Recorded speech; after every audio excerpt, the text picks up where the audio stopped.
Rebirth, my daily life cultivating immortality. This video is purely for entertainment and does not infringe on copyrights or laws. The rights to the novel and image belong to the original author. We do not claim ownership. Don't like waiting and want to listen to this fanfic in full now? Subscribe to our Patreon, where you'll find the best fanfics. Chapter 751 Holiday. It was 4 o'clock in the morning. The sky was dark and the air was damp and cold. The dump trucks returning home at night rolled over the road, raising dust. A determined figure, holding a basketball in his elbow, stepped towards the gate of number 4 middle school. Gradually, the outline of the school gate in front of him appeared, and a tall and burly man also appeared.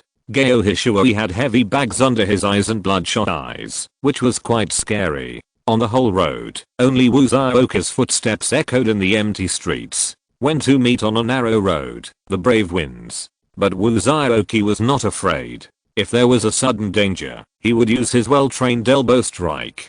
Geo Hishuoi's usually strong voice sounded hoarse at this moment. Wuzaoka chewed Zuan gum and greeted as usual. "Hey, Teacher Geo, you won again today." Then, he changed the subject and said, "But, today is the 17th. Every day from now on, as long as you lose one day, you will lose this bet." After hearing this, the veins on Geo Hishuoi's forehead twitched. He never thought that his intentional early rise was just Wuzaoka's daily routine.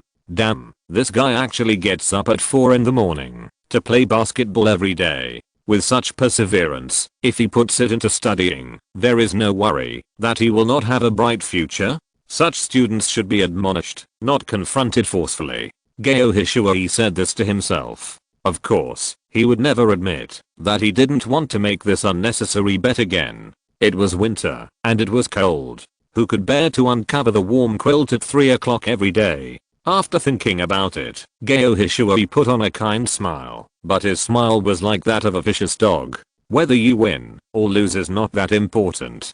Geo Hishuoi said patiently. After this period of contact, I found that you are the most persevering classmate I have ever met. Wuzaoka glanced at him and said lightly, "Of course it is so." His ball skills are enough to match his 30cm height. After a few words, Geo Hishuoi patted Wuzaoka on the shoulder and broke the ice again. "We are a teacher and a student. Don't be too serious. I would rather treat you as a friend." Wuzaoka was skeptical. Really? Seeing that the relationship had eased, Geo Hishuoi laughed dryly. "Of course. Wuzaoka, okay, Fatty Geo, I recognize you as my friend." Geo Hishuoi's expression sank. "Wuzaoka, you are a bit too much." In the morning, during the big break, all the students were in chaos in the classroom. So handsome, so handsome. Yes, EXO is great. Jiang Ning and Yuan gathered together to watch the video. The screen of the mobile phone showed several flamboyant men dancing flamboyantly. Cuiu glanced at them and said, "Brainless fans, my brother Liu Chuandeo can beat their entire group by himself." Liu Chuandeo clasped his fists and said, Thank you. Yuan did not chase Cuiu, but hated Liu Chuandeo. "You look like a melon. People don't even look at you straight in the eye." Liu Chuandeo took the lead. Just them? Cuiu continued to add fuel to the fire. "If my brother gang took action, they would kneel down and sing conquer." Duan Shigen waved his hands. "Forget it. There are thresholds to becoming my brothers. I look down on them." Yuan laughed exaggeratedly. "Ha. You went out to work and came back in disgrace, you stinky loser." Liu Chuandeo and Duan Shigen were poked in the sore spot, so they formed an alliance and confronted and cursed Yuan. Cuiu hid his achievements and fame and ran to the balcony to watch Yun Tingting play badminton. After scolding for a while, Liu Chuandeo, who had become a staunch anti-brainless fans organization, began to insult. "You brainless fans, a bunch of poor people, spend money to support these stars." Yuan, haha, "I would rather spend money on handsome men than on you ugly men." Yuan's fighting power was still quite fierce, and she was not at a disadvantage at all. For a while, it was impossible to tell who was better. It was not until Huang Zhangfei entered the class that Yuan pretended to be gentle again. After Liu Chuandeo dispersed, he was still not satisfied. He said to Cuiyu and Duan Shigang, "Brothers, I have a bold idea." There was a sharp cold light in his eyes. Cuiyu was startled. He knew the courage of this Taoist priest, so he said, "Put away your bold idea. I have an immature suggestion."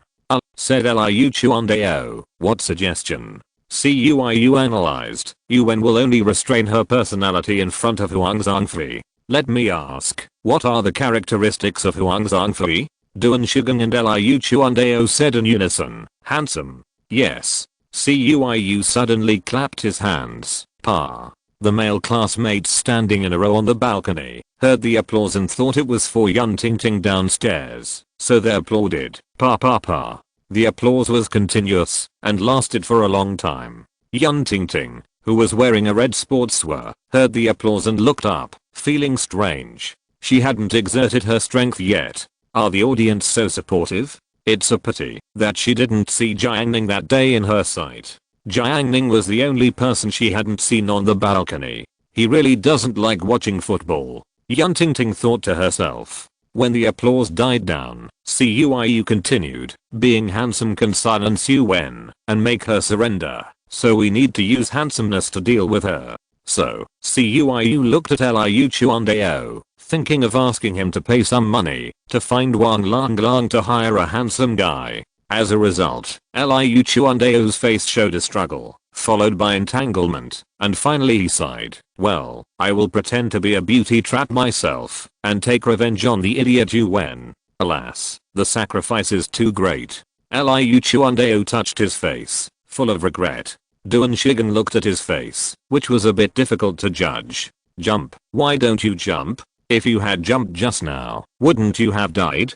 Zhu Yuantang pointed out. Chen Xiao was incredible. "Cool run is too fast in the later stage. I can't react at all." Zhu Yuantang, "No way, you must have dodged it when you pressed jump just now."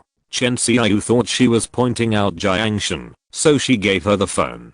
A few minutes later, Zhu Yuantang broke Chen Xiao's new record, and she continued to play. Chen Xiao was stunned. She could hardly see the speed, but Zhu Yuantang was still operating with ease, as if the screen was in slow motion. The game ended only when Zhu Yuantang volunteered to die. Zhu Yuantang, "It's so simple. I really don't know how you play it." In order to pretend, she put her hands behind her back and walked out of the classroom like a master.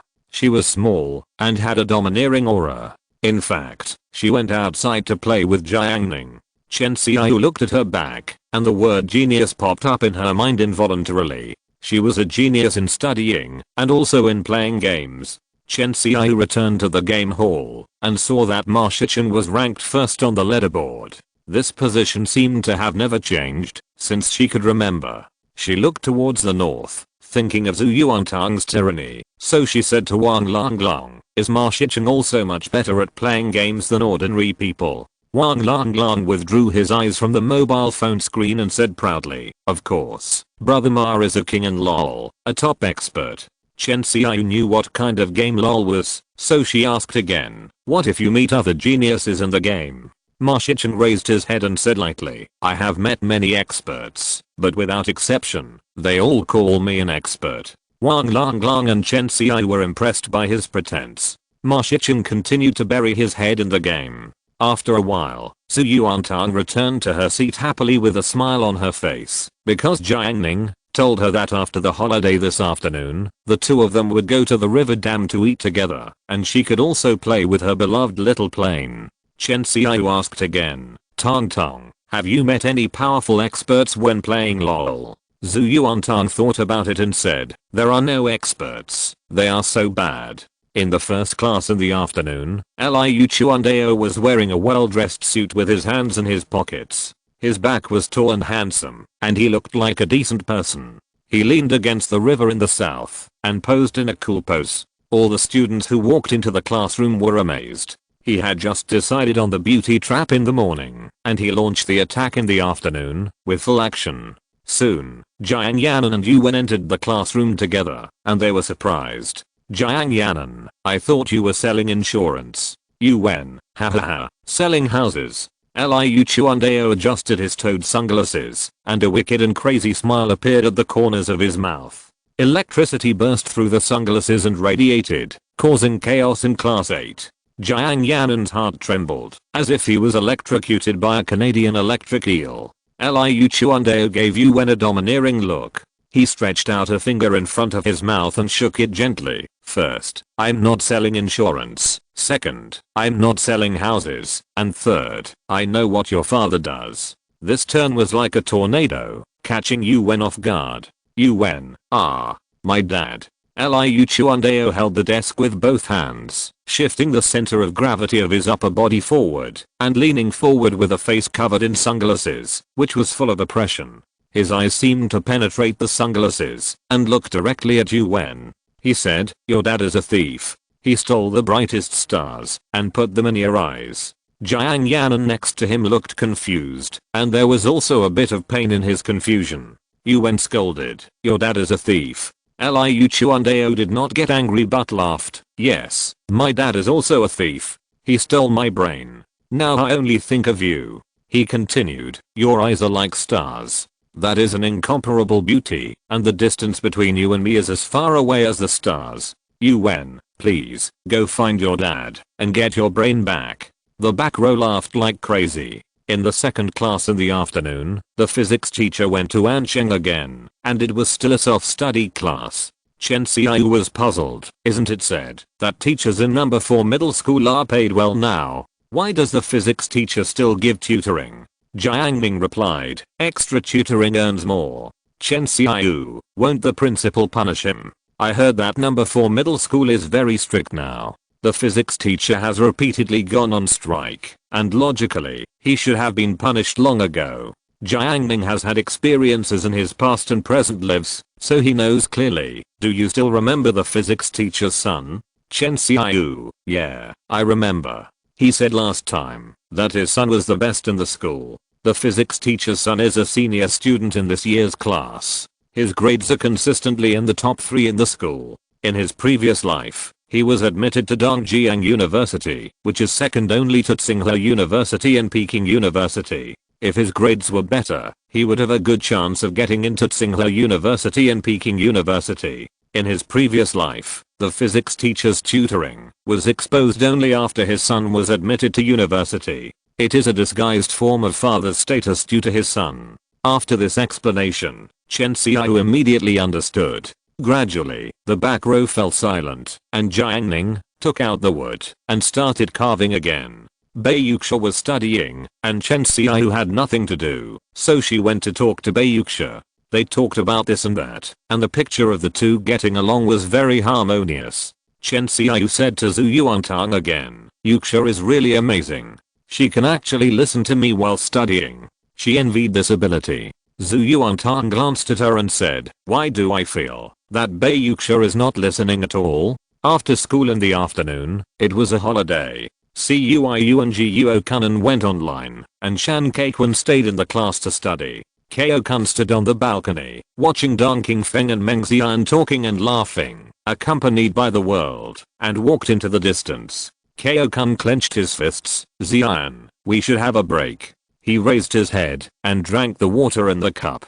Unfortunately, it was not the love potion. Beside the Hushu River, on the river dam, there were endless people. Jiang Ning parked the battery car on the side of the road and looked at the snack car 10 meters away. One-armed Zhuang Jian who was frying rice with a spatula. The white smoke spread all over him, but it still couldn't hide his handsome face. In front of the stall, 2 girls with ponytails were too shy to look at Zhuang Jianhu. They said in the most gentle tone of their lives, you must have suffered a lot, right, Jianhu? Linzada's mouth twitched, and he thought, damn it, I have suffered the most. At this time, another young woman in yoga pants passed by. She smiled very warmly and threw a coquettish eye. Xiaohu, 11 portions of fried noodles, 1 for eating here, and 10 for taking away. Zhuang Jian, whose appearance was too outstanding, and coupled with the cultural temperament cultivated by several generations, he now owed a huge amount of money because his family fell into poverty, but he did not degenerate, but worked hard to make money by running a street stall. Well, this is the life story Linzada made up for him. This identity, like a prince in distress, is like poison to many women. but Linzada wondered where these two female classmates from number 4 middle school got it. At this moment, Jiang Ning handed a 50 yuan bill to the aunt at the tofu pudding stall and said, 2 bowls of tofu pudding. Jiang Ning gave the 50 yuan to Wang Longlong, who was trying to sell the pudding, after he told him about Zhuang Jianhu's stall in Hebei. After all, Zhuang Jianhu was a popular figure in number 4 middle school, and many girls had a crush on him. As a result, he really sold the pudding, and made a net profit of 50 yuan, which was just enough to buy Jiang Ning a meal. Zhu Yuantang pointed at the tofu pudding stall and said, "It's medium spicy, no red mustard, more dried shrimps, more beans, green onions, and a little coriander, so it looks good." Jiang Ning also ordered a bowl of tofu pudding. Hui province is a central province, with a large river flowing through it, dividing it into the north and south. Salty tofu pudding is generally called tofu pudding, and sweet tofu pudding is called bean curd. However, people in Yaozhou eat more tofu pudding, and most of the tofu pudding sold is tofu pudding. There are often differences about tofu pudding, and sweet and salty are not compatible. At this point, Zhu Yuantang expressed surprise, as she likes both sweet and salty. Chapter 752 Sisterly Love. It was cold at the end of the year, the winter was thick, and smoke was around the table. Jiang Ning and Zhu Yuantang sat leisurely on the river dam, enjoying the salty and spicy chicken shredded tofu pudding. In order to prevent the tofu pudding from cooling too quickly due to the temperature, Jiang Ning casually sent out a fire spirit power, which hovered under the porcelain bowl, gently baking it, and keeping it warm. Zhu Yuantang put down the plastic spoon, and took a big bite of the shortbread. The tofu pudding aunt used to partner with another aunt who sold meat sandwiches. A meat sandwich was 3 yuan, but later the aunt who sold meat sandwiches was gone, and was replaced by a grandmother who sold shortbread. This shortbread is baked in an oven, crispy on the outside and chewy on the inside. Usually, 2 pancakes are used to sandwich a fried egg, with salty sauce in the middle and a layer of fried chili powder. When you bite it, you will first feel the crispy texture of the pancake, then the slightly chewy inside, and then the sauce that blends with the fragrance of the pancake and eggs. The taste is very rich. Zhu Yuantang was no longer the poor kid she once was. She spent an extra 1.5 yuan to get a chicken fillet, which made it even more delicious. "It's delicious, Jiang Ning." Zhu Yuantang was surprised. Jiang Ning nodded. "It's delicious indeed." And the taste seemed familiar. Jiang Ning suddenly asked, "Grandma, did your family sell this crispy cake in the city before?" The old lady wore a jacket and flower sleeves, and smiled kindly. "Yes, my daughter-in-law rented a stall next to the vegetable market, and she learned from me." Jiang Ning remembered that he had eaten this kind of crispy cake when he worked in Yaozhou in his previous life, but he didn't expect that he had a connection with this old lady. "I have met the ancestor." Jiang Ning smiled. "This cake is very conscientious now. 2 cakes plus eggs and chicken fillets are only sold for 3.5 yuan. Even after 10 years, the price will only increase to 5 yuan, unlike the current 3 yuan Raojiamo, which has tripled in 10 years, and is sold for 9 yuan. Zhu Yuantang heard Jiang Ning chatting with someone, and asked in a low voice, "You don't want to take me with you when you eat delicious food, right? Do you think I care?" Jiang Ning was too lazy to pay attention to her, but then she thought that her taste was similar to hers. At the same time, Zhuang Jianhu, who also set up a stall, was very proud of himself. After a week of learning from the master, his fried rice skills improved greatly. After frying the fried rice in his hand, Zhuang Jianhu said indifferently, "Little fatty, how is my fried rice skill now? Please give me your evaluation." Linzada said honestly, "It has reached the level of street fried rice stalls." Zhuang Jianhu was proud. "Who among us knows has this level?" Linzada said honestly, "Only you." After all, with a master chef teaching hand in hand for a week, making fried rice with eggs every day, even a dog can probably learn it. Zhuang Jianhu changed the subject. "Then what do you think, with my current level, if I make a plate of fried rice for Ding Xuan, what effect will it have?" Linzada thought for a moment and said, "It will be the same as the fried rice stalls on the street." Zhuang Jianhu was stunned and asked, "Then I learned it in vain?"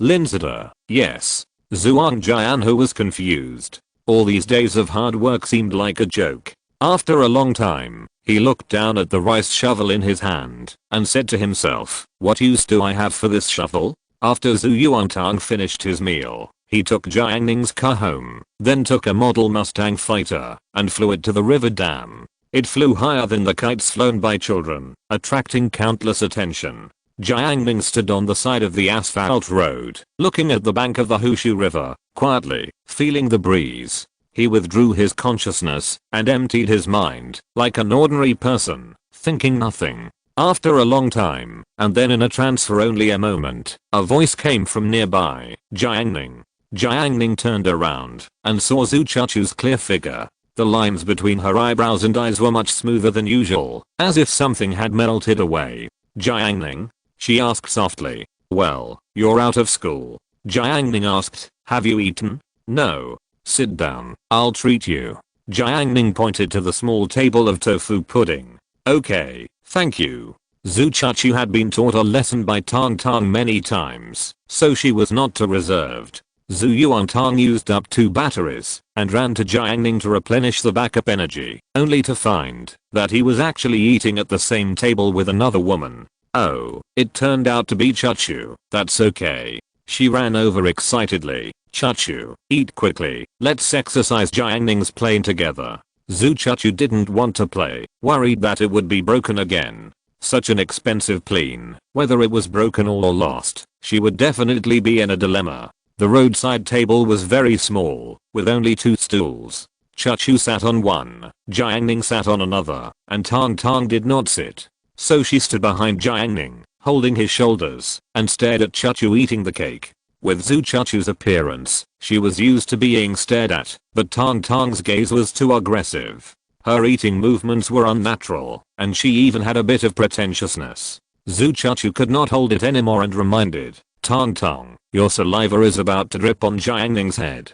Zhu Yuantang wiped her mouth. Haha, sorry, it's my problem. She said seriously, as an apology, I should punish myself with a glass of pear soup. How about this, Jiang Ning, go buy me a cup of pear soup, and I will punish Chuchu. Zhu Chuchu was helpless. I forgive you. At 6 p.m., a sports stadium in Yazhou. The tall Tang Fu stood at the entrance of the stadium, waving a tennis racket. Yang Sheng, come on. After hearing this, Yang Sheng could not help but speed up his pace. When she arrived, Tang Fu teased, you were never late before, what happened today? Yang Sheng looked calm and just said, something happened on the way. As she said that, she showed the tennis racket in her hand.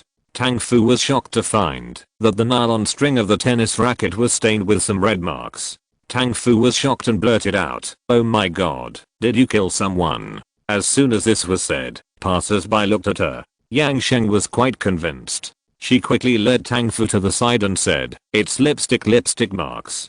Tang Fu was relieved and was afraid. I thought I couldn't play with you in the future? Yang Sheng raised the corner of his mouth. His face was handsome and fair under his short hair. Haha, brother is not that stupid. Here's the thing, I just passed by. It turned out that to walk from Yang Sheng's house to the gymnasium, you need to pass a construction site. There are several technical secondary schools near this construction site. The students of technical secondary schools are those who were diverted and eliminated in the high school entrance examination. Many people will find that, after entering high school, the number of gangsters has decreased significantly. So, have these gangsters turned over a new leaf? Some of them went to work in coastal areas, and some went to technical secondary schools. Previously, a video was exposed in this technical secondary school, in which several female gangsters blocked a girl at night and took videos. At that time, Chen Xiaoyu showed it to Yang Sheng. Yang Sheng frowned. When she passed by today, she happened to encounter a similar incident. 4 female gangsters were twisting a girl to walk into the construction site, and they were followed by a male gangster in ripped jeans. It goes without saying what would happen. Yang Sheng is a righteous girl, but not a fool, so she planned to quietly call the police after passing by. Who knew that the female gangsters were too arrogant? After seeing Yang Sheng, they actually made trouble and took the initiative to say that she was a stinky woman with short hair. Yang Sheng was stunned at first. When she and Jiang Ning were chatting, she heard Jiang Ning say that some gangsters in school were like psychopaths. They would find some unfounded charges to put on you. For example, if you have long hair, they would beat you up. Those who were beaten up didn't even know them before. It was very ridiculous. Yang Sheng was a top-ranked strongman in Class 8. He had created the feat of enslaving Zhang Kai, Liu Chuandao, and Duan Shigen. These three were secondary strongmen in Class 8. Any one of them was enough to challenge more than one. Yang Sheng picked up a tennis racket, beat up the few people who were shouting, and left. He was late. After hearing this, Tang Fu's eyes brightened. Okay, you don't call me a brave man, right? Hearing this, Yang Sheng said, forget it, pay attention to safety when you go home next time, don't get stuck. Oh, by the way, just have fun today and save your energy. Yang Sheng said she knew what kind of people those female gangsters were, and she had called her father to pick her up. Tang Fu said regretfully, it's okay, my home is close now, look, that community. She pointed. Yang Sheng looked and saw the community with lights on. She knew that community was considered a high-end community. Yang Sheng was puzzled. Did you move? Tang Fu, no, I told my grandfather that I had to go too far to play ball on weekends, so he bought me a house closer. She smiled foolishly. Yang Sheng's mouth dropped. Damn it, how could such a rich family give birth to such a stupid girl like her? Although Tang Fu was naive, she was at the forefront of the times in posting on WeChat moments. What Zhu Yuantang saw was a beautiful photo of Tang Fu standing in front of a floor-length mirror, holding a racket in her hand. It was beautiful and showed her tall figure to the fullest. Zhu Yuantang liked both the upper and lower posts on this WeChat moments, but not this one. Then she took out a measuring tape from the drawer of Jiang Ning's house, leaned against the wall, and measured her height. Oh, in order to facilitate the measurement, she held a shoebox above her head, with the side of the shoebox pressed against the wall, and she straightened her body. Jiang Ning, no standing on tiptoe. Zhu Yuantang was offended. After she marked it, she began to measure with the tape measure, and measured 153 centimeters. She took the vernier caliper from the hateful Jiang Ning, and continued to measure 153.233 centimeters. At this time, Jiang Ning, who witnessed the whole process, spoke up. It's okay to be a little shorter, I'm only 183. Zhu Yuantang said stubbornly, haha, in fact, I'm very satisfied with the height of 153.233, I really don't care that much. As she said that, she ascended the throne, opened LOL, and prepared to play her favorite fizz, fighting those big heroes with her young body, and venting her anger. While logging into the game, she quarreled with Jiang Ning, and her crisp voice rang in the warm room. While quarreling with Jiang Ning, Aunt Gu came from next door. Zhu Yuantang immediately smiled and said, Mom, you're home. She picked up the spicy noodles at hand and said, here, Mom, eat spicy noodles. Aunt Gu saw Tang Tang tied to the computer game and said, Mom doesn't eat spicy noodles. Mom doesn't want anything. As long as you don't play this League of Legends, you play it every time you come home after school. Zhu Yuantang, Mom, I'm not playing games. I'm helping Jiang Ning exercise the computer. This computer is too fragile. 5 seconds later, the crispy Zhu Yuantang was also taken home by Aunt Gu to exercise. In the city, there is a warm air conditioner in the living room. The twin sisters are curled up on the sofa playing with their mobile phones. Their mother is unpacking the express delivery. As the bag is opened, there are two identical clothes inside.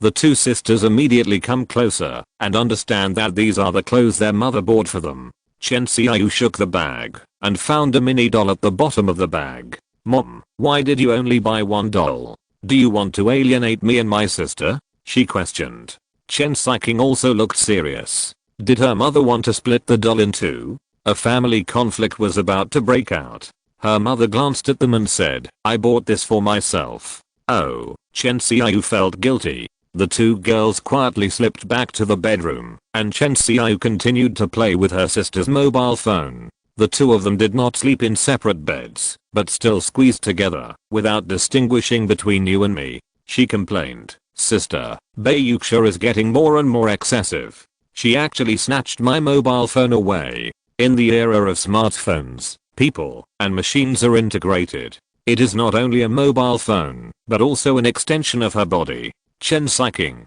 did she only snatch your mobile phone? Chen Xiaoyu, yes. Then why did she only snatch your mobile phone and not other people's mobile phones? You should reflect on it carefully. Chen Xiking taught. Chen Xiaoyu was speechless. Obviously, she secretly stuffed a memory card into Bayuxia's pocket as usual and shouted, "Keep making your soul colorful." Unexpectedly, Bayuxia took her mobile phone away, saying that her mobile phone could not be used to store these dirty things. So, Chen Xiaoyu's body was used as a container by Bayuxia. There was a sound of the door opening outside, and her elder sister Chen Xiking went out and saw her father coming home from get off work. She greeted him and then picked up the garbage bag and prepared to go out to take out the garbage. The elder sister has always been so hardworking, which is also the reason why she can be respected by her younger sister.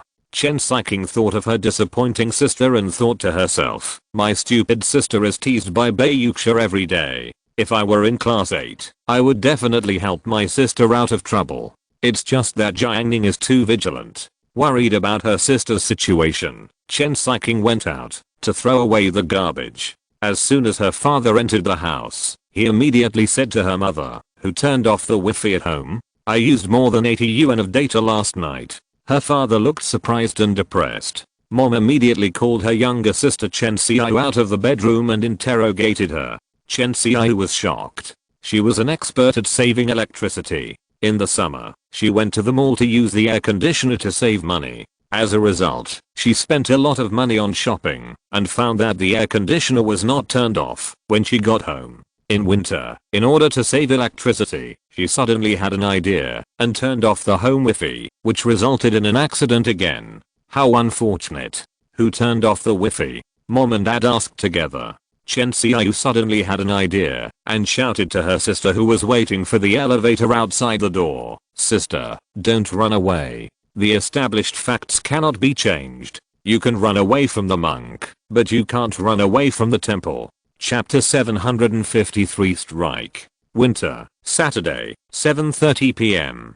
Jiang Ning's bedroom was set up with a formation, so there was no need to turn on the air conditioner. The room was as comfortable as spring in April, and it seemed to be in a different world from the cold outside. On the small wooden table in front of the sofa, there was a tray with several small plates on it. The salad plate held some fruit slices, watermelons, and grapes, and the stainless steel plate held some spicy strips, beef jerky, and marinated bean skin. There were also several bamboo woven round dustpans, which held pine nuts, melon seeds, and pistachios. Jiang Ning leaned against the sofa without having to get up. He just waved his hand gently, and the spiritual power he released brought the food to his mouth. After eating some snacks, he waved his hand again, and the milk tea that was being boiled next to the tray soared into the air. Tong Tong, who was playing games in front of him, had no idea. Jiang Ning sipped tea and played with his phone, feeling quite comfortable. Sometimes, he would think of the years in his previous life. What was he doing at 7:30 p.m. on Saturday nights? Probably exhausted. He just got off work and returned to his 700 yuan a month rental house, then took out his mobile phone, opened Micho and Pinhaofen, and shared an order with people nearby. Thinking of that kind of life, Jiang Ning's life was dark. At this time, his cousin Jiang Junlong sent a message. "Brother, are you good at playing with model airplanes?" Jiang Ning sent a video of model airplane flying. In the video, a Mustang fighter dived into a pond. At the moment, when it was about to rush into the water, it was quickly pulled up and flew into the sky. The technical ability was extremely superb. Jiang Junlong was shocked. "With this technology, you can fly a ducted aircraft." Jiang Ning replied, "Not bad. In fact, such technology is just the basic operation that Zhu Yuantan showed as a newcomer after half an hour of getting started."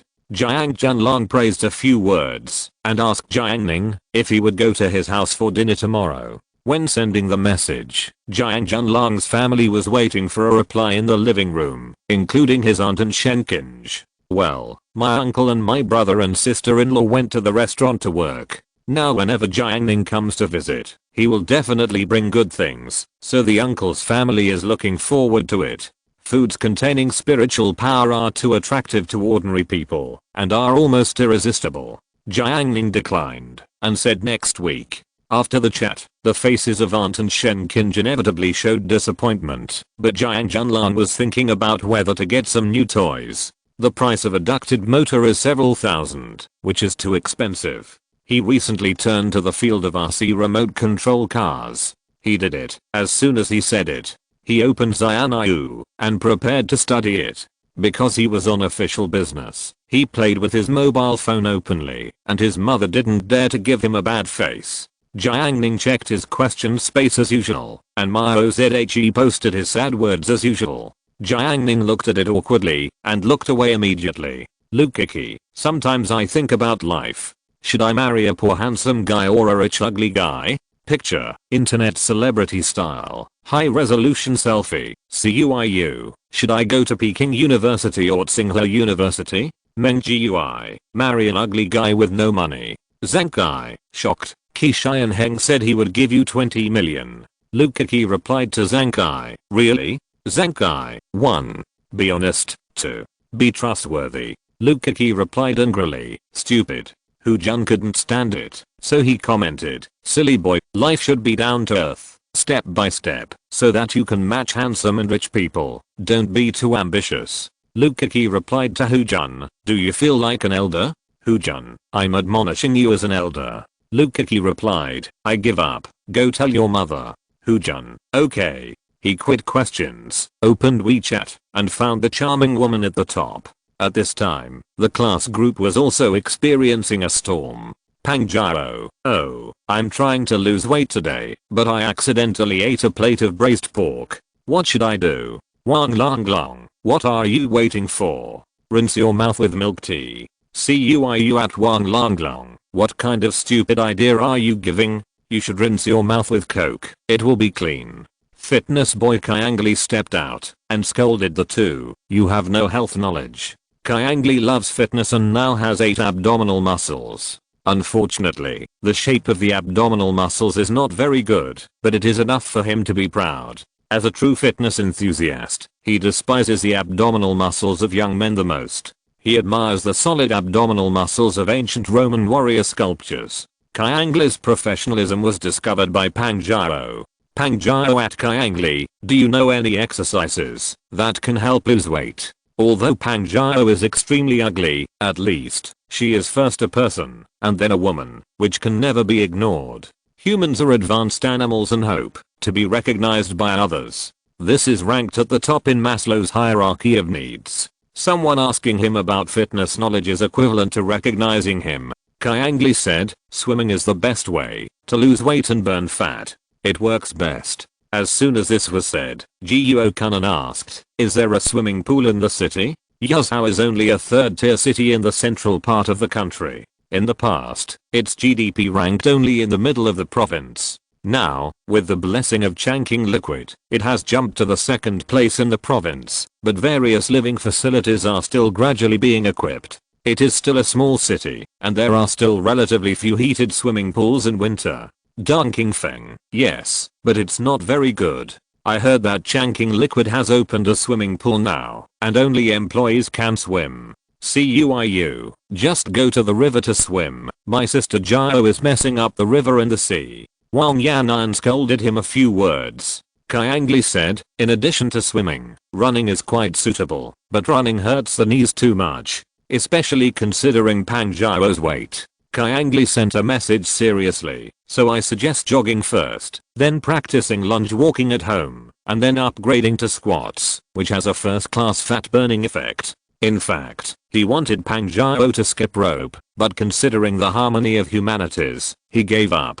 He didn't want to let the whole building curse because of his small suggestion. He couldn't bear that kind of killing karma. Pang Jiao, oh, running, isn't it unsafe to run at night? I heard there are a lot of bad guys out there, and we girls can't stop them from committing crimes, so we can only restrain ourselves. It sounded pretty reasonable at first, but the whole group of students was silent. Only Wang Yanan came to save her face. Yes, especially many men. They are too disgusting. Wang Yanan told the secret. Many boys in our school run at night, and when they see girls running, they like to follow them and smell their fragrance. Shan Kaikun, Pangjaro. Oh, I'm so angry when I think about them smelling my little fragrance. I'm so angry, so angry. Kyo-kun couldn't stand it anymore and started to join the group chat. That's not necessary. Kyangli added, I don't really recommend running. It's better to walk fast first so that they won't deliberately run after you. Shan-Kei-kun, Lizzie, you are so warm. Dong King-feng, I admit defeat. Wang Long, sir is a man of great integrity, willing to sacrifice his life for justice. Kyangli should have been happy after being praised by the boys, but for some reason, he felt something was wrong. CUIU criticized, Kyangli, actually you are wrong. The fastest way to burn fat is not swimming or running. Kyangli frowned, huh. Wang Yan'an, you question him?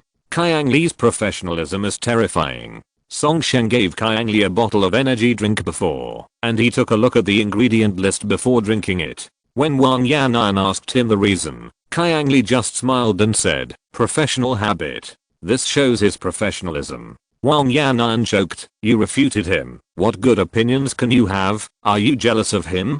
Kyangli also asked, what's your opinion?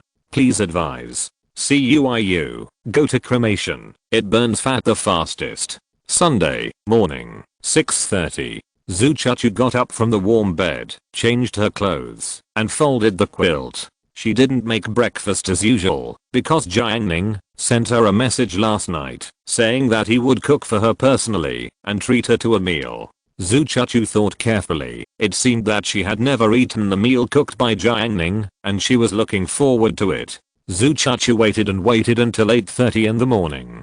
She was so hungry that she finally received a WeChat call from Jiang Ning. She no longer hesitated and rushed to Tang Tang's house. As soon as she entered the house, she saw Tang Tang busy at the stove and Jiang Ning sitting on a small stool drinking tea, which was very comfortable. Zhu Chuchu, didn't he cook it himself? Jiang Ning noticed her doubts and explained, I steamed the rice myself for egg fried rice this morning, and Tang Tang was responsible for frying it. Zhu Chuchu was speechless. The iron pot gradually heated up. Zhu Yuantang took out a small iron can from the chopping board and stirred it with a spoon. Zhu Chuchu saw the snowflake-like white paste being put into the pot. She was still wondering what it was, and then she saw the white paste melted in the iron pot immediately, and then a rich fragrance came out, which was particularly good. This was the lard that Jiang Ning had hunted in Huki Mountain and asked the chef of Changqingai to help boil.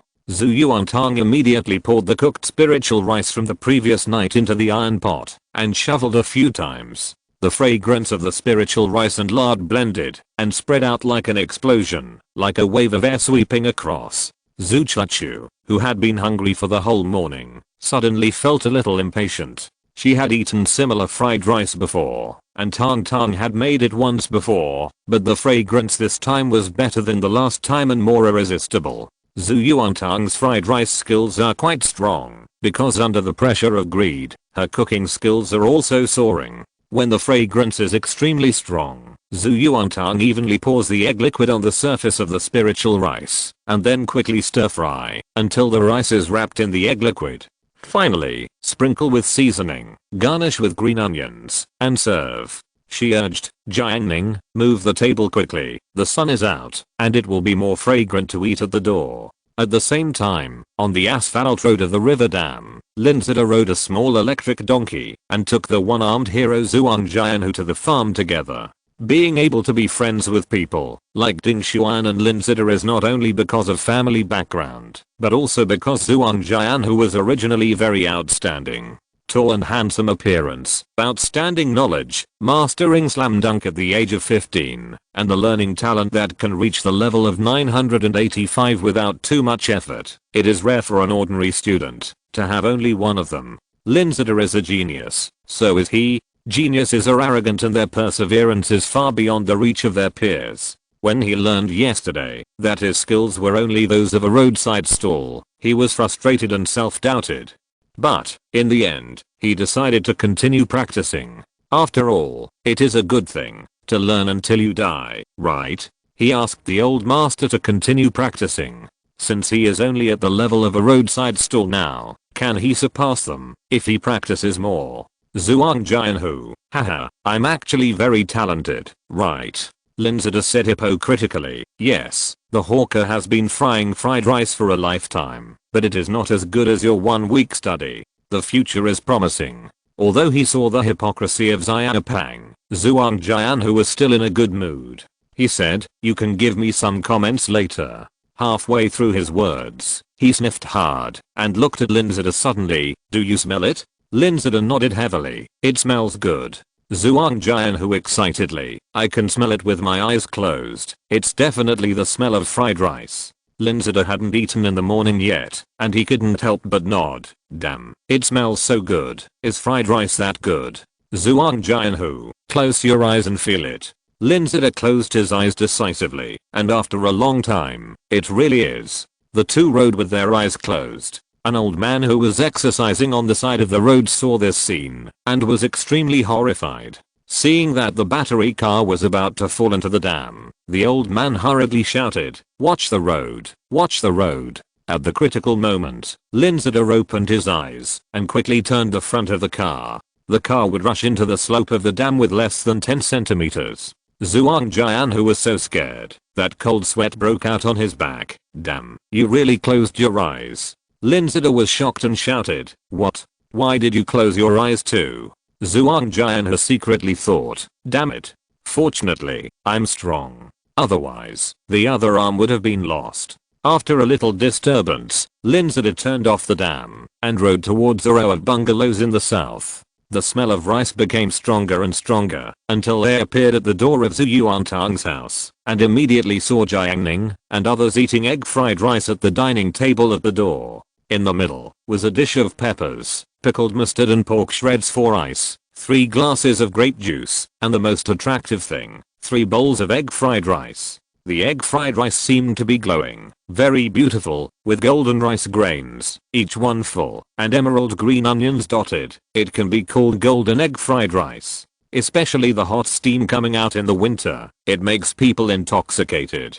Zhuang Jianhu couldn't help asking, did you make it yourself? Jiang Ning smiled, thinking of Zhuang Jianhu learning how to make fried rice with egg every day, and setting up a stall on the river dam. He felt that he could give the other party a blow to his Taoism. So he said, yeah, want to try? When these words came out, Zhuang Jianhu was happy at first, but then he felt embarrassed. Thinking of his previous contempt for Jiang Ning, and his own arrogance, and comparing it with the other party's generosity now, the difference was obvious, and he couldn't help but feel ashamed. He forced out a smile of gratitude, this time without hypocrisy, but with sincerity. Thanks, I was just about to learn this recently. Linzada said happily, that's very loyal. He also said, I'll go get a bowl. After that, he started the electric car and rushed to the farmhouse. Zhuang Jianhu, get me one. In less than a minute, Linzada returned with 2 large bowls. Zhu Yuantang's face turned black, so greedy. She didn't serve the rice, but put the bowl of egg fried rice that Jiang Ning hadn't touched into the 2 bowls, and gave each of them half a bowl. Linzada's impression of her decreased by 1. The fragrance was so tempting that Zhuang Jianhu didn't bother to pretend, and picked up the spoon to taste it. He smelled the fragrance from a long distance and was shocked. Now he hurriedly tasted it, just like a thirsty person in the desert drinking water. The extreme aroma of oil and rice immediately triggered the taste buds, making people eager to feast on it, but with it, there was a sense of happiness. This sense of happiness quickly calmed Zhuang Jianhu down, and his teeth were no longer anxious. He just tasted it carefully, and immersed himself in the egg fried rice. After eating, Zhuang Jianhu was speechless for a long time. He fell silent after eating a mouthful of rice. After a long time, he asked with difficulty, Xiaopang, what do you think of this egg fried rice compared to what I made? Before he could finish, Linzada said, don't compare it with yours. Jiang Ning didn't ask him if it tasted good. He and Tang Chachu ate quietly. Zhuang Jianhu was puzzled after all. He asked again, how do you make fried rice with eggs? What techniques do you use? Zhu Yuantang said, nothing special, just practice makes perfect. In a trance, Jiang Ning thought of the day by the Zuho lake, when he demoted the hard-working Jiang Ning to someone who worked hard to practice for a lifetime and finally became one of the 100,000 heavenly soldiers and generals. Now, Jiang Ning said helplessly, it turns out that I'm a heavenly soldier and general, after learning the fried rice skills these days.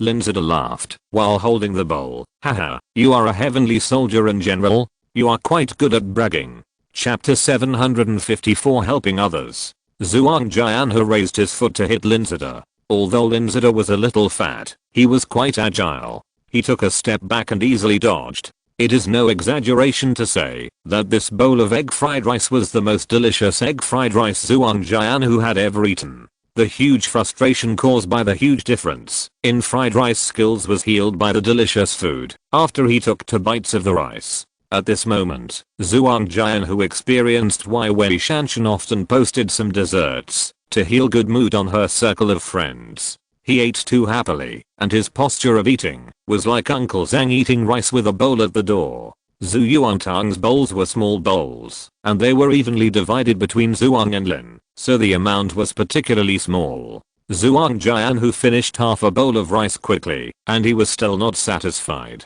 He and Lin Xiaopang looked at each other, and finally, Jiang Ning tactfully said, it's like this, you should know that I have been setting up a stall recently, so I want to learn. He didn't finish the rest of his words. Zhuangtang held the bowl and politely refused, you can't learn it, you don't have talent. Jiang Ning was stunned. He added, I think my talent is okay. Zhuangtang, people with good talent don't need to learn, I studied it myself. Jiang Ning's eyes moved, and his pride rose. He wanted to blurt out, I paid that old master 20,000 a month, I can pay you 200,000 a month for learning. The word came to his lips, but he swallowed them back. Jiang Ning knew that Jiang Ning was not an ordinary person. After experiencing the setbacks in the hospital, his state of mind changed a lot. Don't rely on power and act recklessly, otherwise you will suffer retribution. He thought to himself, don't insult others with money. Okay. Jiang Ning was disappointed. He called Linzida to leave. He carried the rice bowl and walked on the dirt road leading to the farmhouse, asking Linzida, little fatty, what do you think Xuan would think if she tasted the fried rice just now? Linzida thought for a moment, does she have a better impression of Xuan? At this point, he looked at Jiang Ning. He could almost hear the plan of his good brother. Jiang Ning nodded, let's try it. Linzida, try what? Replicate. Jiang Ning's eyes were sharp. I heard that some chefs can distinguish the raw materials and seasonings of the dishes just by using their tongues after tasting them. Linzida was surprised. Can you? This is too much bragging. Jiang Ning smiled faintly, as confident as before, mastering everything in the world. While Linzida was speculating in his heart, Jiang Ning showed Linzida the rice bowl and saw that there was actually a small handful of fried rice left in the bowl. Jiang Ning nodded, the chef will make the argument for me. Linzida, great. He was not only surprised by Jiang Ning's cooking, but also that he could resist leaving the fried rice. Linzida looked down at his reflective bowl and fell into deep thought. Is this the love of young people? After breakfast, Chachu was responsible for washing the dishes. When she finished washing the pots and bowls and returned to the door, she saw the warm winter sun shining on the earth. There were 2 wooden recliners in front of the wall next to the door, one for Jiang Ning and one for Tang Tang, and a small wooden table in the middle. Chachu, okay. I'm going home to study. Chachu said. Zhuangtang patted the armrest of the wooden chair. There was a soft blanket under her small body. Just by looking at it, you could tell how comfortable she was lying. She said, go, don't study too hard. Chachu left. Jiang Ning watched her figure and suddenly felt that Chachu and Tang Tang must have been under some pressure to make friends. After all, who would have a friend who played games every day, didn't study much, and had particularly good grades? I guess they would feel helpless. Fortunately, I don't study either. Jiang Ning thought. He and Tang Tang continued to enjoy the winter sunshine, which was the cheapest and most precious thing in the world, and money couldn't buy it. The bungalow has become much more desolate. Jiang Ning said. Uncle Zhang went to slaughter pigs today. Uncle Tang went to sell his greenhouse vegetables, and Teacher Kan went to visit relatives. Zhu Yuantang suddenly said, Jiang Ning, do you know? Dong Dong is about to have winter vacation. Jiang Ning was happy. Oh, limited time return. Since he set up the ghost array during the summer vacation, Dong Dong and his grandmother moved away, and Jiang Ning thought they would not come back. Jiang Ning was puzzled. How did you know? Zhu Yuantang proudly. Huh, who am I? I'm the master of the river dam. Isn't their house haunted? Jiang Ning was surprised. Zhu Yuantang was very sure. Winter is coming. The ghost must have frozen to death, and Dong Dong will definitely come back. Jiang Ning still didn't quite believe it. While Zhu Yuantang was stubborn, a small truck suddenly drove over from the west of the bungalow. With the roar of the engine, it drove past the land in front of the door, stirring up a cloud of dust. Jiang Ning waved his palm to brush off all the dust to prevent disturbing him and Tong Tong. Zhu Yuantang quickly looked at the small truck and found a familiar figure in it. It was Bu. So he was surprised. I haven't seen her for several days. Jiang Ning's spiritual sense swept through the interior of the truck, which was full of various electrical appliances, clothes, and daily necessities with signs of use. He understood. She moved to the river dam to live. Then, he said, do you want to watch the fun? Zhu Yuantang grabbed a handful of melon seeds and said, let's go. The two slowly walked to the east end of the bungalow. Sure enough, Bu and the truck driver were unloading furniture. After a while, after unloading, the driver restarted the small truck and drove away. Bu was dressed as beautifully as usual, but in her beauty, there was a hint of loneliness that was hard to detect. Zhu Yuantang asked, sister, why are you wearing old clothes? She remembered that Bu rarely wore the same clothes. Bu's face darkened, and she said nothing. Since her father was arrested, all the family's property has been frozen. Even the large flat she lived in the city was also seized. Now she only has a bungalow to live in. Zhu Yuantang didn't feel embarrassed. She looked at her and asked, sister, where is your Porsche? Bu's face darkened, and she was busy moving the luggage. Zhu Yuantang asked again, sister, why don't you spend money to find someone to help you move things? Bu was on the verge of exploding, and Jiang Ning deliberately blamed her. Tong Tong, why do you always poke people in the sore spot? My father is just in jail and the money in the family has been confiscated. Zhu Yuantang immediately apologized. Sorry, sister.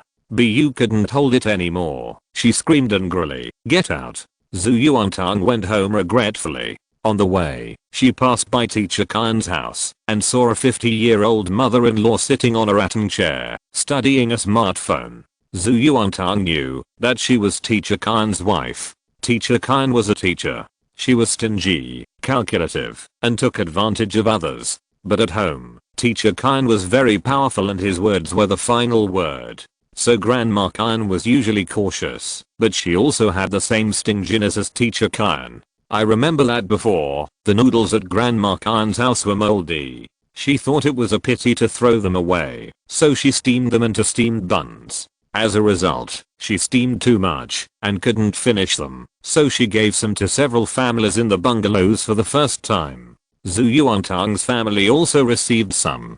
She wanted to eat some at that time, but Aunt Gu, who was experienced, stopped her daughter and said, eldest sister was so stingy before. Now she suddenly sends steamed buns. I'm afraid it's not a good thing. Sure enough, Granny Kan made a big splash. That night, Uncle Zhang's family, Uncle Tang's family, Dong Dong's family, and Aunt Pan's family before, all went to the hospital. It was so miserable. Zhu Yuantang thought he could have a feast every day. Fortunately, the illness was not serious, and everyone was discharged from the hospital the next day. This incident made Zhu Yuantang realize the deterrent power of Granny Kan, and he avoided her every time. Seeing that she was about to pass by, Granny Kan suddenly waved and shouted, Tong Tong, can you play with your mobile phone? My family is out, I'll call him. Zhu Yuantang, yes, what's the matter? Granny Kan said, can you teach me how to unlock my phone? Zhu Yuantang came to the side and saw the password of the 9-square grid. She said, this password requires a drawing to unlock. Do you have a password?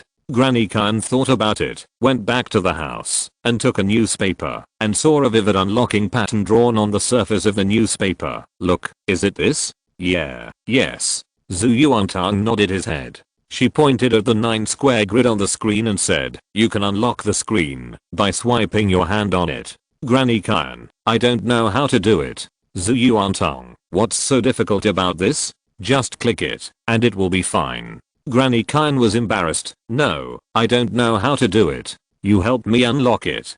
Zhu Yuantang was afraid. She was afraid that Granny Khan was poisoned. What if she was hospitalized? Zhu Yuantang stretched out her finger and gestured in the air. Look, like this, and then like this. She drew the pattern in the air. It is guaranteed to unlock. Granny Khan saw that her demonstration was realistic, so she tentatively stretched out her hand to the screen. As a result, the moment she was about to touch the screen, she quickly pulled her hand back, as if the mobile phone was a taboo that could not be touched. No, I don't know how to do it. Granny Khan repeated this in her mouth, with fear on her face. Zhu Yuantang was angry. She seemed to see the ignorance of the old times. Jiang Ning watched from the side for a while, and suddenly said, last time I saw an event in the supermarket, swiping the phone to send an egg.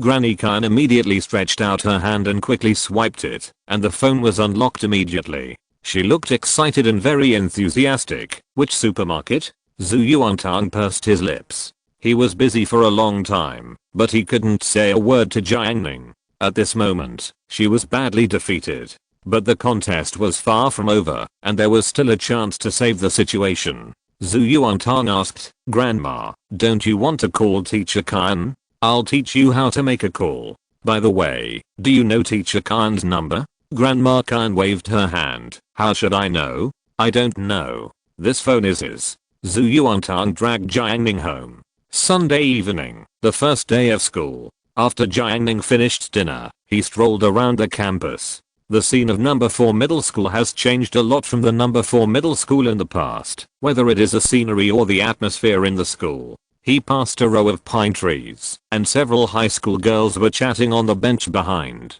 Well, the expansion of the first grade of high school has also increased the number of female students in number 4 middle school by a lot more than before. Not far away, Qi Heng was in front, and Zhao Ziaofeng followed him. Because of the thriving forum and Wang Langlang's deliberate promotion, Qi Heng is now the top star in the school, and he is the most popular person in the school. When he was a student, many people looked down on Wan Hu Hao, saying, what does it have to do with me, if you have money? But Qi Heng really gave money to spend, and many students won his red envelopes in the forum.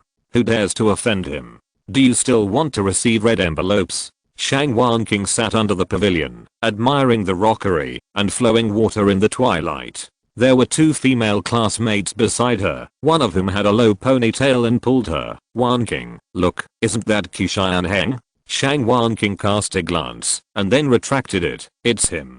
The low ponytail girl asked, are you not interested? Shang Wanqing is not so simple. She has a more thorough understanding of people's hearts, and said, it's tiring to be with such a person. Moreover, compared with money, Shang Wanqing at this stage cares more about the experience. As for money, with her looks and means, when can she not make money? Shang Wanqing immediately showed a teasing smile. Are you interested? Do you want to try? I, your sister, have some connections. The girl with the low ponytail quickly shook her head. Forget it, my study is more important now. Recently, she must meet with Chen Kan from class 8 of grade 2 to discuss study every week. If he doesn't do well, there will be no free tutoring. Besides, he is not my type. He is. When she said this, she pouted. The last of the 3 was Lan Zichen, who had a neat bun, delicate and 3-dimensional facial features, and a calm face, which made her look unique. She is Lan Zichen, the girl who was pursued by Deng Keqin, Wu Yunsky, and Qi Heng. Lan Zichen said lightly, I have nothing to do with him. Shang Wanqing covered her mouth and laughed twice, a little exaggerated. She said, I have nothing to do with Jiang Ning. Since Jiang Ning performed at the New Year's Eve party, his name has completely exploded. He is worthy of being the man Shang Wanqing bet on in advance, and he did not disappoint her. Lan Zichen's expression remained unchanged, and he said calmly, "You have nothing to do with Jiang Ning." After these words came out, Shang Wanqing's oval face with a slightly charming look was a little difficult to maintain. She was unhappy. "I have a good relationship with Jiang Ning. He even said he would buy me milk tea." Lan Zichen remained unmoved and raised his eyelashes. "You?" She didn't continue to talk, but the contempt in her words was beyond words. Shang Wanqing saw Lan Zichen's calm demeanor and felt inexplicably unhappy. She said, "What are you going to do if he buys me milk tea?" Without waiting for Lan Zichen's reply, Shang Wanqing continued, "Call me dad." Shang Wanqing's face had a naughty look, and the atmosphere was relatively pleasant. Besides, the jokes between girls are sometimes much bigger than those between boys. Lan Zichen agreed. "Okay, the bet is the other way around. I'll see you sent him a message now. Do you dare?" Just as Shang Wanqing's eyes were flashing, she suddenly heard a shout nearby, "Wanqing!" Under the pavilion, the three girls immediately looked sideways and saw the main road of the nearby campus. The soft street lights fell on Jiang Ning's straight and slender figure, which was elegant and extraordinary. Jiang Ning looked at the three girls, thinking in his heart, and he said in a clear voice, "Wanqing, do you want milk tea?" Lan Zichen's face, which had been steady for thousands of years, was a little frozen, and Shang Wanqing's oval face became more charming, and she replied in a milky voice, "Okay, brother Ning. If you're listening to this novel on a channel other than Fanfic World, it means they downloaded and uploaded it without effort. We cordially invite you to visit our channel, Mundo Fanfic Novelos. There you'll find the original version of this story and you can explore many other novels of various genres. We're waiting for you to immerse yourself in a world of incredible novels." Chapter 755 Dummy. When Jiang Ning goes out for a stroll, he often buys some snacks. This has become a habit. When did he develop this habit? Probably in his previous life. As for the reason, forget it. Let's not talk about it. Jiang Ning carried a few cups of milk tea, turned from the main road into the cobblestone path, and passed through the flower beds on both sides.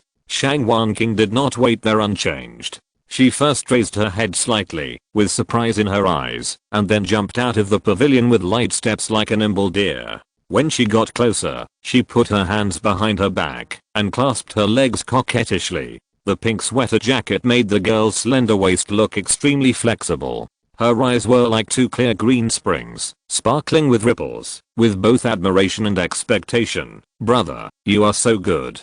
Jiang Ning acted with her. "Since you promised, you should do it." He first handed a cup of milk tea to Shang Wanqing, which was originally for Bayuxia. Looking at the two girls behind her, Jiang Ning handed over 2 more cups, which were originally bought for the twins. "Take it," Jiang Ning said lightly. Then, without saying anything else, he turned and left the flower bed. After watching Jiang Ning leave, Shang Wanqing returned to the pavilion with a smile and shook the milk tea in front of Lan Zichen. "Call me daddy." Lan Zichen closed his mouth, looking aggrieved and depressed. Shang Wanqing fluttered her eyelashes. "Call me or not? You don't want to cheat, do you?" Lan Zichen's face turned pale, and he almost said in a mosquito-like voice, "Daddy." After calling, she glared at Shang Wanqing fiercely, unable to get rid of the hatred in her heart. Low ponytail covered her mouth and laughed beside her. Shang Wanqing was very happy, so she shared the other 2 cups of milk tea with the 2 of them. Low ponytail picked up the milk tea, looked at it carefully, and was surprised. "This is the milk tea from the Dreamback tea shop at the door. It's so expensive." These days, the quality of milk tea shops on the street is very ordinary. Most of them are milk teas brewed directly from powder, and the small ingredients are just a few kinds of pearl coconut fruit. The price of a cup of milk tea is mostly around 4 or 5 yuan. But the milk tea of Dreamback tea is very advanced. It is said that raw milk is used with various black teas, green teas, light cream, and milk teas made with various nuts. The price often starts at more than 10 yuan. As a milk tea, it is very expensive. Ordinary high school students will definitely feel painful if they buy it. He is quite generous. Low ponytail praised. Thinking of Jiang Ning's figure just now, handsome, tall, generous, and talented. It is simply perfect. She didn't expect that her sister Shang Wanqing had such a good relationship with him. Lan Zichen didn't say anything. She took a sip of milk tea. The sweet tea fragrance was mixed with a little saltiness, and the taste was excellent. The depression in her heart was slightly alleviated. Shang Wanqing acted very reserved. He has always been very nice to me. Lan Zichen still didn't say anything, but he was also thinking about the scene just now.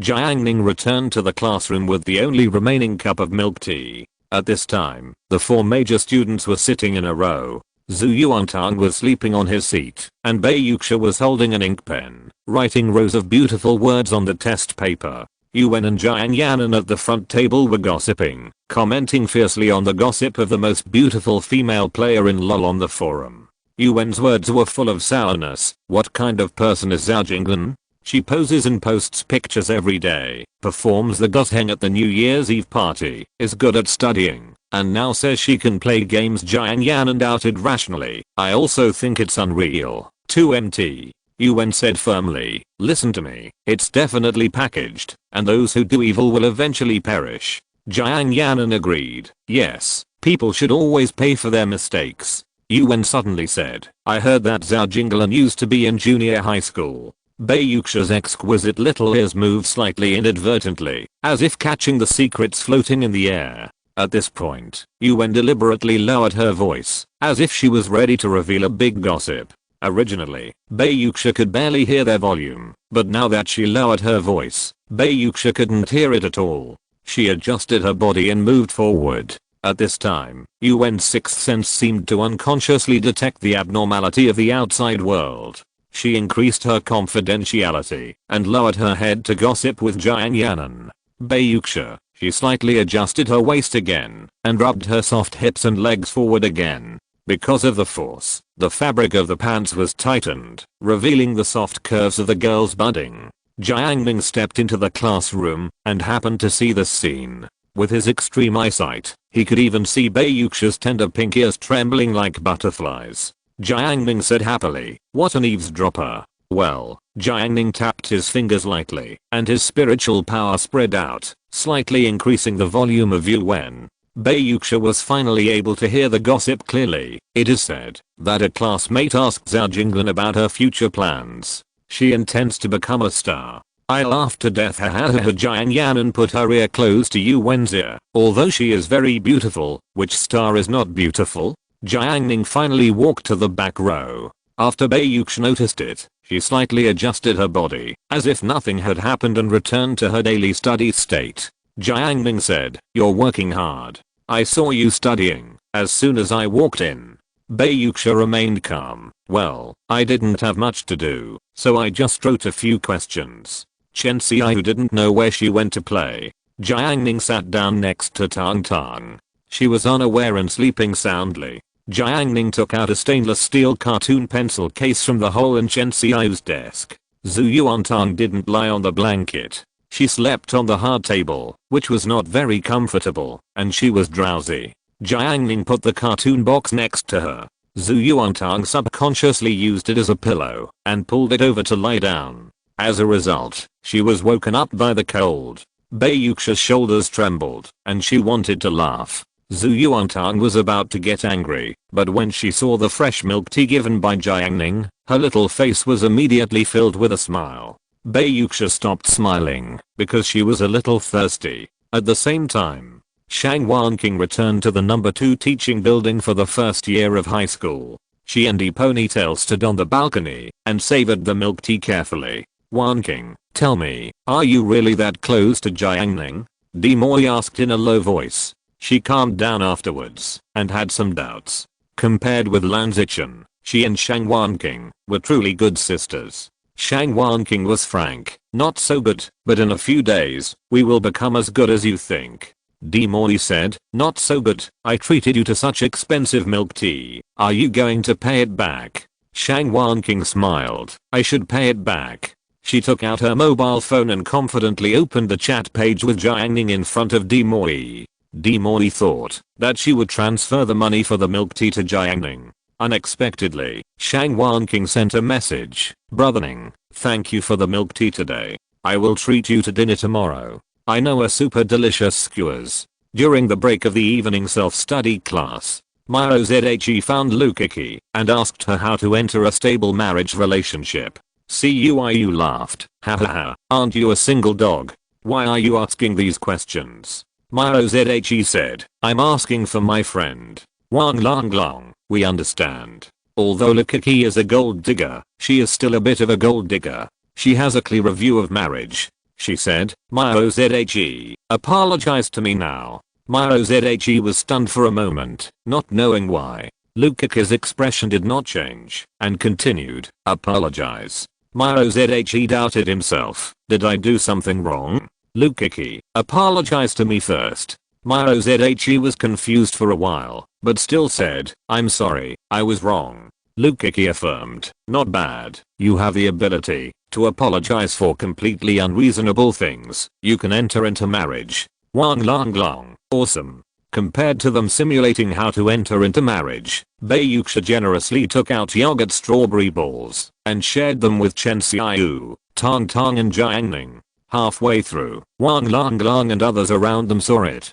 Bayuxia was more open-minded. She picked up the jar. Wang Lang Lang immediately raised his palm. Sister Zaya is so generous. So generous. Bayuxia was amused and gave yogurt strawberry balls to Jiang Yanan, Yuan, Cuiu and Meng Jiui nearby. Even Song Sheng and Shan Zhao, who were in the back row, got a few. When Jiuo Kunan arrived, they had all been distributed. Bayuxia snacks were relatively rare. In high school, even if it was the same snack, would the taste be the same if it was given by an ugly girl and the most beautiful girl in the class? Jiuo Kunan was late and wondered, is it delicious? Cuiu smacked his lips. It's sour and sweet, really good. Jiuo Kunan was even more puzzled and couldn't help but grab a few, put them in his mouth and chewed hard, a little breathless, and said with difficulty, why do I think it doesn't taste very good? And I can't bite it now. Song Sheng pinched his neck and was very angry. Fuck, you took one, but you grabbed me? The classmates behind laughed so hard that they couldn't breathe. After the evening self-study class, Kao-kun was in the classroom, watching Meng Xian and An Qingfeng leave the classroom. When their figures disappeared, Kao-kun ran to the balcony and watched them leave the school. Kao-kun was furious, took out his mobile phone and sent a WeChat message to Meng Xian. What are you doing out tonight? Meng Xian, having supper with friends. Kao-kun asked, with whom? Meng Xian, both men and women.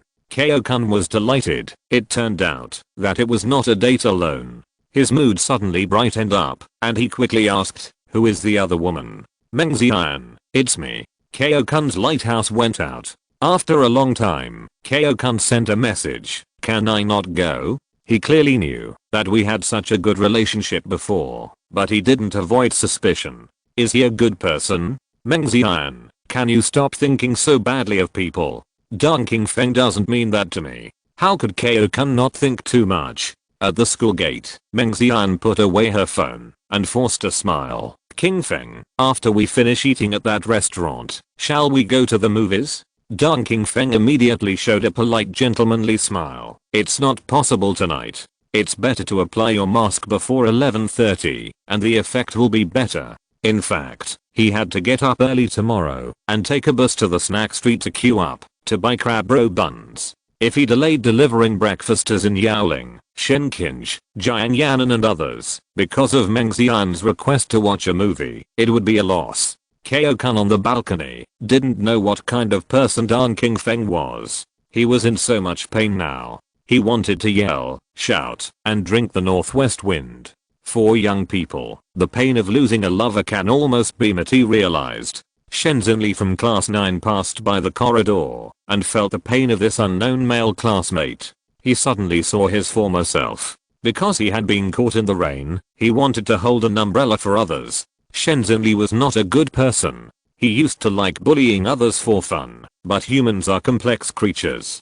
At this moment, Shenzhen Li took the initiative to pat Kao-kun on the shoulder and comforted him. Brother, there are no obstacles in the world. Who hasn't experienced the years of heartbreak? Kao-kun's mentality collapsed, and he stiffened his neck to refute. You will never be as heartbroken as me. The results of the selection of the most beautiful female LoL player in the 4th middle school were released. Lukaki ranked 3rd as a high-level warrior.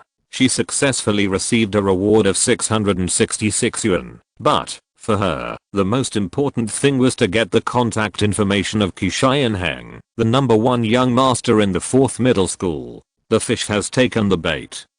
Lukaki stared at Qianheng in the chat list, as if she saw a big gold mine.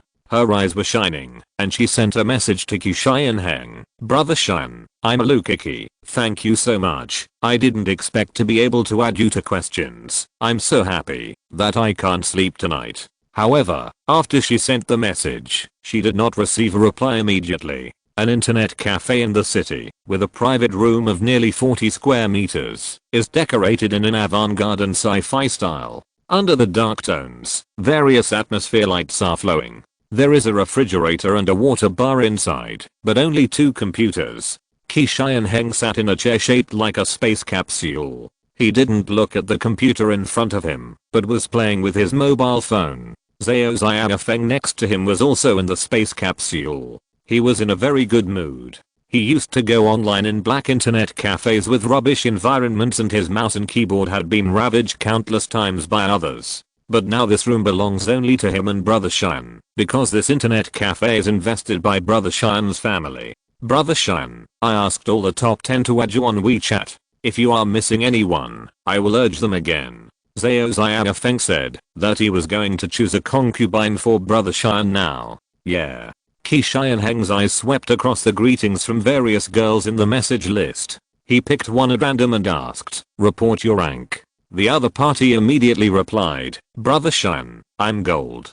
Qianheng, sure, let's play a game. The girl on the other side replied, it's so sudden, I'm so nervous, I'm afraid you'll scold me if I don't play well. Qianheng, it's okay, winning or losing doesn't matter. The girl replied, okay, I'll add you as a game friend, you pull me. 25 minutes later, Qianheng angrily said, what the hell are you playing? You're gold? Bronze is worse than you. He directly passed the other party. He continued to flip through the list and saw a message from a girl who called herself Lukaki at the top of the list.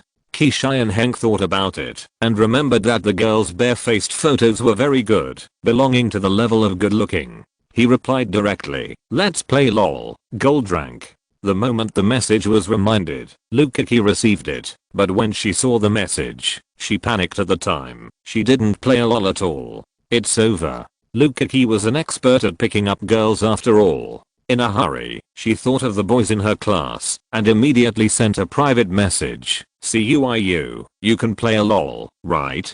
Can you use your account to help me play a gold game? Urgent. CUIU was eating instant noodles in the internet cafe. When he saw Lukaki's message, he laughed. Hahaha, there are times when you need me for help. Call me grandpa and I will help you. Lukaki transferred 666 yuan to you. CUIU was shocked. Oh my god, oh my god. He quickly clicked to receive the transfer and then used the character he had honed from being a power level at a flatter. Sister, I'm a professional gamer. If you have any requirements, just tell me and I guarantee to meet them. Lukaki first said that she would keep it a secret and then told him that she needed to play games with Qianheng. If he performed well, she would reward him handsomely in the future. CUIU, no big deal. So a minute later, Qianheng in the internet cafe saw a gold level player and added himself. Just as he agreed, he saw the other party send a message. Brother, your little cutie has been delivered. Please sign for it. Qianheng smiled. This girl is quite interesting.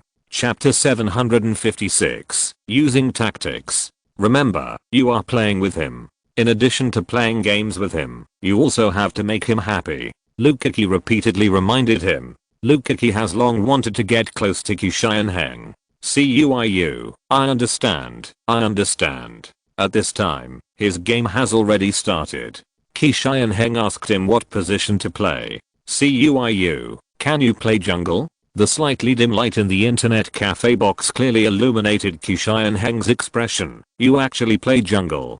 Qianheng has played games with girls. In his impression, most girls are in the bottom lane, either support or ADC. There are very few mid lane and top laners, let alone junglers. When he first met Lukaki, Qianheng could see her flattery between the lines. He thought she was a girl with a softer personality. Qi Xianheng suddenly felt bored. He likes to conquer wild horses, such as Yang Sheng, who has short and handsome hair, or An Zichen, who is calm on the surface and neither humble nor arrogant. He wiped his dyed tinfoil perm with his hand, and said to himself, it's a bit interesting. Contrast always makes people happy. Okay, play whatever you want. Qi Xianheng was easygoing. Qi Xianheng picked up a card master to play mid. At the beginning of the game, the opponent's mid was Morgana. Card played Morgana. Qi Xianheng wanted to curse, but he couldn't kill her at all. Qi Xianheng's mentality exploded. He was very rich. In other games, he would definitely kill everyone in seconds. But in LoL, many zero-charged leopard heads could beat him. Qi Xianheng was suppressed by the opponent's mid, and it was very uncomfortable. At this time, Cuiu's Spider came out of the jungle. The early stage was the strong period of Spider. Cuiu's comprehensive strength was at the level of quasi-diamond. If he got the Spider hero, he would be a real diamond. He rushed up and worked together with Qi Xianheng to kill the Morgana on the opposite side, and the head was given to Qi Xianheng. Awesome. Qi Xianheng slapped the table excitedly. Cuiu immediately started to praise, Brother Xian is so skilled and good at operations. Thanks to you for luring him out. Qi Xianheng couldn't hide his smile and replied, yeah. Relying on the strength of Spider in the early stage, Cuiu helped Qi Xianheng to catch people. After catching the middle lane, the two of them caught the bottom lane together, and Qi Xianheng got a double kill. During this period, Cuiu praised him in various ways. Brother Xian and you cooperated so perfectly. The game experience was so good. My skills are definitely more than gold. I feel like I have reached the king level. Qi Xianheng had more and more fun playing, and at the end of the game, he actually got a super god record. He sent a message, continue to the next game. Cuiu, thank you Brother Xian for taking me. Qi Xianheng's impression of Lukaku increased greatly. From now on, Lukaku's deliberate flattery is no longer a shortcoming, but a contrast with her superb skills. Brother Xian likes contrast. After playing until late at night, Qi Xianheng's excitement finally faded. Finally, he sent a WeChat message to Lukaku, saying, you played well. Qi Xianheng transferred 500 yuan to you. Lukaku was overjoyed. She was originally worried about the 666 yuan she transferred to Cuiu, but now she has almost made back her money. Lukaku clicked to receive the transfer and praised, thank you, Brother Xian. Brother Xian is a good player. Brother Xian, go to bed early.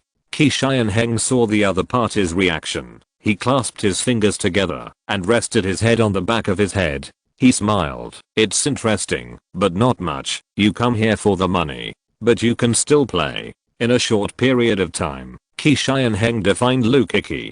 But Lukaku is an independent woman and cannot be defined. After she received the money, she thought for a few minutes. In the past, Lukaku had hooked many men. She never refused any benefits given by others, and she even hinted at asking for red envelopes every now and then. Lukaku was not prepared to do that to Qi Xianheng. She sent a message to Miozhe, are you asleep? In a rental house outside the school, Miozhe read by lamplight at night and flirted with Yunenai by the way. Lukaku is his benefactor, who taught him how to take care of his skin and become handsome. Miozhe is very grateful. What's wrong, Kiki? Lukaku, last time I saw you folding little stars in class. Can you help me fold them?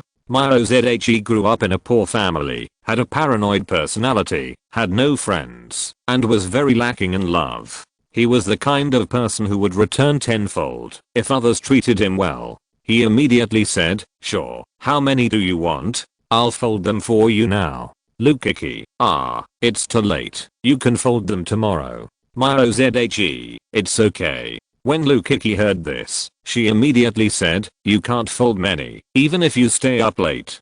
Miozhe, that's right, but I have hundreds of paper cranes here. Do you want them? Lukaku's eyes lit up. Give them all to me. That's enough. There's no need to fold little stars. With hundreds of paper cranes, she can implement her plan tomorrow. After thinking for a while, Lukaku gave Miozhe a red envelope of 100 yuan. Miozhe said unhappily, if you send me another red envelope, I won't give you one. After comforting Miyozhe, Lukaki searched in the cabinet and touched a ring box. Opening the box, there was a gold ring in the shape of a flat plain circle. This was a gift from one of her ex-boyfriends, but she couldn't wear it because it was too big. Lukaki gritted her teeth and said, "You can't catch a wolf without sacrificing a child." It was late at night. Some people were happy and some were sad. The bar was shining with blurred lights and the bartender swayed his body gently. The helpless bottle of wine swam obediently between his left and right hands, bouncing up and down, docile and hypocritical, and mixed a cocktail. The sad Kyo-kun sat at the bar, drinking sad wine alone. Even in the venue far away, the lights were bright and noisy, and the enchanting women and crazy men were screaming and laughing, and the whole place was full of excitement. Kyo-kun remained unmoved. He just drank. He just wanted to forget that person. Gradually, he seemed to be drunk. The red wine glass was shaking, and his lips seemed to be stained with blood. A heavily made up older sister and young woman slowly swam out of the crowd like the most dangerous venomous snake, revealing an unusual beauty. "Little handsome boy, what are you doing?" The older sister and young woman wrapped her arms around Kyo-kun's neck, leaned over, and exhaled a breath, which was the most primitive smell. Nothing. That night, Kyo-kun rejected the older sister and young woman. The next day, during the morning self-study break, Miyozhe, the special messenger of Class 8, sent a package to Kishian Heng of Class 2. Zhao Feng was surprised. "Brother Shan, why did he send you something?" Kishian Heng opened the outer package, and the first thing that caught his eye was a piece of cardboard with words written on it. "Brother Shan, I'm Lukaki from Class 8. Thank you for sending me a red envelope yesterday." Kishian Heng was surprised, and he did not stop, and continued to open the package. It turned out to be a palm-sized glass bottle, with colorful paper cranes in the bottle, and a gold ring in the pile of paper cranes. He took it out, and saw that it was a pure gold ring. Kishian Heng was stunned at first. The price of gold was very clear. Without thinking, he could easily figure out that this gold ring weighing several grams was definitely worth more than the 500 yuan red envelope he gave out yesterday. The other party's return gift was far beyond his imagination. After all, he was the young master key, and he always spent a lot of money. How could he be returned a gift? After a brief moment of surprise, Kishian Heng's mouth corners slowly rose, and his smile became evil. "It's more interesting." Kishian Heng shouted, "Zhao Feng. Brother Shan, I'm here. Kishian Heng said lightly, "When you get out of school at noon, go to my house to pick out an LV bag." Kyo-kun was sad last night, but he was refreshed today. He looked at Meng Xian again, and his eyes were much calmer. Even Kyo-kun bought some snacks and distributed them to the students in the back row. Jiao-kun concluded at a glance, "Akun, you have changed." Kyo-kun seemed to be reborn. He smiled and said, "Yesterday I was drinking to drown my sorrows and met my elder sister. We drank a lot together, and she confessed her feelings to me." Liu Chuandao said, "Damn, you guys are moving too fast. Are you doing this for fun?" Kyo-kun smiled and said, "That's what I thought at first." What happened next? Everyone was curious. Kyo-kun recalled his experience last night. He remembered that in the dim light, the elder sister was as beautiful as a blooming rose. He said, "We drank a lot of wine and talked about a lot of things. She told me her story of broken love. Later, she got drunk and leaned on me." Kyo-kun narrated. Liu Chuandao and Duan Shigen looked expectantly. What happened next? Kyo-kun. "Later, I took a taxi home and arrived at her door." Liu Chuandao rubbed his hands. "Then what happened?" Kyo-kun. "She asked me to spend the night at her house." Duan Shigen felt jealous. He patted Kyo-kun's shoulder and enviously said, "You are so happy." Kyo-kun shook his head and denied it. "I didn't go into the house." Liu Chuandao clapped his hands and said indignantly, "Damn, are you a man?" Ciu Mengi and others also expressed regret. Kyo-kun did not feel sorry. He said, "After I refused, I realized that my sister was not drunk at all. It turned out that she was testing my character. Now, she has a good impression of me." When mentioning this, Kyo-kun felt proud of his moral standards. Pure love party Jiao-kun was jealous. "Damn it, I'll kill you." Liu Chuandao was also envious. It's not a one night stand, it's a girlfriend. Hujun, that's great. Only Wang Lang Lang said out of the blue, is it possible that you are the only one who refused? Everyone else has entered the room. Yuan was talking bad about others to Jiang Yanan again. Bei Yuxia wanted to listen, but couldn't hear. She was helpless. Nowadays, girls in the first year of high school are really playing tricks, photoshopping the real and fake. Yuan said sourly, what's the use of photoshopping to make it look good? Isn't Lukaka's photoshopped photos good looking too? Doesn't she still look like that in real life? Jiang Yanan said, Kiki is to make friends. Yuan became even more excited. So, those first year high school girls also photoshop their photos to make friends. How old are they? They want to make friends every day. Can they be serious students? In my opinion, besides the appearance, the inner qualities of a girl are more important. Yuan said. Jiang Yanan, yeah. Yuan changed the subject. How do you think I compare with them? Jiang Yanan, it's not easy, right? Yuan, you can focus on the advantages. 1. I can move pure water buckets. 2. I can play table tennis. 3. I'm good at debate. 4. I'm not vain. 5. I'm loyal. She counted a lot of advantages, and in the end, she brought up the glory of being a class representative in junior high school. The more she talked about her resume, the more confident she became, and the louder her voice became. Yuan finally said, do you think a girl like me is a complete winner compared to her? Jiang Yanan was confused. It's not easy, right? Yuan thought about it and listed a goal. Then how about me and Yun Tingting? As a good sister, Jiang Yanan is really hard to evaluate. Jiang Yanan, you win. What about the analogy of the class monitor? Yuan continued to ask. Jiang Yanan said 3 words. The class monitor is handsome. At this time, Zhu Yuantang and Chen Xiaoyu ran into the house from outside, each taking a string of candied haws. Zhu Yuantang shouted, Jiang Ning, I bought it for you. Chen Xiaoyu, Yuxia, I bought it for you. Yuan has no self-awareness. Of course, most high school students in the world have no self-awareness, so it is not a shortcoming. Yuan, so, I'm worthy of the class monitor, right?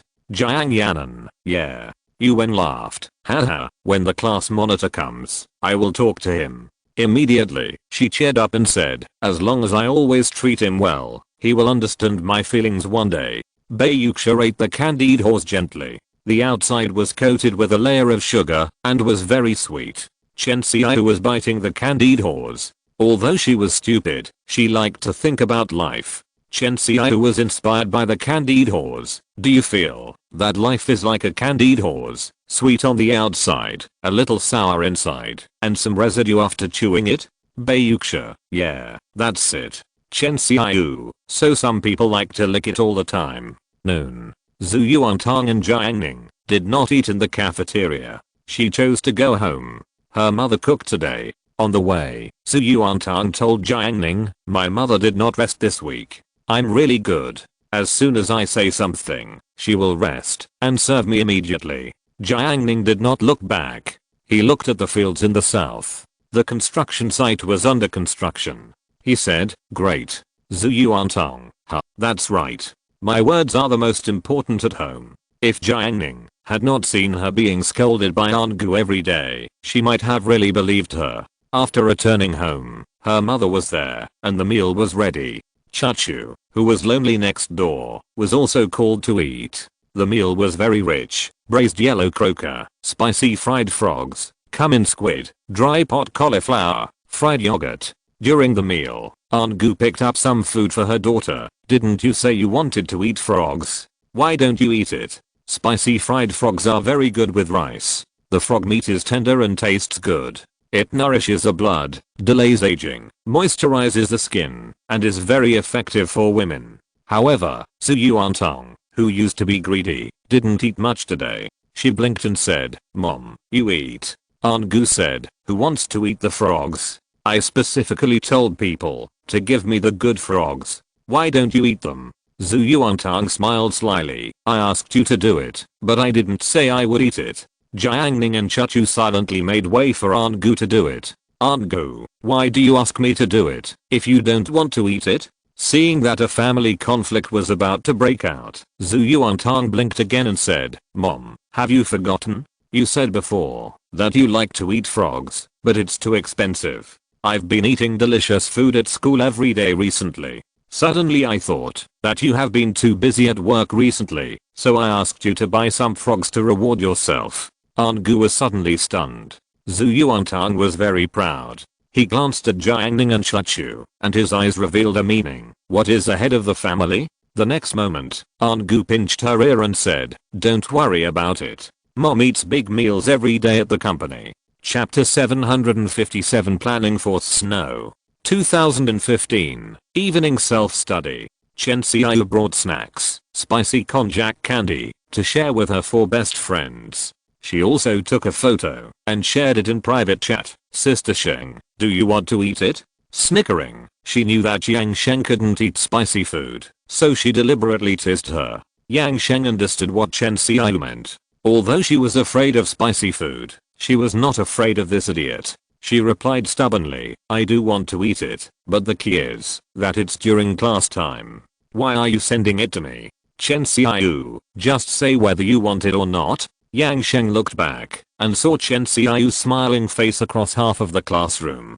"Yang Sheng, I won't bother to answer it." "Chen Xiaoyu, you don't have to answer it." After sending the message, she stuck to Tang Tong and showed her the chat history. Zhu Yuantang said calmly, "Leave it to me." She tied the konjac candy with a small rubber band, tightened it, and then moved out the wooden catapult. She loaded the konjac candy and positioned it. Then, the hook of the stone throwing machine was pulled down, and the mechanism was activated.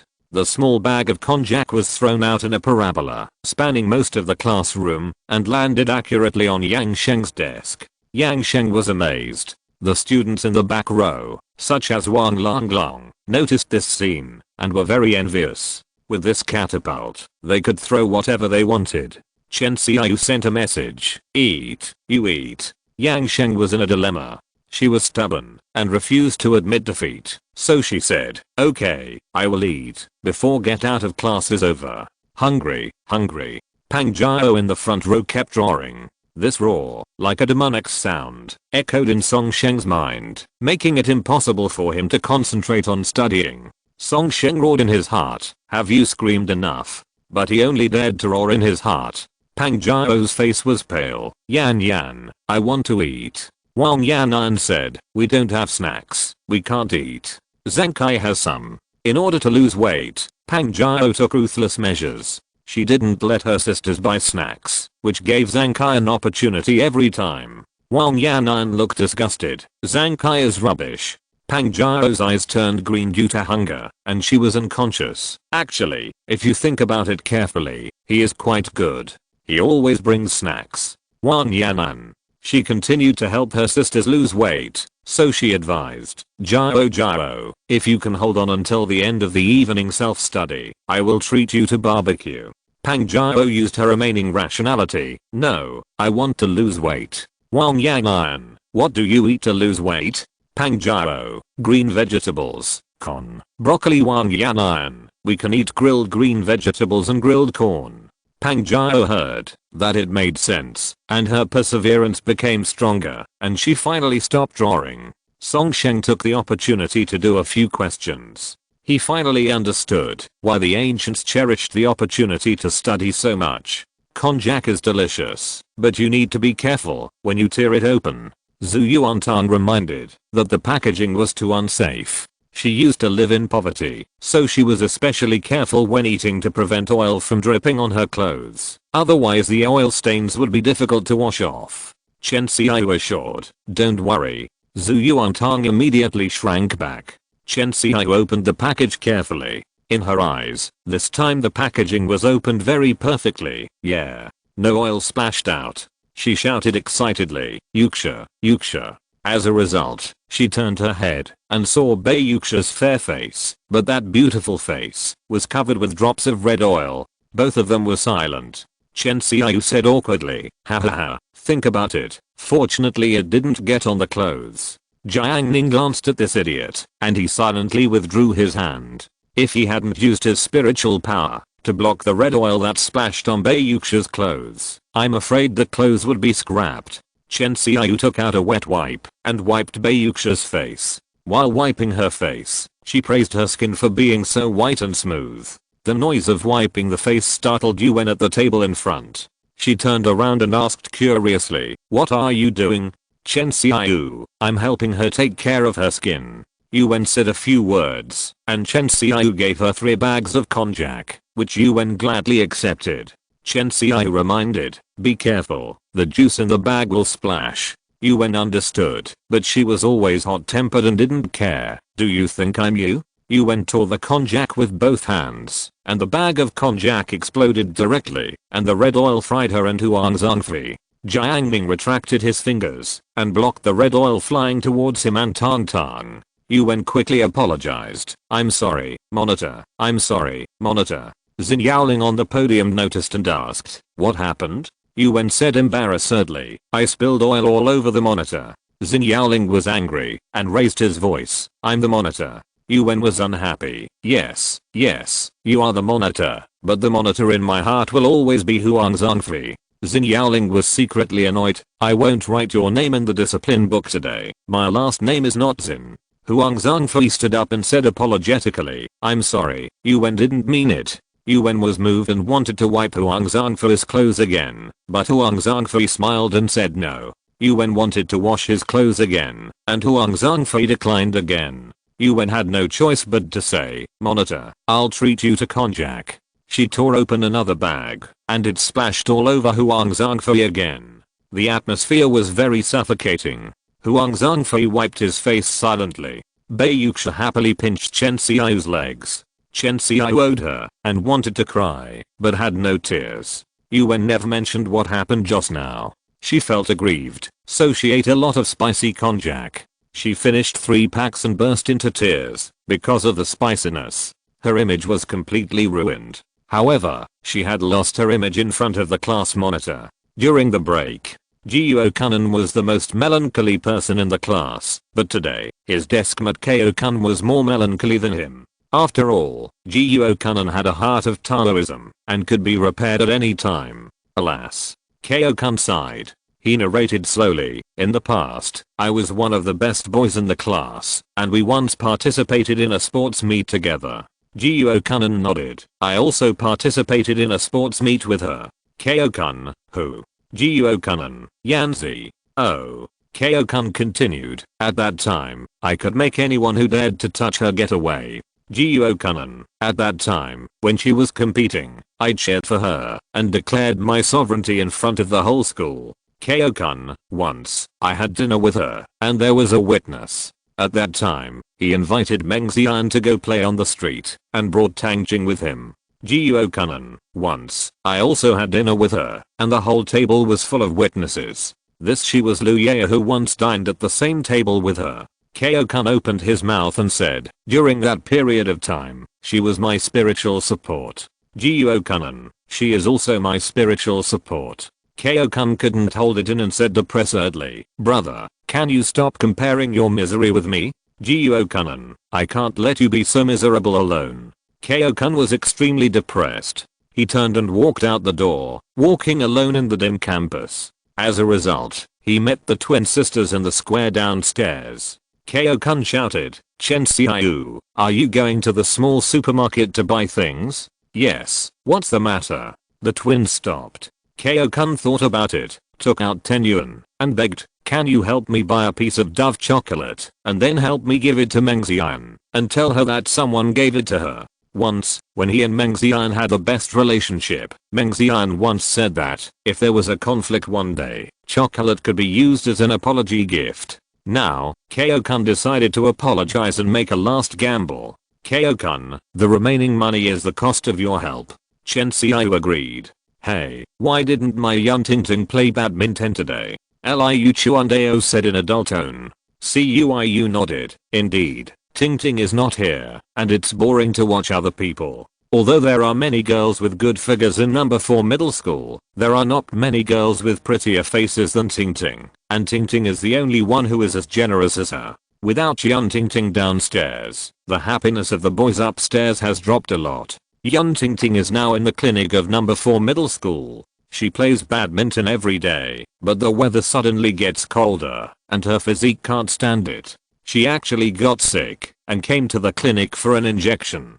After arriving at the clinic, she found that the doctor was not there, and unexpectedly ran into Jiang Ning. Yun Tingting was delighted, and found that in the middle of the clinic, there was a girl with a beautiful side face, who was washing the eyes of another short-haired girl. Yun Tingting didn't care.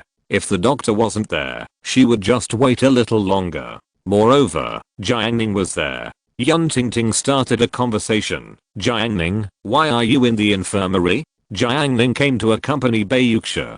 Yang Sheng ate konjac, which was so spicy that her mouth hurt and it also got into her eyes. She was afraid of spicy food, but now she really couldn't stand it. Yang Sheng knew that Bayuxia was good at cooking, so she asked her for help. As a good friend, Bayuxia came to the infirmary to help her rinse her eyes with saline. Jiang Ning had nothing to do, so he came to the infirmary to stroll around and admire the weak Yang Sheng. I'm waiting for someone. Jiang Ning said, what about you? Yun Tingting thought he was waiting for a doctor, so she said, I'll give you a shot. This was a rare opportunity, so Yun Tingting asked, let's play badminton together next time. Jiang Ning pretended to be surprised. There should be a lot of people who ask you to play badminton, right? Speaking of this, Yun Tingting's face, which had become a little pale due to her illness, immediately became radiant. She smiled and said, yes, there are a lot of people, but some of them are so wretched. By the way, let me show you a weird thing. She took out her mobile phone. Yun Tingting likes to play badminton in front of many people, which means she is an extrovert. At this moment, she is willing to find a topic to share with the boy she admires. She clicked on the chat record. Look. Jiang Ning looked up and found that it was still an acquaintance. Liu Chuandao, I found something. Yun Tingting, what? Liu Chuandao, Tingting, you have a great figure. Yun Tingting, not bad. Liu Chuandao, I want to hug you in my dreams. Yun Tingting, Liu Chuandao, the baby you give birth to must be very cute. Yun Tingting, how do you know that I have a baby in my belly? Grin. Liu Chuandao?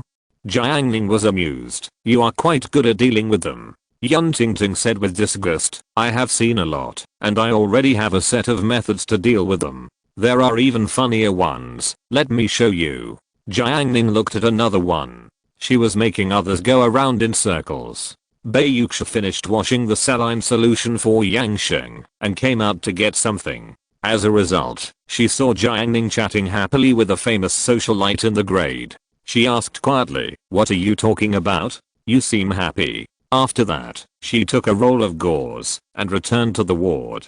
Yun Tingting suddenly whispered, who is she? Why does she seem to have a problem with me? Jiang Ning said with a smile, deliberately saying, she is my good friend Bayuxia. She will give you an injection later. Yun Tingting's face changed. Huh. The twin sisters came back from the small supermarket and bought the chocolate that Kao-kun wanted. Kao-kun hid on the balcony and peeked. I saw Chen Xiao and Meng Xian said a few words and then handed the chocolate to Meng Xian. Who knew that Meng Xian glanced at it, threw the chocolate on the table, turned her head, and didn't look at it again. Kao-kun covered his chest and ran away in embarrassment. After a while, he received a message from Chen Xiao. She didn't want your chocolate and threw it away. Fortunately, I picked it up quickly. Kao-kun replied with difficulty. Okay, I got it. Chen Xiao, where are you? I'll return the chocolate to you. Kao-kun smiled bleakly and typed a reply. Forget it, no need, I'll give it to you to eat. Chen Xiao hurriedly thanked him. Thank you so much. I was worried that I didn't have enough money just now, so I didn't buy chocolate for Jiang Ning. I felt guilty. This piece is just right for him to eat. Kao-kun saw this message and Chen Xiao's innocent words. For some reason, he felt even more uncomfortable. After school in the evening, Ciu rushed out of the classroom like a rabbit scattering an eagle, because today he took Lu Kika's order again, and accompanied Qishai and Heng to play games. Did you get chased by a dog? Yuwen muttered. She pretended to clean up the table and then invited, class monitor, do you want to walk together tonight? At the same time, Jiang Ning, who had gone ahead, had already reached the asphalt road of the river dam. There was no moon in the sky tonight, and it was pitch black. Only the street lamps on the roadside emitted dim lights. At this moment, the river dam was empty and there was a sense of extreme tranquility. For Zhu Yuantong, the river dam used to have no street lamps, let alone Jiang Ning. She did not think about unhappy things, but smiled. I told Xiao and Yuxia that when it snows, I will call them to catch rabbits for fun. Can you catch a rabbit? Jiang Ning doubted. You underestimate me, right? In the past, Chachu and I could run 8 miles chasing rabbits. Zhu Yuantang missed the past. Once it snowed heavily in the countryside, the vast fields were covered with white. I remember one year, the snow was so thick that it reached her waist. Although she was not tall before, it was still very thick snow. Jiang Ning said, okay, you catch the rabbits, and Chachu will be responsible for roasting the rabbit meat. It's a deal. Zhu Yuantang stretched out her finger and hooked Jiang Ning's pocket. Jiang Ning laughed twice. It's snowing. According to his observation of the celestial phenomena, it will snow in Yazhou in about 10 days. By then, the Hushu River will be frozen. Bei Yuxia and the twins will come to the river dam to play. Maybe they can catch up. Jiang Ning thought, I guess I have to prepare some things by then, and Chachu shouldn't miss it. Last summer vacation, there was a flood, and Chachu went back to the village, so they couldn't go fishing together. Recommend a book. You have to fall in love when you're reborn. Introduction. The biggest regret in life is that a person cannot have youth and the feeling of youth at the same time. Bei Yang is an exception, because he was reborn. Chapter 758 Time. Night. Cold night. You went heart, however, was hot, like surging magma, burning Huang Zhongfei. Most of the students in the first and second grades of high school have returned to their own nests to avoid the cold of winter. The third grade is in the last evening self-study. The long main road of the number 4 middle school campus is a little lonely at this moment. Yuan walks beside Huang Zhongfei, not quite a good match, as if they are not of the same style. Behind them is the brightly lit teaching building, which is magnificent. In the classroom of class 8, Chen Kan is alone guarding the eternal world. In the long night, he uses knowledge to make a pilgrimage. Everyone has his own aspirations. So, what is love for Yuan? Love is a light, even if there is no light. Yuan put her hands behind her back, imitating the heroine in the plastic idol drama. She took a light step, tiptoeing, and tiptoeing again, trying to take a naive step. However, she walked a little crazy. As soon as she touched the concrete floor, she lost her balance. Yuan screamed, ah. As she screamed, she leaned back. Huang Zhongfei stretched out his hand to grab her, but he missed by 10 centimeters. Yuan saw with her own eyes that there was only 10 centimeters between her and Huang Zhongfei's fingers. So close yet so far away, yet so far away. She screamed in her heart, no, I will never break up with you, even if the heavens and the earth unite. At this moment, Yuan overcame the gravity in her heart. Her upper body stopped leaning, and her legs were like crab legs, constantly controlling the balance. Thump, thump, thump. Back, back, back. Yuan took many steps, until she bumped into the street lamp pole in the east, and then she completely stabilized her body. Huang Zhongfei quickly chased after her, and asked with concern, are you okay?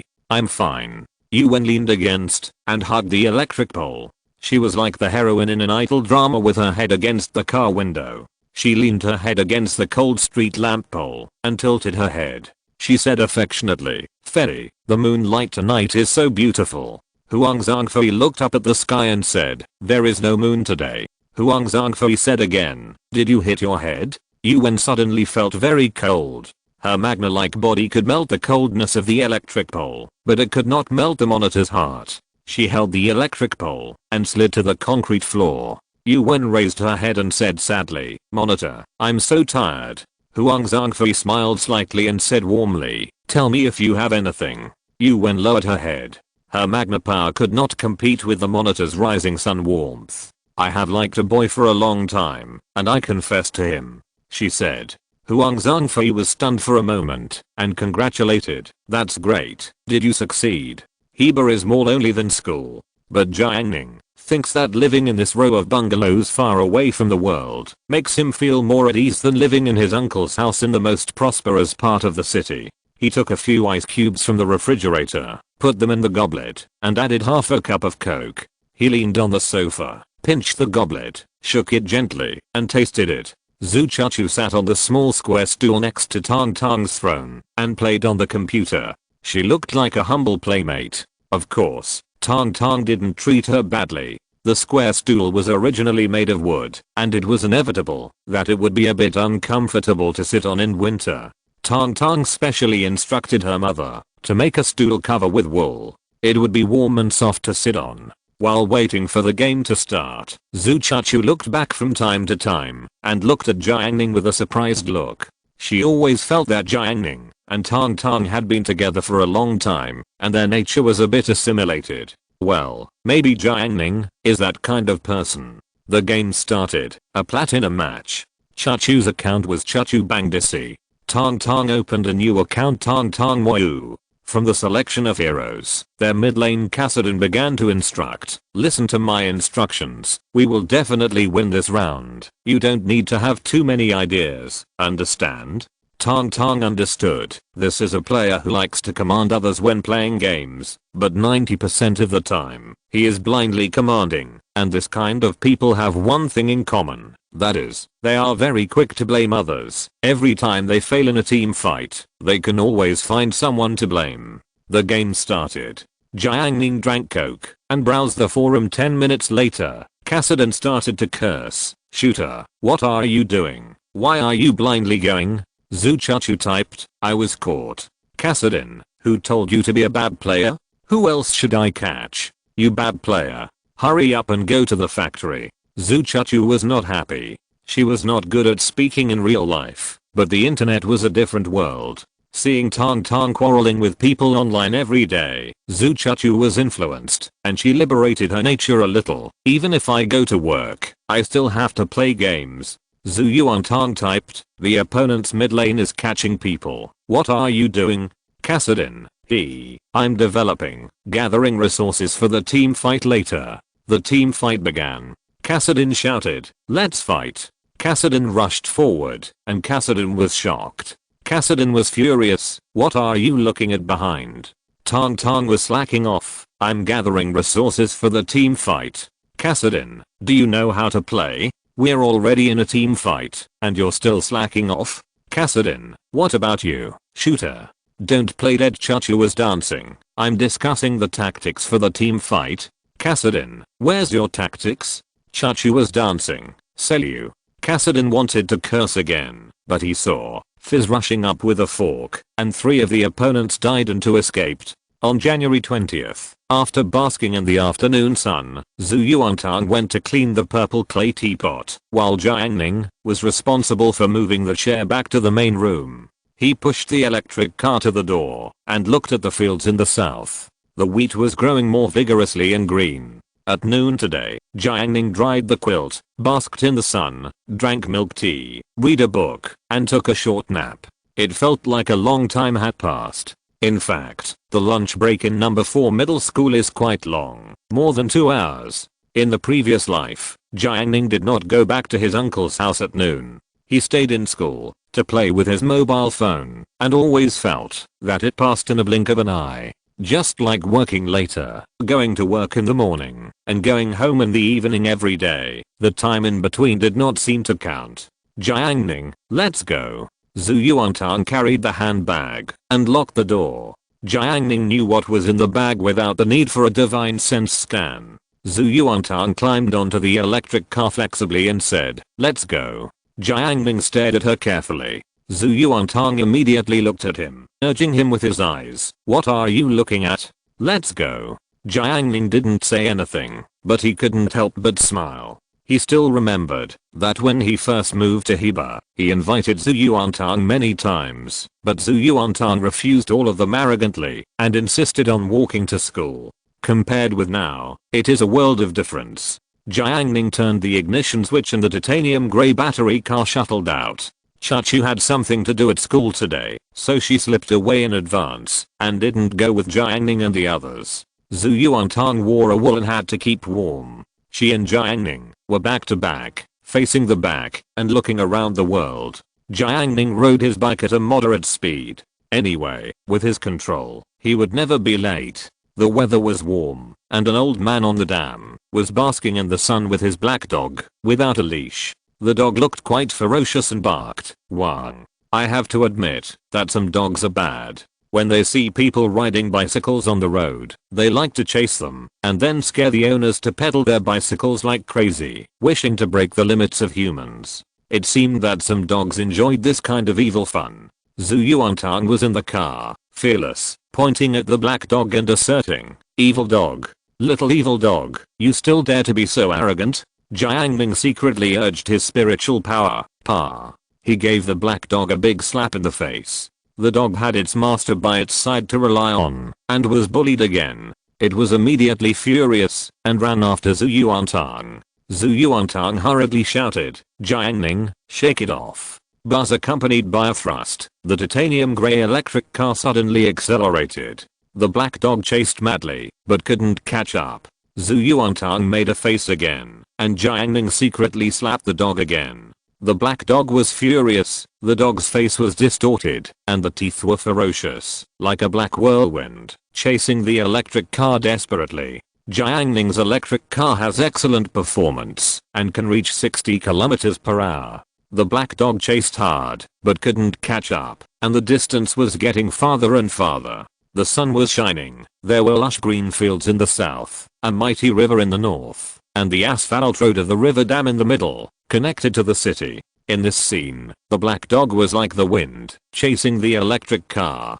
Zhu Yuantang's silver bell-like laughter drifted over the river dam in the countryside, and it seemed that at this moment, even the air was bright. Arriving at the school, Zhu Yuantang described this scene to Chen Xiao in a thrilling way. The fooled Chen Xiao opened her eyes wide, and felt very excited about Zhu Yuantang's experience. Although it was winter, the afternoon classes were still a bit lazy, and even Chen Xiao's forehead was drooping a little bit, wanting to sleep.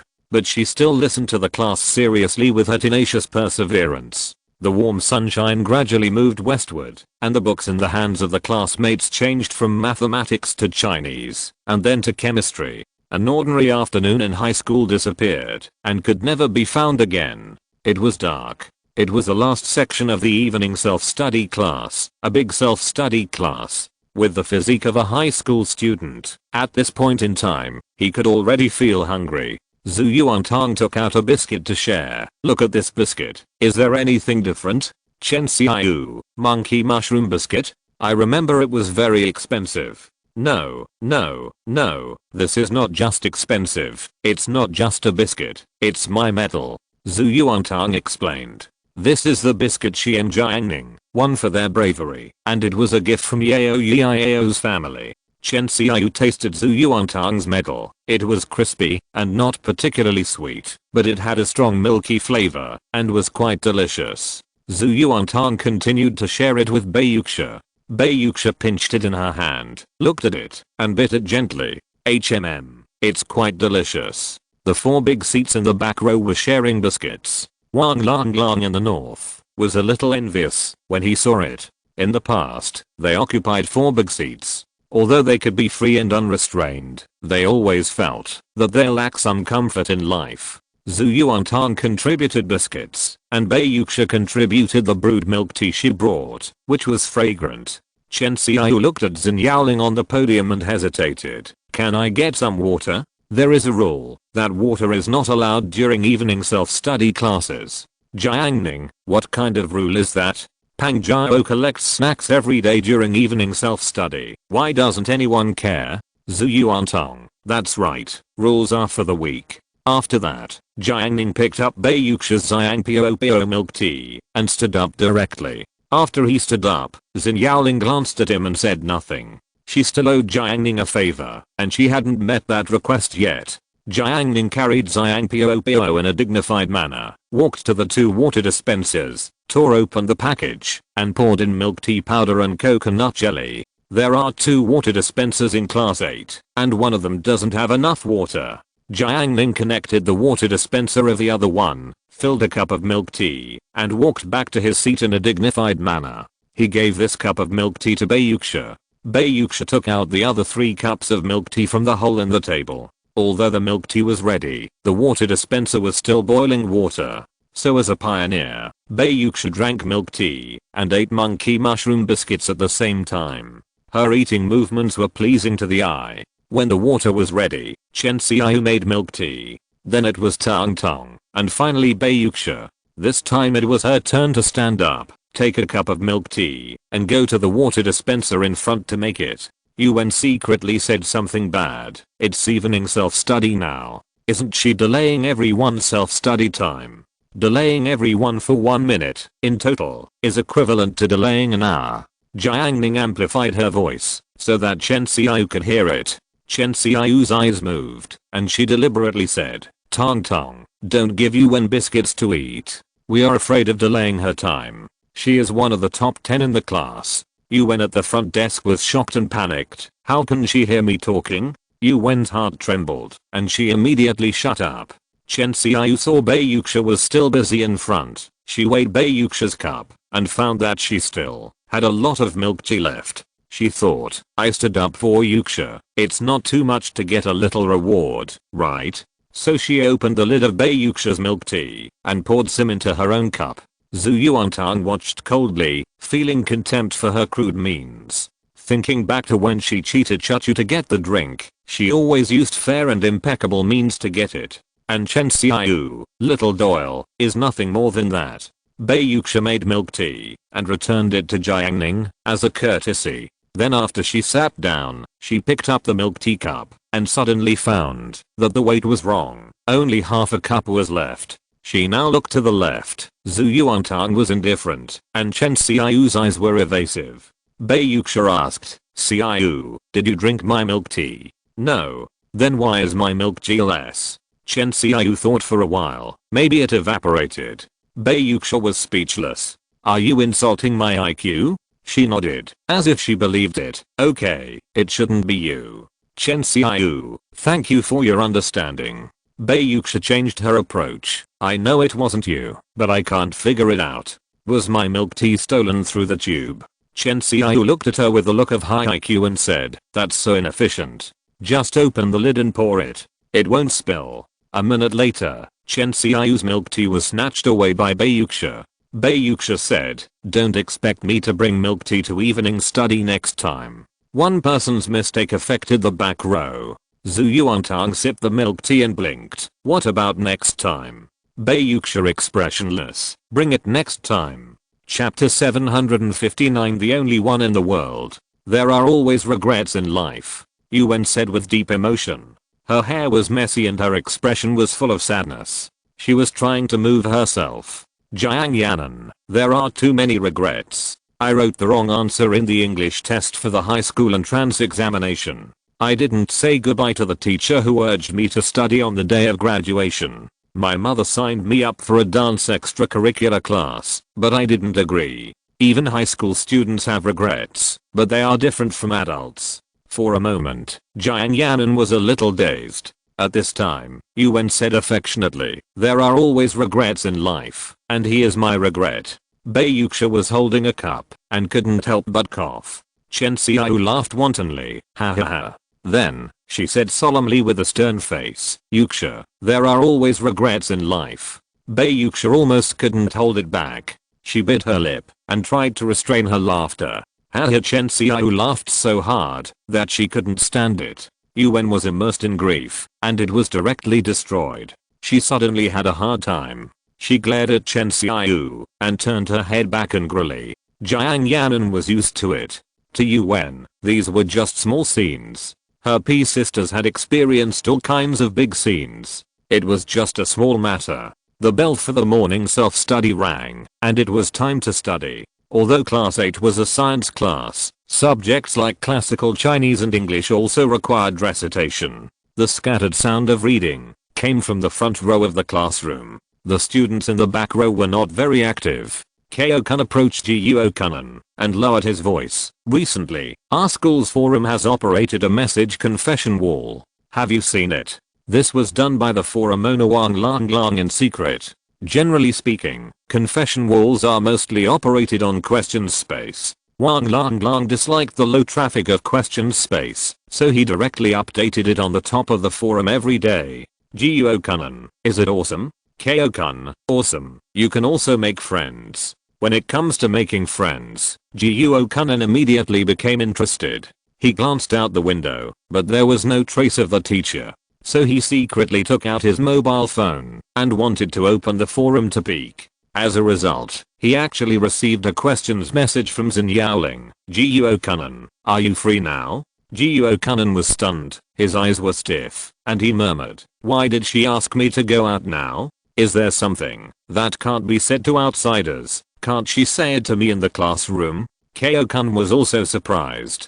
Who is Xiaoling? She used to be the monitor of class 6 in the first grade of high school. She is beautiful, has excellent grades, and has a wide network of contacts. Even if Kyokun is in class 5, he has heard of her name. Now Xiaoling has transferred to class 8. She can get the position of monitor in class 8 with a lot of talents, which proves her ability. There is no doubt that Xiaoling's comprehensive strength is more than one level higher than Mengxian.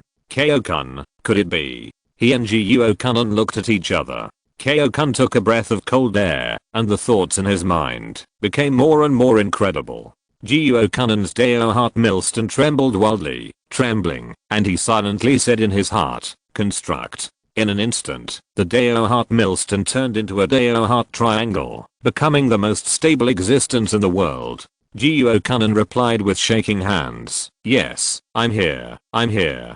Xiaoling said, are you free? Director Yan said that we need to clean the main road of the campus today, and we are short of a few people. Gyuokunin, let's go sweep the floor.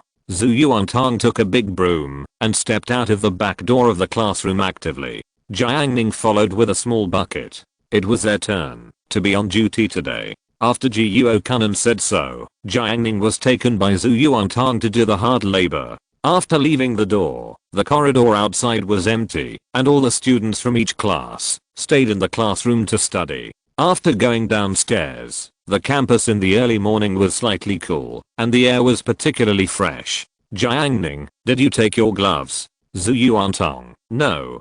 Jiang Ning smiled, be careful not to freeze your hands. At this time, the campus was empty, and only some students on duty could be seen, cleaning everywhere. Jiang Ning had a better vision and saw Wu Yunsky, a freshman, standing on the west side of the number 2 teaching building, chatting happily with 2 girls. It seems that Qian Heng's tactics are not very good. He spent so much money to throw dirty water on Wu Yunsky, but he can still talk and laugh with girls.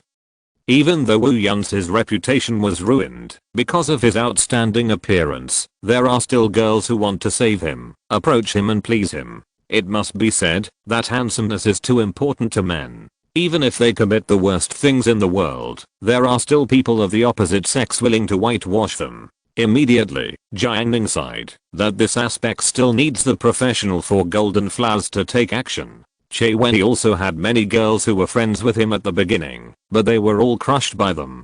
Zhu Yuantang was humming softly in front and urged Jiang Ning to walk faster. Jiang Ning said lazily, what's the hurry? After walking slowly for 2 or 3 minutes, he finally came to the gate of number 4 middle school. Xiaoling was chatting with the class teacher Shan Qingrang nearby. When Shan Qingrang saw Zhu Yuantang, he frowned and asked Xiaoling, why did you call her here? Xiaoling was about to explain when Shan Qingrang stepped forward and greeted him attentively. He took Zhu Yuantang's broom and started sweeping the street himself. Xiaoling, Jiang Ning and Zhu Yuantang wandered around the campus for a while, and when they were almost done sweeping, they returned to the classroom together. Not long after, Gyuokunin, Kyokun, and Liu Chuandao, who had participated in sweeping the floor, returned. Liu Chuandao, carrying a big broom, suddenly shouted, "Flying dragon in the sky, hey!" He casually swung the big broom, and it flew into the air, smashed fiercely, and landed in the northeast corner of the classroom. In an instant, dust and smoke filled the air. Wang Lang shouted, "Brother Dao is so cool." In fact, he was cursing in his heart, and the dust that was startled almost splashed all over him. Liu Chuandao, haha, do you know what technique is? However, although he threw it into the corner, his technique was not accurate enough, and the big broom stood crookedly, and was not very stable. Squad leaders in Yaoling saw his casual behavior, and looked at the girls in the 4 companies, so he reminded Liu Chuandao, don't throw it like this next time, there will be dust, and it is not stable. Liu Chuandao's mouth pulled out an angle of indifference. Why is it unstable? Are you questioning my technique? He completely ignored Xin Yaoling's squad leader's majesty. Xin Yaoling said in a deep voice, let me ask you, what if it falls and hits someone? The beautiful girl frowned slightly, and her slight anger was often particularly moving. Liu Chuandao wanted to provoke her even more, and deliberately choked, you women are timid, I can understand, but don't use your judgment to predict my operation. You said it will fall, will it fall? Liu Chuandao also deliberately walked to the northeast corner, and faced the big broom. Jiang Ning urged his spiritual power, pulled forward, and slapped the big broom that had just finished sweeping the main road. Liu Chuandao pushed the broom aside, his face covered with dust, and cursed. Pa pa pa. Xin Yaoling couldn't get angry, and she withdrew her beautiful eyes with satisfaction. Jiang Ning did another thing for the class monitor, establishing her authority, but unfortunately she didn't know it. The morning self-study ended, and it was time for a break. Shan Kaikun and Jiuo Kunan gathered together to read the forum, and Cuiu, Meng Gui, Daozi Gangzi and others watched, forming an independent group. At this time, if the inspecting teacher broke into the door, he would definitely reap a lot. The confession wall reads, Kiang, I'm a freshman girl, 160 centimeters tall, 150 kilograms, cute. I want to find a guy who is 180 centimeter plus tall, handsome, likes to play basketball, is in the top 50 in the grade, has at least one talent, is humorous and proactive, because I'm more passive, and better at playing games, because I like playing games, and better at being generous, and I don't like stingy guys. I like little surprises in life. Shan Kaikun couldn't help but complain. Amazing. Duan Shigang, Jiao Jiao doesn't have such high requirements. Liu Chuandao, I suddenly think Jiao Jiao is pretty good. Meng Gui was more direct. He opened his mobile phone and clicked on the post to comment, a fantasy before death. Cuiu was more heartwarming. He took out his female account and first sprayed Meng Gui. Do you know what an ideal type is? Then, he praised, sister is great. I happen to have a boy who meets your requirements. I want to introduce him to you. Can I see your beautiful photos? Sure enough, the girl privately chatted with him and sent a photo.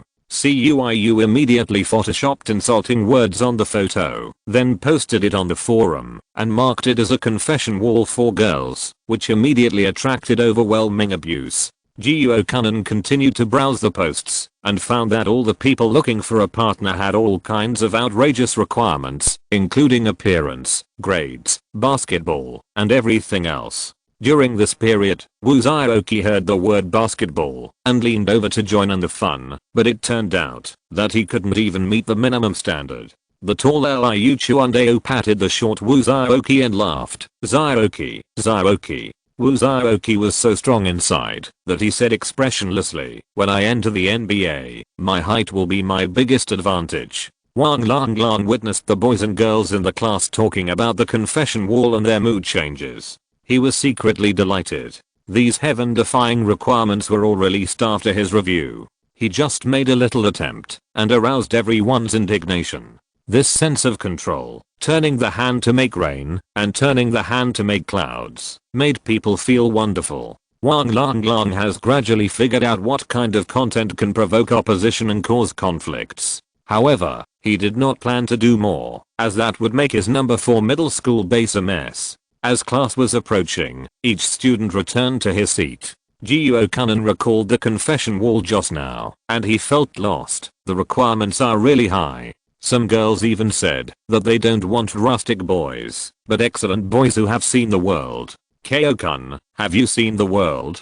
Jiuo Kunan asked. Kyo-kun was from the city and was considered middle class in Yuzhou City. He thought for a moment and said, not bad, about the same as you guys. Jiu Kanan, I've seen some girls who can paint, play the piano, dance, and do everything. They've even traveled to several countries. They're really good.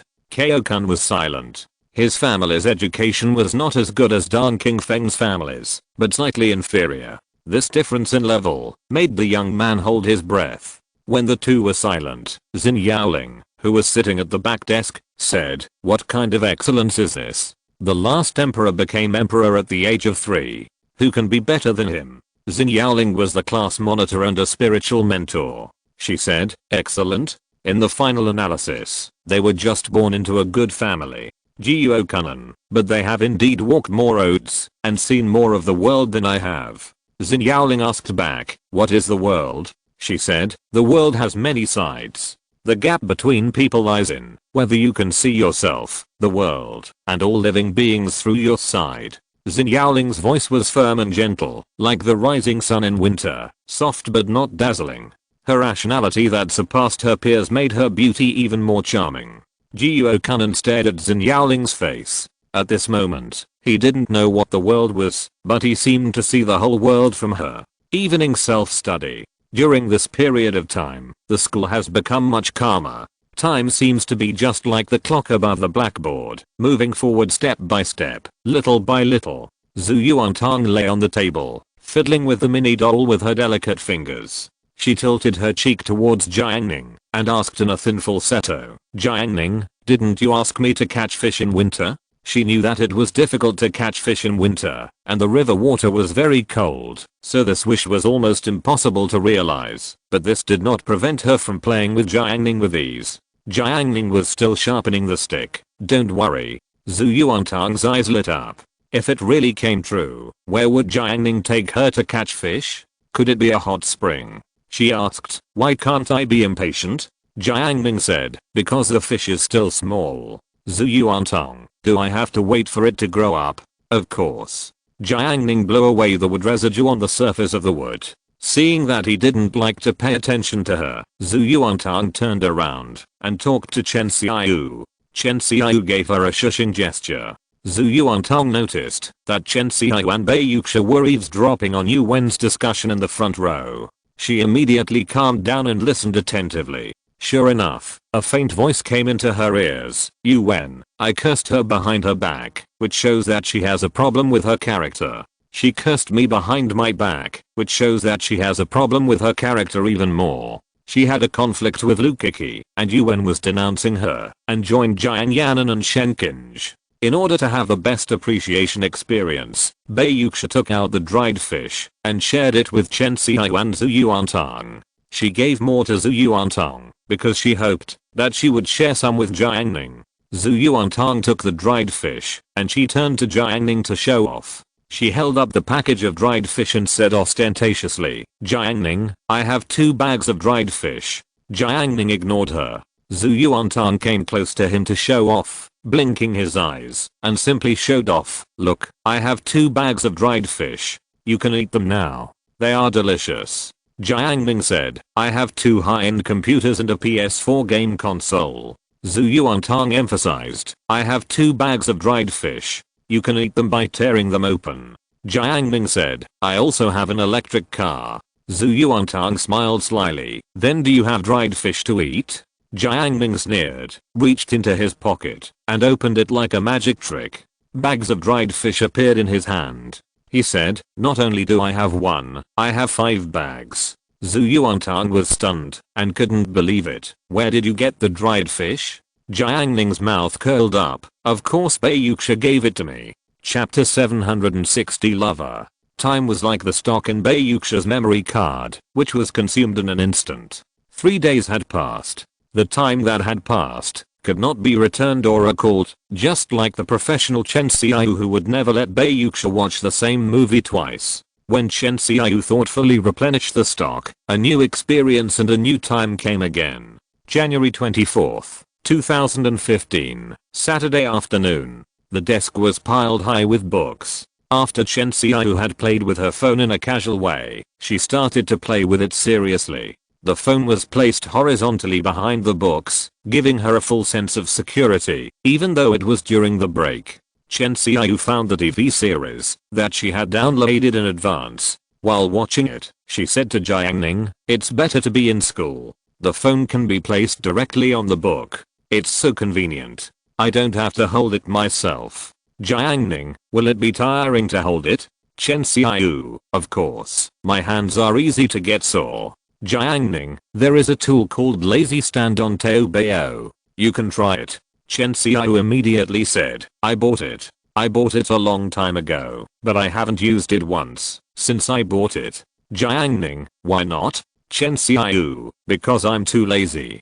Jiang Ning, in the activity area at the back of the classroom, people were coming and going. Ma Shichen passed by here and glanced at it. He caught a glimpse of the male actor in the play complaining, "Why do you think he Yichen, would want a divorced woman? This drama is bloody." But fortunately, it was not a brainless Korean star.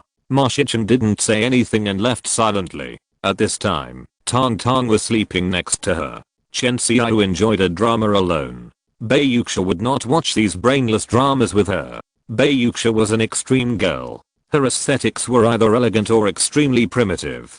Chen Xiaoyu was watching with great interest. After a while, Jiang Yanan and Yuan were attracted and stood behind her to watch the drama. "What's the name of the drama?" Jiang Yanan asked. "It's a day off today. I'll go home and watch it tonight." Chen Xiaoyu, "Why Sheng Xiaomo?" Jiang Yanan, "Oh, okay, it's from IKIE. You need a membership for this, right?" Chen Xiaoyu, "Yes, you need a membership. This is a bit discouraging. Nowadays, there are still relatively few high school students who can open a video membership. Even a woman like Lukiki, who watches a video, also borrows a membership everywhere. Well, for example, Chen Xiaoyu, she and her sister share Jiang Ning's video membership." Jiang Yanan, "Okay, I thought we only had to watch the ads." Yuan said directly, "I'm confused. I don't even want to become a member, so why do you let us watch those ads? And there are many luxury goods ads in it." Jiang Yanan, "Indeed, the ad should be shown to those who have become members, so that they can afford it." Chen Xiaoyu thought for a few seconds and said, "Not necessarily." Lukiki was holding her LV bag. This time the bag was authenticated by Ma Shichen, and it was genuine at first glance. Lukiki curled her lips and said in a cold tone, "Are you saying that people who can't afford luxury goods now will be able to afford them in the future? Don't joke, many things are destined." Chen Xiaoyu was still thinking, and a wise expression appeared on her face. Luxury goods ads should be shown to people who can't afford them, so that when people who can afford them use them, they can recognize them. Jiang, Lu, why do I feel that there is a trace of truth? Bai Yuxia raised her eyes silently, and then retracted them. She was used to it. Kao-kun was determined to completely cut off his relationship with Meng Xian, and never have any contact with them again. "Without love, I feel light," he said. Inspired by Kao-kun, Jiuo-kun also decided to cut off his past and start a new life. He wrote Manman on his home workbook and crossed out Zhu Yan, and crossed out Lu Ye. Finally, Jiuo-kun had cut off all the girls and was alone from now on. He suddenly felt relaxed all over, and even his breathing became much smoother. The grinding wheel of his heart was running evenly. So-called without love, I feel light.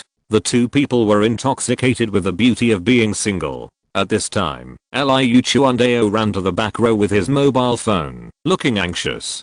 Jiuo-kun asked, "Chuandao, what's wrong with you?" Liu Chuandao stopped and said, "I added the girls who play LOL on Tiba and asked you about the game. People tend to have some misunderstandings about themselves, such as Jiuo-kun, who thinks he knows a lot about games, and of course, girls." Jiuo-kun, "Who are you going to ask?" Liu Chuandao thought for a moment and replied, "Let's go to Ma Shichen. Ask him how to get started."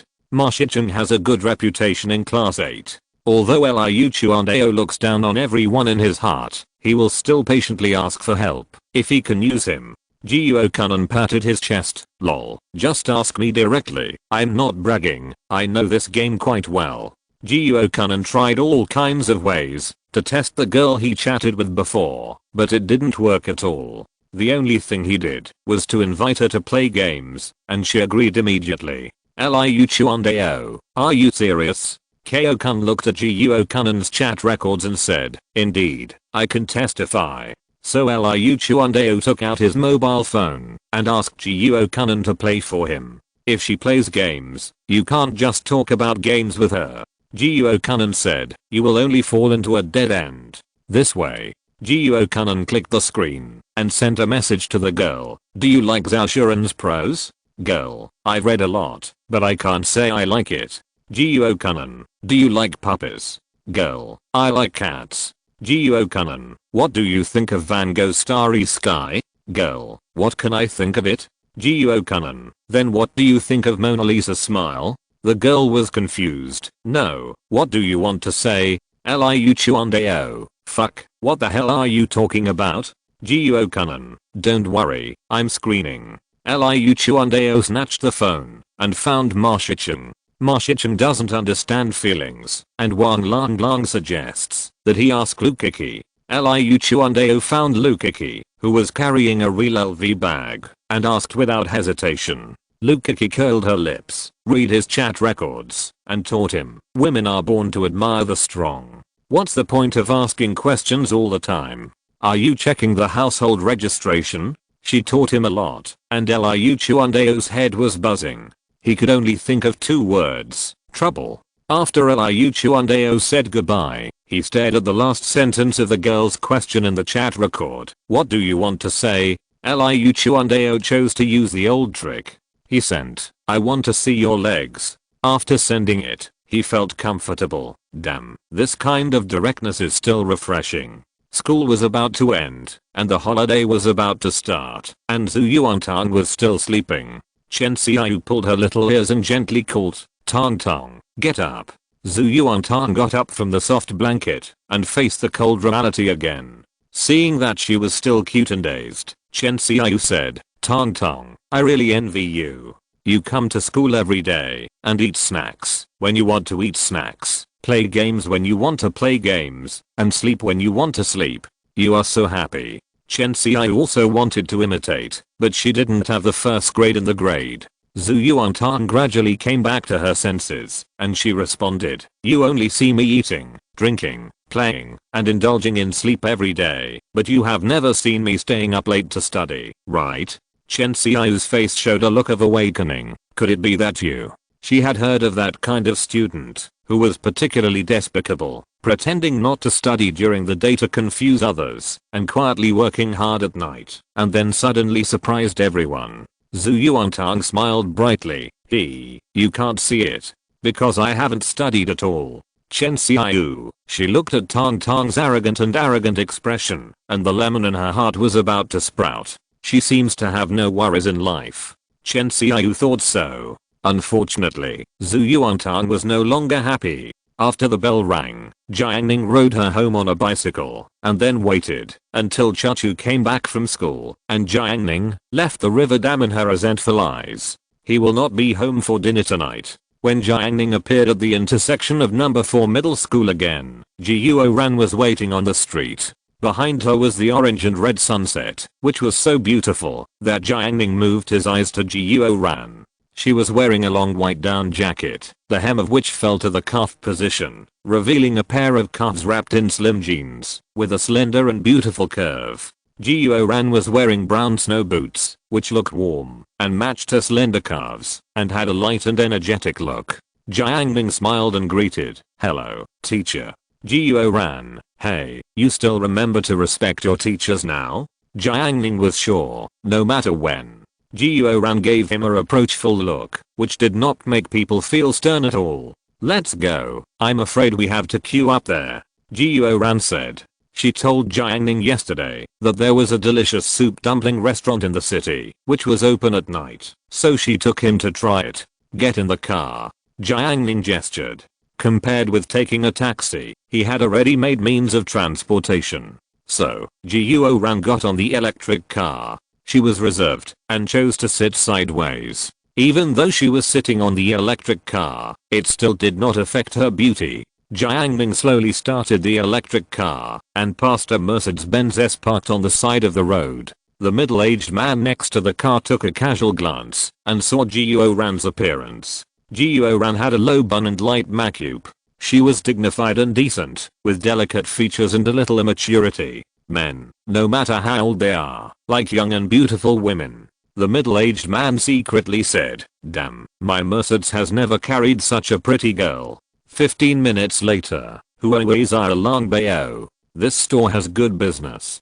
Today is Saturday. In the steaming steamer in front of the store, steam is rising, and the faint smell of meat is shuttled through the gaps of the wheat fragrance. There are many customers in line, but the boss moves quickly. As the stacks of steamers grow taller and shorter, 5 minutes later, it is Guo Ran and Jiang Ning's turn. Guo Ran chose 3 baskets of steamed buns, 1 basket of shrimp, and 2 baskets of fresh meat. Jiang Ning was going to help, but she ended up carrying 3 baskets by herself. There were many customers in the store, so Guo Ran found a table for 2, put the steamed buns away, and said, "You leave the table, I'll do it." "Okay."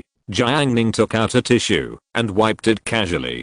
His magic swept across the table, sweeping away all the dust and oil stains. The whole table immediately became spotless. He tapped his toes and swept away all the garbage. Guo Ran was busy, carrying 2 bowls of red bean fermented rice, and then took chopsticks, spoons, small plates, poured vinegar, and picked up pickles. Soon the table was full. She asked Jiang Ning again, "Do you want chili oil?" "Yes." "Well." Guo Ran turned around and left. Guo Ran's appearance is outstanding. No matter where a beautiful woman goes, it is easy to attract attention. The male guests at the nearby tables saw her busying around, and then that damn boy just sat there and didn't have to do anything. They were jealous and their teeth were about to break. After Guo Ran had finished cleaning up, she sat down. She also brought a bowl of water from the kitchen. Jiang Ning wet her hands and Guo Ran handed her a tissue to wipe them. The reason for washing hands is that the dumplings taste better when pinched with hands. Jiang Ning sighed, "I feel like I've been spoiled." Guo Ran smiled, "Are you comfortable, Master Jiang?" Jiang Ning, "Comfortable." Guo Ran smiled, and then she said, "I was supposed to treat you to a meal, but I asked you to ride a bike to take me home." A trace of guilt appeared on her face. As a teacher, she should at least take care of Jiang Ning. Unfortunately, she has been working for more than a year and her savings are not enough to buy a car. "Eat the buns, they are delicious," Guo Ran said. She gently pinched the buns with her fingertips and tore them open. The outer skin of the dumplings was made of leavened dough, and the red oil of the minced meat soaked the bun skin red. Just looking at it, it is enough to imagine the deliciousness. She dipped the buns in red pepper and put them on the small plate in front of Jiang Ning. She touched the bun skin with her fingers and looked at him. "Try it." Jiang Ning stared at the small plate. Guo Ran's light pink fingers were covered with a thin layer of red oil, as if reflecting the light from the ceiling. Although Jiang Ning's eyes fell on her delicate and soft fingers, his thoughts were a little erratic. Thinking carefully, Teacher Guo seemed to have always been like this, and in her previous life. Ever since he said that he would stay at a relative's house, Teacher Guo had always been sympathetic and took care of him in many ways in life. She also took the initiative to invite him to dinner and took care of him during the meal. I remember that she once finished cleaning the tableau and joked, "You can do this with others." Jiang Ning replied at the time, "I have always been like this." He has indeed always been like this with Shenkinj, taking care of her wholeheartedly. Teacher Guo calmed down and stopped talking. Looking back now, Jiang Ning may have misunderstood the meaning of her words. In the process of getting along with Shenkinj, Jiang Ning was more about how to love others and try his best to give to others. But Guo Ran's words at the beginning might be reminding him how to love himself. Well, that's probably the case, but unfortunately, he didn't understand it before. Jiang Ning picked up the steamed bun and took a bite. The dough was very soft and the fresh meat filling was equally delicious. Jiang Ning praised, "It's delicious." Guo Ran saw him taste the bun and then said, "I have been in Ya's house for more than a year. It's funny to say that it was a classmate of mine who came to Ya's house for tourism who told me about this store." Jiang Ning, "It's like this. Many people have stayed in their own city for many years, but don't know where to find delicious food." The two ate and chatted. Gradually, Guo Ran opened up. She always felt that there was an inexplicable intimacy between her and Jiang Ning, like old friends in the dark, with almost no barriers. My mother called me a few days ago and said that I'm now 26 years old. Why haven't I gotten married yet? And she was so anxious that she couldn't sleep all night. Jiuo Ran complained. Jiang Ning, nonsense, you are obviously not even 23 years old. Then, Jiang Ning said, next time you go back to your hometown, stand by her bed at 2 o'clock in the morning and ask her if she is asleep. Jiuo Ran almost laughed out loud. She and my dad also said that, as long as I get married, their mission will be completed. Jiang Ning, ask them who gave them the mission.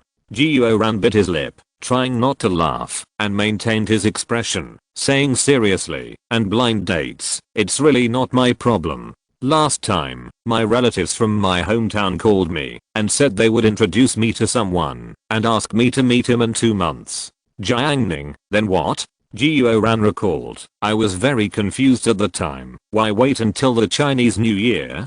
Jiuo Ran. Later she said that the man is still in prison and will be released in 2 months. Jiang Ning, 6. Chapter 761 Fireworks on a cold night. An LCD TV was hung on the wall of the store, playing the evening news. Jiang Ning used his magic power to slightly reduce the sound of the TV. Good times always pass quickly. Jiuo Ran went to the front desk to pay the bill, a total of 25 yuan, which was very cheap. When they left the store, it was completely dark outside. Jiuo Ran walked to Jiang Ning with her bag on her arm. Cars drove slowly on the street, and the car lights and street lights reflected each other, forming a series of flowing light and shadows. Those light and shadows sometimes fell on her face, exuding a dreamy and unreal beauty. It's great, she said, and asked, are you going home? Jiang Ning looked at the road outside. Let's go for a walk together. Yeah.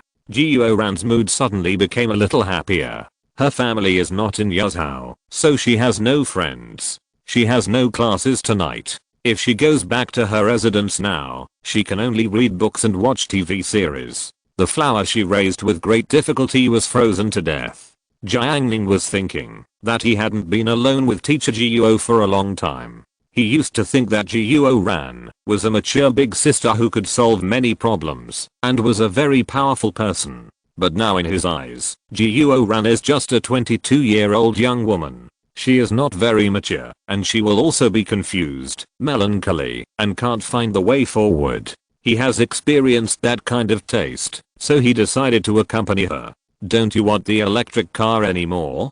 Jiuo Ran asked. She exhaled lightly and turned into a cloud of white mist, which was particularly obvious in the cold night. Leave it there and come back later, Jiang Ning said. The street lights above their heads glowed orange-yellow light, penetrating the cold air, forming halos, and they walked in the halos. Unfortunately, there was no snow in the sky, which lacked some romantic artistic conception. If I'm a Yuan Ying in the future, Jiang Ning laughed dumbly when he thought of this. Jiuo Ran was surprised. What are you laughing at? Is there something happy? Jiang Ning stared at her and said, I'm very happy to go out for a walk with the teacher. Jiuo Ran glanced at him and said, oh, no wonder so many girls like to play around you. Jiang Ning, teacher, you are also a girl. Jiuo Ran, you don't need to remind me of this. She is only 22 years old, which is the youngest among the teachers in number 4 middle school. However, when she thought of Jiang Ning, who was 16 or 17 years old, she couldn't help feeling sad. All her pride was not worth mentioning in front of her age. The two chatted, sometimes joking with each other, and sometimes talking about their own lives. During this time, they passed by a clothing store and Jiang Ning planned to go in to buy something. Jiuo Ran pulled him away, claiming that this kind of store is very shady. Then, they passed by a street stall and Jiang Ning wanted to buy something again, so Jiuo Ran didn't stop him. Jiang Ning bought a knitted hat with a cute snow white fur ball on it. He urged his spiritual energy to pass through the hat, sweeping away all the dust and odor, making it pure and flawless. Jiang Ning, teacher. Ah. For me? Jiuo Ran was slightly surprised. Jiang Ning held the hat and put it on Jiuo Ran's head. He stepped back and looked at him. The style of the knitted hat was not outstanding, but it was particularly beautiful at this moment, and the teacher's face became more petite and delicate. Warm. Jiang Ning asked. Jiuo Ran touched his hat with his hand for a long time before he said, well, it's warm. The two continued walking, and at some point, Jiuo Ran suddenly said, Jiang Ning, I don't really want to get married. Jiang Ning, what's wrong? Jiuo Ran raised his head and looked into the distance at the night sky. One of my roommates in college got married right after graduation, and it's been more than a year, and now they are getting divorced. Her husband works in engineering and runs around the construction site all day. When he has occasional rest time, he would rather go to entertainment venues than go home. Jiang Ning, the person she met is not good. Jiuo Ran's expression was a little melancholy. Actually, I envied her at the beginning.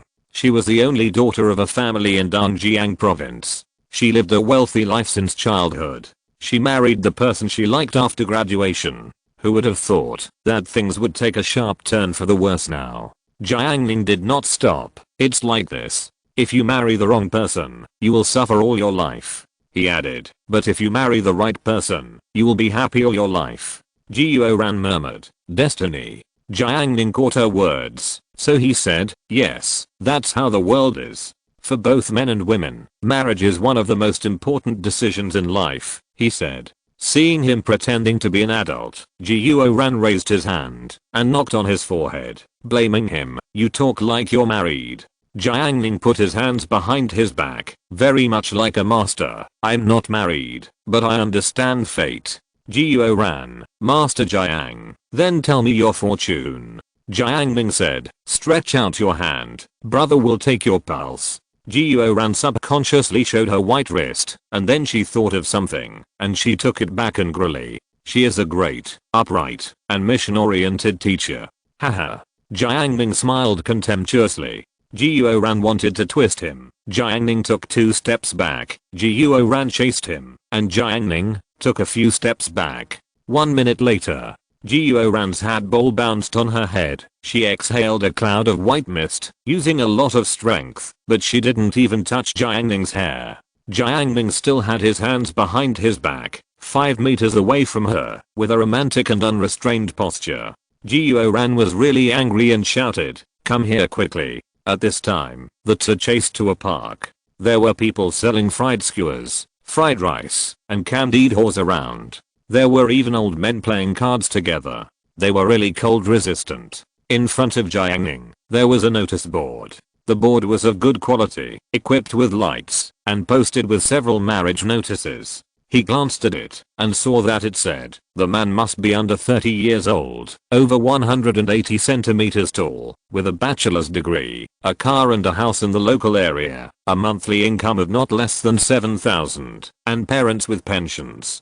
Jiang Ning laughed at himself. Oh, it seems that I don't meet the requirements. As soon as the voice fell, a woman in her 20s nearby saw Jiang Ning's profile clearly. He was tall and handsome, with an extraordinary temperament. She hurried over and said, you meet the requirements, you meet the requirements. Such a handsome young man, all the requirements are gone. Before the woman walked up to Jiang Ning was dragged away by Jiuo Ran. Before leaving, Jiuo Ran glanced at the woman. When the young woman saw Jiuo Ran's appearance, she smiled awkwardly and left awkwardly. Jiuo Ran took him far away and taught him a lesson. Why are you looking at the blind date corner? Those are all posted by people who can't find a partner. Jiang Ning, just take a look. Jiuo Ran said again, don't look. Their standards are very high. They are daydreaming. Jiang Ning, oh then what about your standards, teacher? Jiuo Ran answered seriously, the standards are prepared for people you don't like. Night. Lukaki was eating instant noodles at the dinner table. Her mother had a date with a wild man outside today. In such a big house, she was the only one. But Lukaki didn't feel lonely. Instead, she was in a good mood. When she thought of Qi Xianheng giving her an LV bag, she almost laughed out loud. Just giving LV. If she became Xianjie's girlfriend, Lukaki didn't dare to think about what kind of expensive things he would give her. Could it be an Hermes bag? The basic model of LV bags is only about 30,000 or 20,000 yuan, and ordinary working class people can afford it with a little effort. But Hermes is a real luxury product. Before buying a bag, you need to match the goods. Combined, the price is estimated to be dozens of times that of an LV bag. It's just a fantasy, but Lukiki is already excited. I can't imagine how high class it would be to carry a Hermes bag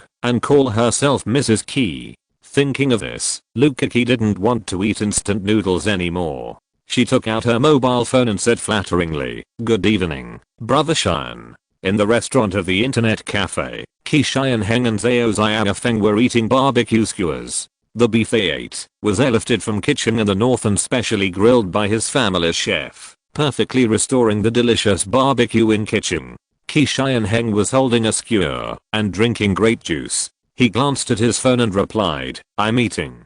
"Ah, are you reporting to me?" Lukiki asked again. "What are you eating?" Ki Cheyenne Heng frowned. When he first met her, he had a very good impression of Lukiki. He sent her a red envelope, and she would return the gift, which was very sensible. Ki Cheyenne Heng admired her very much, but in the subsequent contacts, he gradually discovered that when Lukiki was not playing games, she was a little cliché and a little long-winded. He didn't like long-winded women. But when playing games, she became particularly considerate. That kind of just the right amount of concern always made Ki Cheyenne Heng feel happy and in a good mood. As a result, he had a sense of separation in his impression of Lukiki, which was very strange. Ki Cheyenne Heng was a little confused. Thinking of the other party's performance when playing games, Ki Cheyenne Heng showed a little patience. He took a photo of barbecue and sent it over, eating barbecue. After seeing it, Lukiki was quite happy and pretended to know a lot and asked, "The meat looks very special. Is it Australian beef or Wagyu? I heard that some high-end Wagyu beef will enjoy the treatment of technician's massage every day." Ki Cheyenne Heng frowned. What a mess. Before he had time to reply, Lukiki sent a few more messages. The more she sent, the more she listed and explained the characteristics of beef from various countries. From Ki Cheyenne Heng's experience, the more mistakes she made. "I need to consider so much when eating beef. Didn't the housekeeper and the chef prepare everything for me?" Ki Cheyenne Heng didn't want to see it anymore, so he sent a message. "I'm eating. I don't want the screen of my phone to be on all the time." He originally warned Lukiki not to send it, but Lukiki said, "Because there is light in your life, it will be bright." Ki Cheyenne Heng almost choked on the grape juice in his mouth. Outside the 4th middle school, in the internet cafe, in the small dark room, Ma Shicheng, Wang Longlong, Cuiu, and Jiuo Kunan were gathered together. Wang Longlong was watching the game, the others were anking, and Cuiu was responsible for making up the numbers. He looked at his phone from time to time. Suddenly, Lukiki sent a message. "You played games with him at 8 o'clock. Cuiu, yes." Compared with the order taken by Ma Shicheng, the price offered by Lukiki was much higher, at least 5 times the premium. Lukiki thought about it, then sent the screenshot of the chat to Cuiu and asked, "Do you think there is anything wrong with me chatting with him?" After Cuiu finished reading it, he almost laughed. He showed it to Jiuo Kunan, who couldn't believe it. "This chatting ability is not as good as mine, right?" Cuiu showed it to Ma Shicheng again. "Brother Ma, Lukiki is considered an expert in dating in our class. I didn't expect why her methods are so lame." Ma Shicheng stared at the screen and said, "Isn't this normal?" Jiuo Kunan, "Is it normal? I think she is very good. I don't know how many boyfriends she has changed, and those men also gave her gifts, bought her mobile phones, and bought her gold rings." Ma Shicheng laughed and said, "Because she is a girl, those men used to ask for something from her, and she was responsible for the high-handed selection, so she seems to have everything under control, and can laugh at, and play tricks on others." But who is Ki Cheyenne Heng? He doesn't ask for anything from her at all, and his level is much higher than hers. Facing such a man, she can only take the initiative. At this time, you will find that her so-called emotional intelligence and skills are actually no different from those men she usually laughs at, and are even more clumsy and ridiculous. Jiuo Kunan suddenly woke up. "Fuck, is that so?" Ma Shicheng controlled Yasuo and killed the opponent's blind monk and said, "In terms of the skill of chasing people, unless she is a genius, how can she be compared with a boy like you, Brother Nan, who has been defeated in hundreds of battles and has gone through countless hardships? If you switch places with her, you will do countless times better than her." CUIU. Okay, brother Nan, let's go to Thailand. GUO Kunan, get lost. CUIU patted the mouse. Brothers, wait until I finish playing with you, and I will treat everyone to hot pot. GUO Kunan immediately applauded. Okay. Yuzi finally got generous for a while. Wang Lang Lang said, it's great to have a hot pot in the middle of winter. River Dam, Bungalow. Jiang Ning rode his bike to send teacher GUO back to the staff dormitory. He took a detour and went to the villa in Huki Mountain to get the fruit porridge cooked by the chef and a small bowl of spicy double crisps. He probably couldn't change his habit of taking snacks with him. He set up a heat preservation formation and did not drive the flying boat, but rode towards the river dam from Yuho Road on the other side. In the night, a dozen yellow-haired people were racing on modified ghost fires, and with the twisting of the throttle, there was a huge roar, so domineering and so happy. Jiang Ning's electric car stopped in front of the zebra and waited for the red light. When the yellow-haired man saw it, he sneered disdainfully. One of the yellow-haired people stepped on the throttle, suddenly passed the red light, and sped out, with dazzling lights flashing on the car body.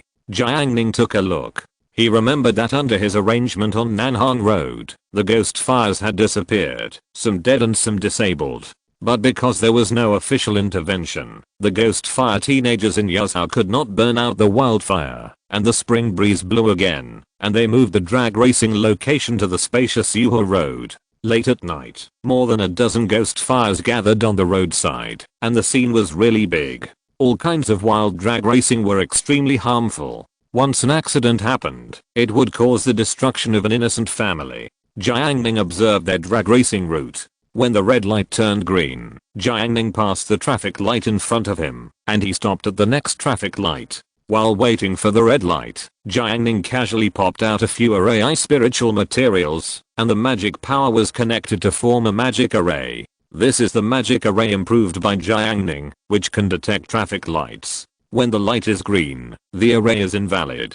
If it is a red light, if an object is detected to break in quickly, the array will be activated, forming an upward slope on the spot. After Jiang Ning arranged the array, he turned the electric switch and drove away. The rear. 8 yellow-haired men, 5 modified ghost fire motorcycles. They were racing, almost at a speed of 120 km per hour, turning into colorful streams of light that penetrated the formation and rushed straight into the formation slope. The next moment, one ghost fire motorcycle after another took off directly. The leap was 10 meters high, and the body special effects were extremely gorgeous, just like the Gatling held by the internet celebrity fireworks in the future.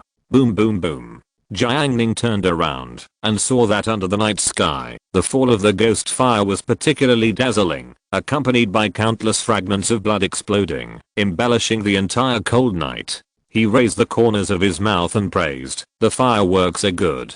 If you're listening to this novel on a channel other than Fanfic World, it means they downloaded and uploaded it without effort. We cordially invite you to visit our channel, Mundo Fanfic Novelos. There you'll find the original version of this story and you can explore many other novels of various genres. We're waiting for you to immerse yourself in a world of incredible novels. Chapter 762, Immortals and Mortals. Although Jiang Ning was not at home, his small bedroom had become a happy holiday home for Tang Tang and Chachu. The night was cold, and the window glass was covered with a thin layer of mist. The warm house seemed like another world. Zhu Yuantang was playing games, but he was a little absent-minded. He couldn't help but say, "Chachu, Jiang Ning is so hateful." Chachu didn't say anything. Zhu Yuantang held the mouse and said arrogantly, "Wait until he comes home, and you'll see how I deal with him. Just wait and see." Chachu wanted to laugh. Immediately, Zhu Yuantang sighed again, worried. "It's so cold. He's still running around at night. Will he get cold? What if he gets sick?" Zhu Chachu recalled that she had never seen Jiang Ning sick before. She replied, "No, he's wearing a lot of clothes today. Are you worried about him?" Zhu Yuantang immediately denied, "I'm not worried about him. If he gets sick, won't I have to take him to school by bike?" Zhu Chachu, "Shouldn't you take a leave of absence if you're sick?" Zhu Yuantang, "Oh, that's right." She controlled fizz, squatted on the opposite high ground, ambushed openly, killing one by one, killing two by two, just like a cyberbully. At this time, there was a sound of a battery car outside. Zhu Yuantang immediately put down the keyboard, ran out to greet Jiang Ning, leaving Chachu to clean up the mess. Because Tang Tang had established a big advantage, Chachu's ice archer was very powerful, and the huge economic gap allowed her to quickly demolish the opponent's crystal and win the game, while Tang Tang was hanging up. With the explosion of the crystal, Jiang Ning pushed the door and walked into the bedroom. Zhu Yuantang followed him, happily saying, "Chachu." Jiang Ning brought some delicious food. Jiang Ning put the thermos on the small table, opened the lid, and took out the food one by one. The first thing that caught her eye was a small pot of fruit porridge. Just the fruits on it. Chachu saw mangoes, strawberries, and grapes. There was also a plate of mixed tripe and lettuce, which were dipped in sauce, with chili peppers and white sesame seeds, which made people quite appetizing. Zhu Chachu looked at Tang Tang, and found that she didn't have any complaints as before. Her eyes were clearly very happy. Even Zhu Chachu couldn't find fault with Jiang Ning. No matter what he did, when he went out, no matter where he went, he would always bring some gifts before going home. She had never seen such a boy before, and even rarely heard of him. Zhu Chachu felt, I really don't know how he can be so considerate. Is he born to be this kind of person? Zhu Yuantang happily served the fruit porridge. 3 bowls, 1 bowl for each person. The 3 of them ate fruit porridge around the small table. Zhu Yuantang picked up a tripe with chopsticks and put it in his mouth to taste it. His eyes lit up. It's delicious, not too spicy, the sauce is very flavorful, and it's still warm. Jiang Ning, I asked the restaurant to keep it specially. Isn't it amazing? Zhu Yuantang, you are awesome. She picked up a tripe and gave it to Jiang Ning. Zhu Chachu held the porcelain spoon and gently stirred the fruit porridge. The temperature was just right between her mouth, and the fresh fruit was matched with the fresh glutinous rice. The sweetness was just right, and her mood became like honey. Zhu Yuantang praised the fruit porridge for being delicious. Of course it was delicious. The fruit was the high quality fruit carefully selected by the kitchen of Changqingai. The rice was the spiritual rice from Lingshan. The water was the spiritual spring flowing from Huqi Mountain. And the fruit porridge was cooked by the chef. The world was cold, and in the small house, the 3 of them gathered warmly at the small dining table, quiet, peaceful, and laughing. Zhu Yuantang had something delicious and decided to play games hard tonight, but she was worried. Jiang Ning, what if I sleep too late and wake up very sleepy the next morning? Jiang Ning, then sleep until the afternoon before getting up. Zhu Yuantang, good idea. Jiang Ning, very good. He will definitely contact Ongu and let her teach Tang Tang a lesson. After enjoying the midnight snack, Chachu washed the dishes. Jiang Ning told her to use hot water to wash them clean. Okay. Chachu replied. She wanted to use cold water. While she was opening the door, Jiang Ning waved his sleeves, and the airwaves blew the fragrance in the room out of the room, and the air in the room became fresh again. Zhu Yuantang and Jiang Ning played for a while, and when Chachu came back, they started their double road journey again.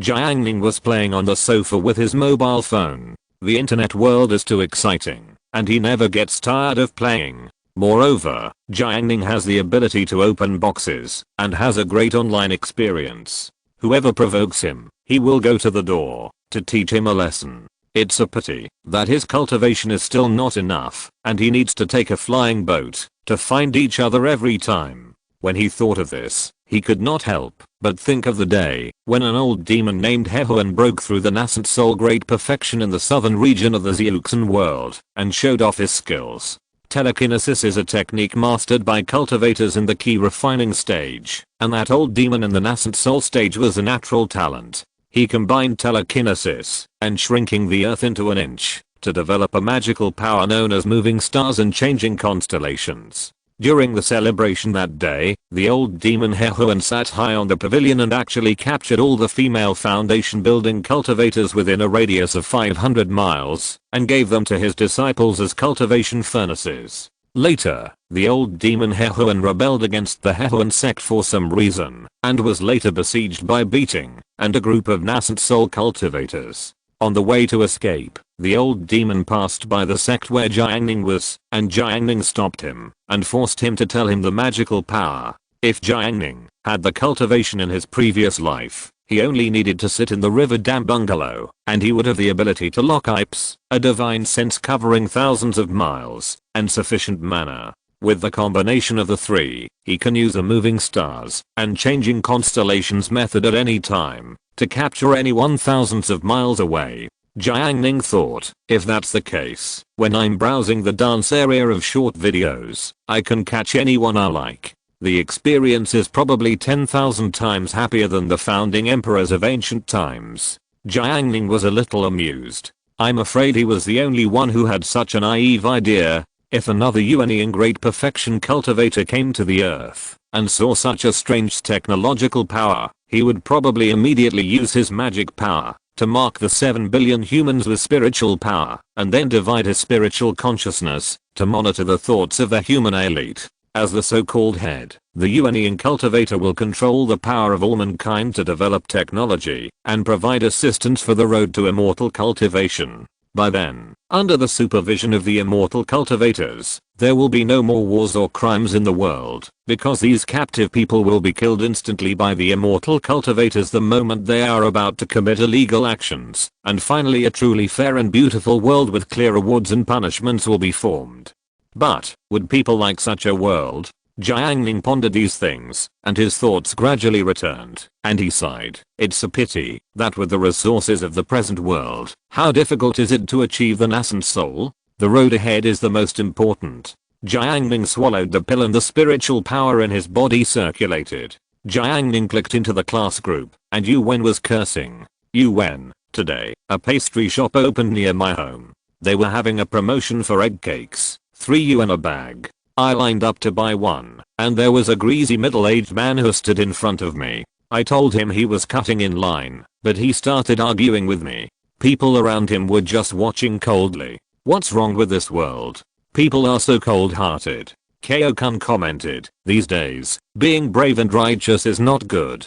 And to be honest, people who can cut in line must have very low quality, and most of them are unreasonable. You offer a hand to help, but the other party dares to curse at you. Yuwen was obviously furious. So disgusting. So many of those middle-aged men are disgusting. They have no quality. CUIU. Some middle-aged aunts are similar. Fat and disgusting. I really want to build a society of all men. Ma Shicheng. 6. Jiang Yanan spoke. I'm a little confused. If you meet this kind of person, how do you deal with it? Wu Zhaoqi. I'll just elbow him. He can't stand it. Meng Gui. Take him to the vegetable market and chop his head off. Chen Xiao immediately said, kneel down and beg for mercy, saying that I was wrong, and I shouldn't have blocked your uncle's way, and then hang yourself in front of him. All classmates, she is always so unique.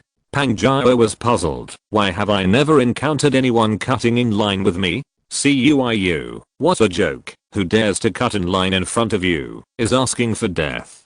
Just the deterrent power of Pang Jiao's appearance, she yelled, the whole team would probably tremble. In addition to the buff of being a minor, ordinary bullies would probably retreat when they saw her. Deng Qingfeng said, when you meet such unreasonable people, you should learn to use the people around you, incite everyone, and make everyone think that their interests are damaged, so that they can unite and drive him away. Kyo-kun expressed his opinion, it's better not to do that. Their quality is low. If you expose him, he will most likely get angry and embarrassed, and then develop into a bigger conflict. It's better to take a step back and regard it as your own bad luck.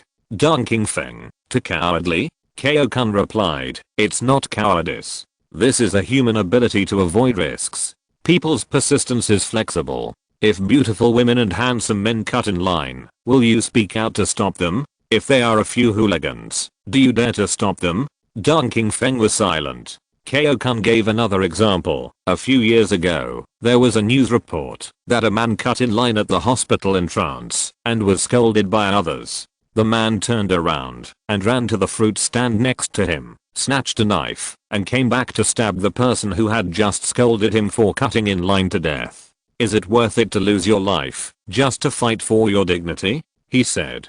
Deng Qingfeng, okay. Yuwen originally hoped to gather ideas and help together, but in the end, she got such an answer. She was indignant. If everyone encounters this situation and chooses to tolerate, won't the bad guys take advantage? What will the world become? Kyo-kun was silent. This is not something we little people can change. Wang Lang Long. Most people are always moral. The bright and majestic Saint Shinkai, at this time, spoke out. When I take office in the future, I will use strict laws to change all this, and there will be no more people cutting in line in the world. Wang Lang Long. The style of the teacher is as high as the mountains, and as long as the rivers. The classmates discussed for a while, and even the talents of class 8 still couldn't come up with an effective solution in the end. Only bullies like Liu Chuandao and Duan Shigen said that, as long as they were bad enough, no one would dare to join their team. Jiang Ning witnessed the discussion, and could feel the helplessness of his classmates. Not to mention his classmates. Even if he was the son of the richest man, what could he do in such a situation? If he dared to take action, he would still be arrested and fined millions. Ordinary people, with mortal bodies, are ultimately insignificant.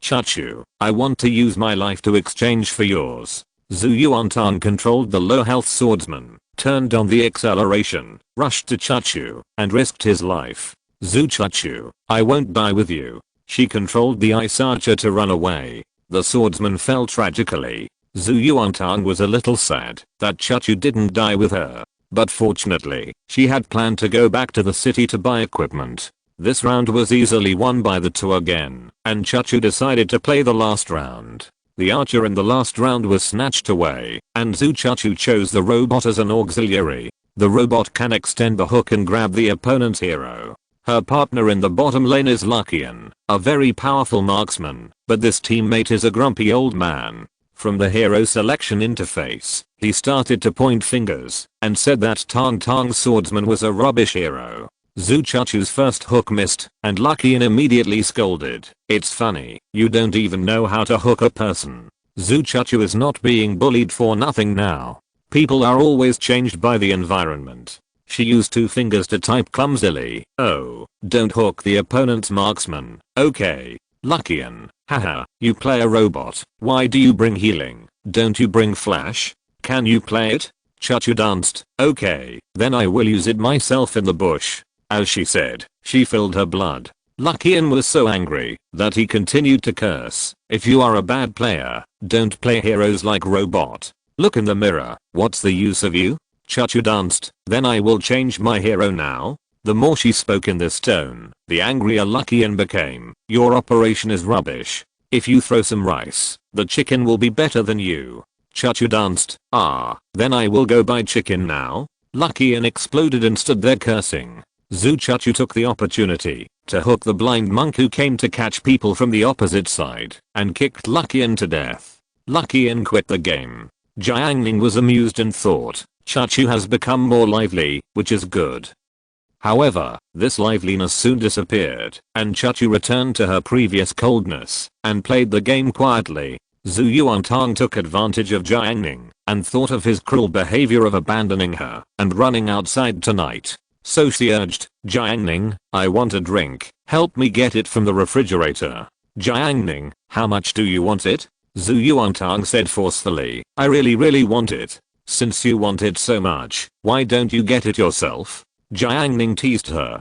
Zhu Yuantang, I'm playing games, don't I have you now? Jiang Ning, praise me. Zhu Yuantang immediately said, Jiang Ning is the best. You are the best person in the world. Versatile, brave and invincible. Jiang Ning, not bad.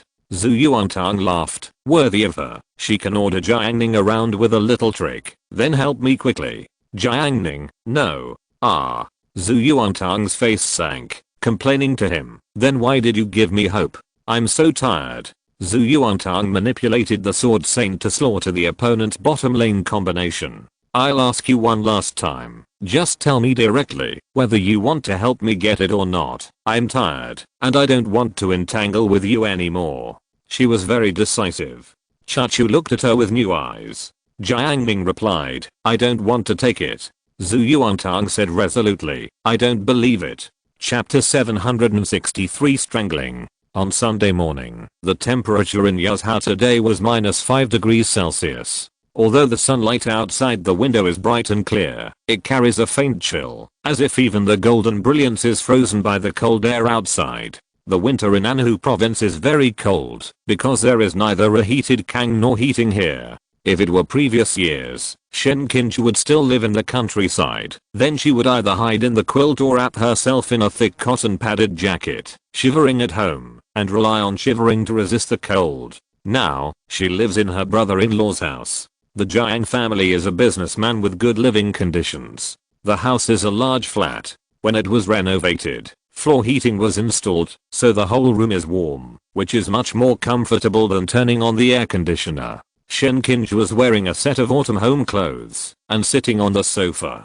On the coffee table in front of her were washed green grapes, pine nuts that cost dozens of yuan per pound, and pecans. Whenever this happened, Shen Qinju would always have a goal. In the future, she must own a house of her own in the city. Such a life is considered to be well lived. As a well-educated woman, she couldn't possibly marry someone worse than her own sister, right? Auntie stared at the 55-inch TV, which was playing Empresses in the Palace, a palace drama that was still discussed and analyzed even 10 years later. Older women are bound to be long-winded, especially a full-time housewife like Auntie. Sometimes when she gets excited, she will discuss with Shen Qinju. Shen Qinju could only respond one by one. Auntie was watching the TV series and suddenly shouted to Jiang Lang in the bedroom, "Lang Lang, your brother Ning Ning will come at noon, right?" Jiang Lang was fiddling with the RV remote control car and said without turning his head, "Yes, he will be here after 11 o'clock. Mom, you can cook, make the dishes better." Jiang Lang is quite happy now. His mother has always been strict with him. Now he can use the excuse of sending things to his cousin to study the model airplanes and remote control cars he is interested in, and his mother will never interfere. The aunt said, "Okay, call your dad later and ask him to come home for dinner." Jiang Lang, "No need to call, he promises to come back." The mother and son exchanged a few words, and the aunt changed the subject. "There is a pastry shop near our community. I heard that their bread slices are well baked.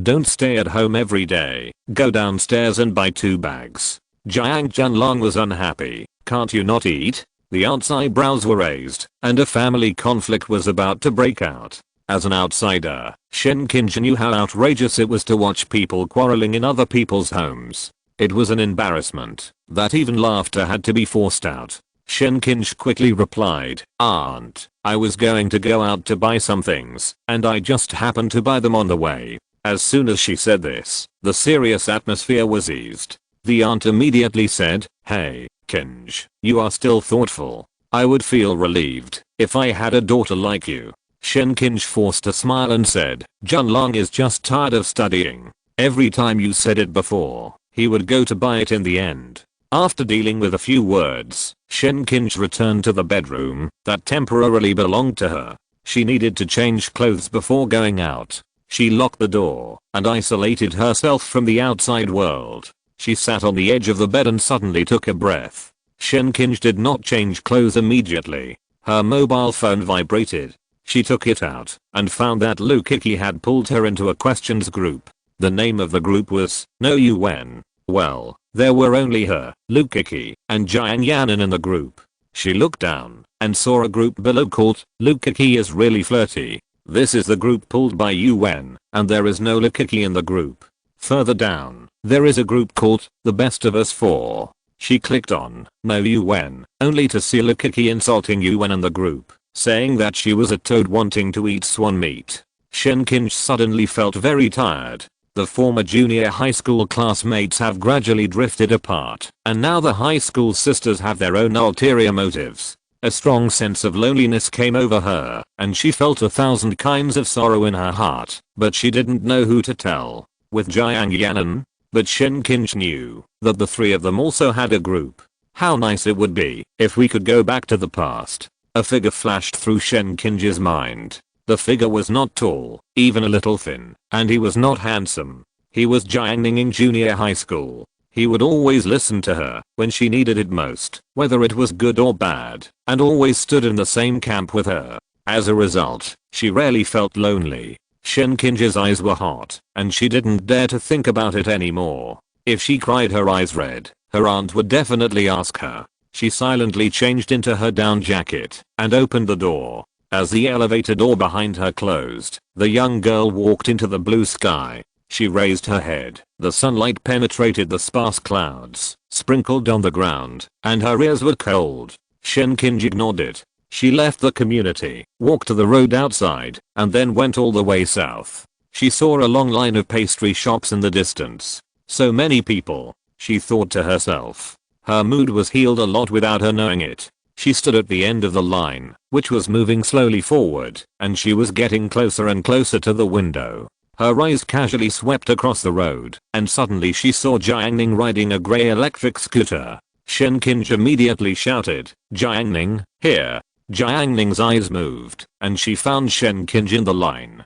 She was wearing a black down jacket, and Jiang Ning squeezed the brake.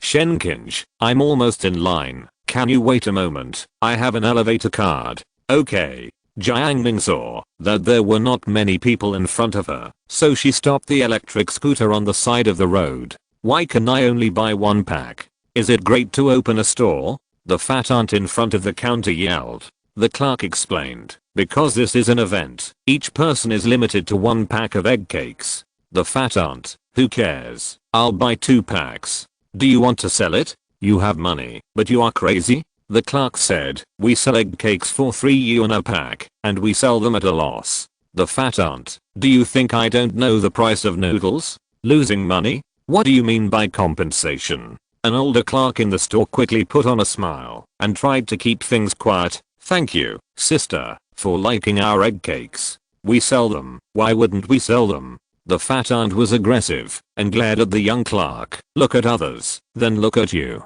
The young clerk dared not to be angry or say anything. The fat aunt took advantage and bought 2 packs of egg cakes. After she bought the cakes, she withdrew from the line, and the people waiting in line at the back could continue to line up. Shen Qinji saw that there were only 5 people left in the front, and said to Jiang Ning, "It's almost done." "Yeah." Jiang Ning was sitting on the electric car playing with his cell phone. Another person left in front, and the fat lady returned, accompanied by a short and strong man in his 30s. The man had a tattoo on his thick neck, which looked ferocious and terrifying, very much like a gangster.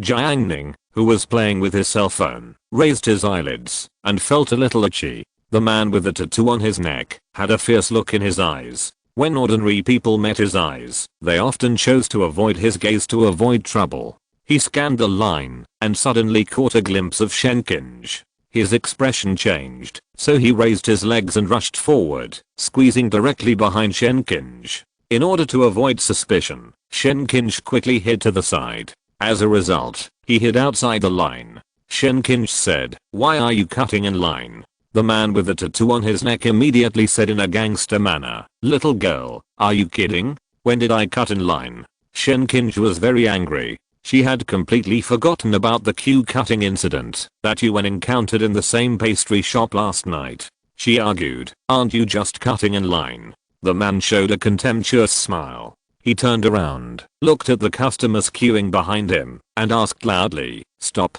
stop.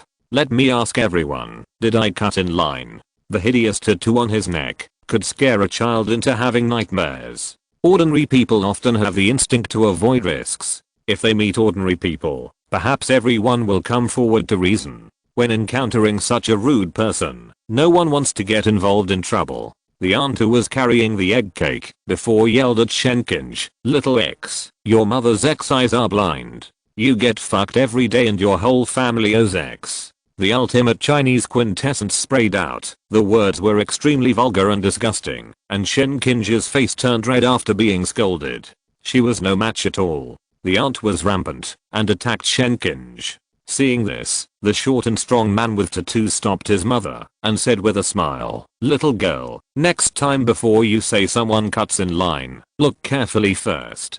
Besides, I was clearly standing behind you. When did I cut in line? You asked everyone to judge, right?" The crowd knew that the mother and son were unreasonable, and no one was willing to come forward. The tattooed short and strong man pointed to the narrow gap in front of him and smiled obscenely. "Come, uncle will give you a seat." He originally planned to take advantage, but he never thought that the other party would directly escape from the team, which made him less than satisfied. Shen Qinji was certainly not a fool. When she was ashamed and angry, she turned around and planned to leave, and not buy it. At this time, a figure appeared beside her. Shenkinge was startled. He was Jiang Ning. Shenkinge's pupils shrank, and a thought jumped out of her mind. Is he going to stand up for me? However, facing these rogues, Jiang Ning put his hands in the pockets of his black windbreaker. Looking down at the short and strong tattooed man, he said in a flat tone, "Get in line." The short and strong man saw Jiang Ning's appearance and the tone of the young man, and he was immediately furious. "Who do you think you are?" Jiang Ning spat out one word, "Get lost." Before the short and strong tattooed man could say anything, his mother immediately yelled at the top of her voice, "Fuck you." The next second, Jiang Ning stretched out his hand, raised it, and struck the fat lady's head like lightning. Shenkinge only saw an illusion, and couldn't even see the action clearly. She heard the fat lady's voice suddenly stop, as if it was cut off by something. Shenkinge, who was closer, was like this, not to mention the people around them, who only felt a flash in front of their eyes. When the short and strong tattooed man heard someone telling him to get lost, he was furious and clenched his fist to hit Jiang Ning. Jiang Ning stretched out his palm and strangled his neck in a millisecond. The short and strong tattooed man stopped moving instantly. It was extremely frightening to have his throat pinched. At this moment, the tattooed man recalled the experience of pinching the neighbor's kitten. He used a little force and the cat could not breathe. Only the throat was trembling. The feeling of controlling life made him very intoxicated. But now, it was him whose throat was pinched, as if his neck would break in the next second. His eyes were filled with fear and he could not breathe. He stared at Jiang Ning and wanted to beg for mercy, but he only saw bone-chilling indifference in the other's eyes. Jiang Ning suddenly smiled, and he withdrew his hand. The short and strong tattooed man immediately resumed breathing. He wanted to speak, but he couldn't. His throat seemed to be stuck by broken bones. Jiang Ning pointed to the clinic beside the alley in the distance and said, "Go away, take your mother with you." The short and strong tattooed man quickly grabbed his dazed mother and ran to the clinic in the distance. He wanted to find a doctor. The people around witnessed this scene and looked at Jiang Ning with a certain awe. Shenkinge quickly came to her senses. Her mood fluctuated violently, from being forced by a rogue, being insulted by a shrew, to Jiang Ning's action. In a short period of time, her mood was like a roller coaster. He actually dared to teach them a lesson. He actually drove them away. Is he doing this for me? The chaotic emotions disturbed Shenkinge's thoughts, making her unable to sort out in a short time. Jiang Ning said, "What do you want to buy? Go ahead and buy it." Shenkinge came to her senses and returned to the original line again, ready to continue queuing. Jiang Ning picked up his steps and walked straight to the counter. He turned around, looked at everyone, and said indifferently, "Everyone, is it okay for me to cut in line?" After buying the toasted bread slices, Jiang Ning got on the titanium grey battery car and drove to the gate of the community where his uncle lived. He did not invite Shenkinge to get on the car. Shenkinge walked beside the car in silence. The scene just now had a huge impact on her. She couldn't help but think of the problem discussed in the class group last night, a problem that no one could solve, but was easily solved by him. It was when she was most helpless. Girls naturally admire strong men. Moreover, she thought she had a close relationship with Jiang Ning. Shenkinge was speechless for a long time.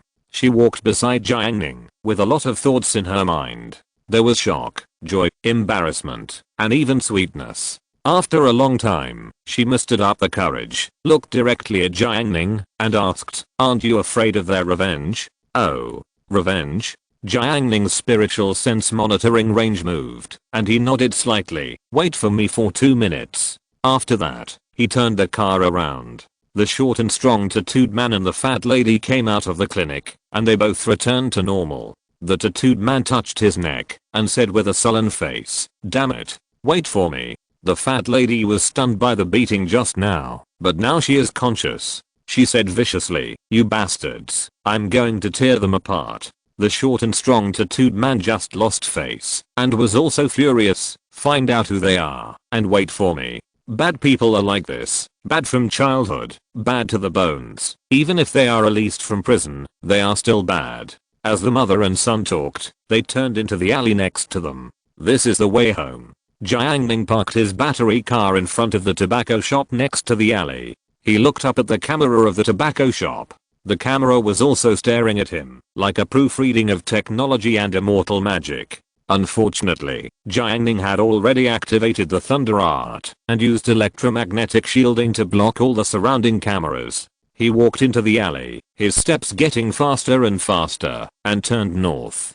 The fat lady who was cursing said, "When we find his house, I'll stand at his door and tear his daughter apart." The tattooed man was also planning revenge. The next second, he was shocked to find that the boy in the black windbreaker suddenly appeared in front of the alley. Jiang Ning used his body skills and grabbed the fat lady's head with his 5 fingers. All the dirty insults disappeared. The tattooed man only saw a dazzling red light in the boy's hand. The next moment, his mother turned into a ball of ash. When the short and strong tattooed man was terrified, Jiang Ning grabbed his head again and lifted him up into the air. He kicked his legs, struggled desperately, and shouted. Extreme fear covered him. Die. Jiang Ning activated the palm fire method.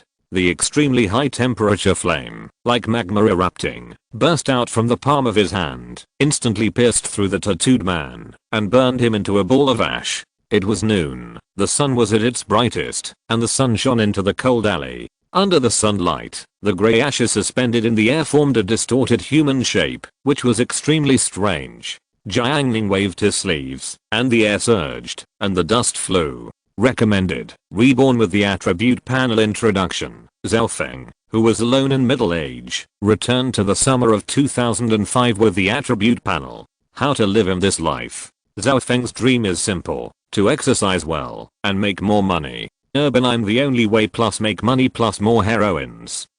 Chapter 764 The real leader of Heba. There will probably be a rumor of a missing person in the vicinity of Cation Garden in the next few days. Please control it.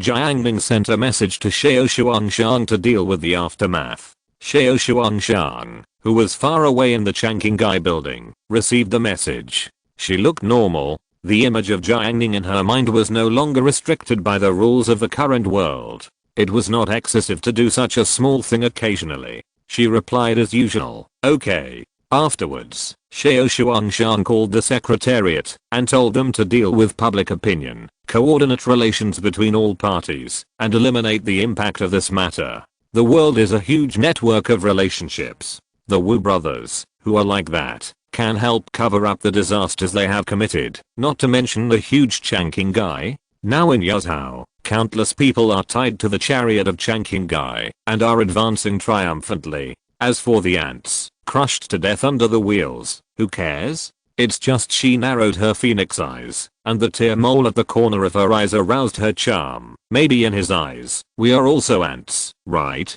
Jiang Ning rode a battery car to find Shenkinj. Shenkinj, who had a few minutes to buffer, now calmed down and recalled what had just happened, felt even more wonderful. She was born in the countryside and had not enjoyed many privileges. Her parents were farmers who worked in the soil. Later, they followed the tide of migrant workers and went to coastal cities to work. They had always been honest and obedient. Such children are born inferior in social status.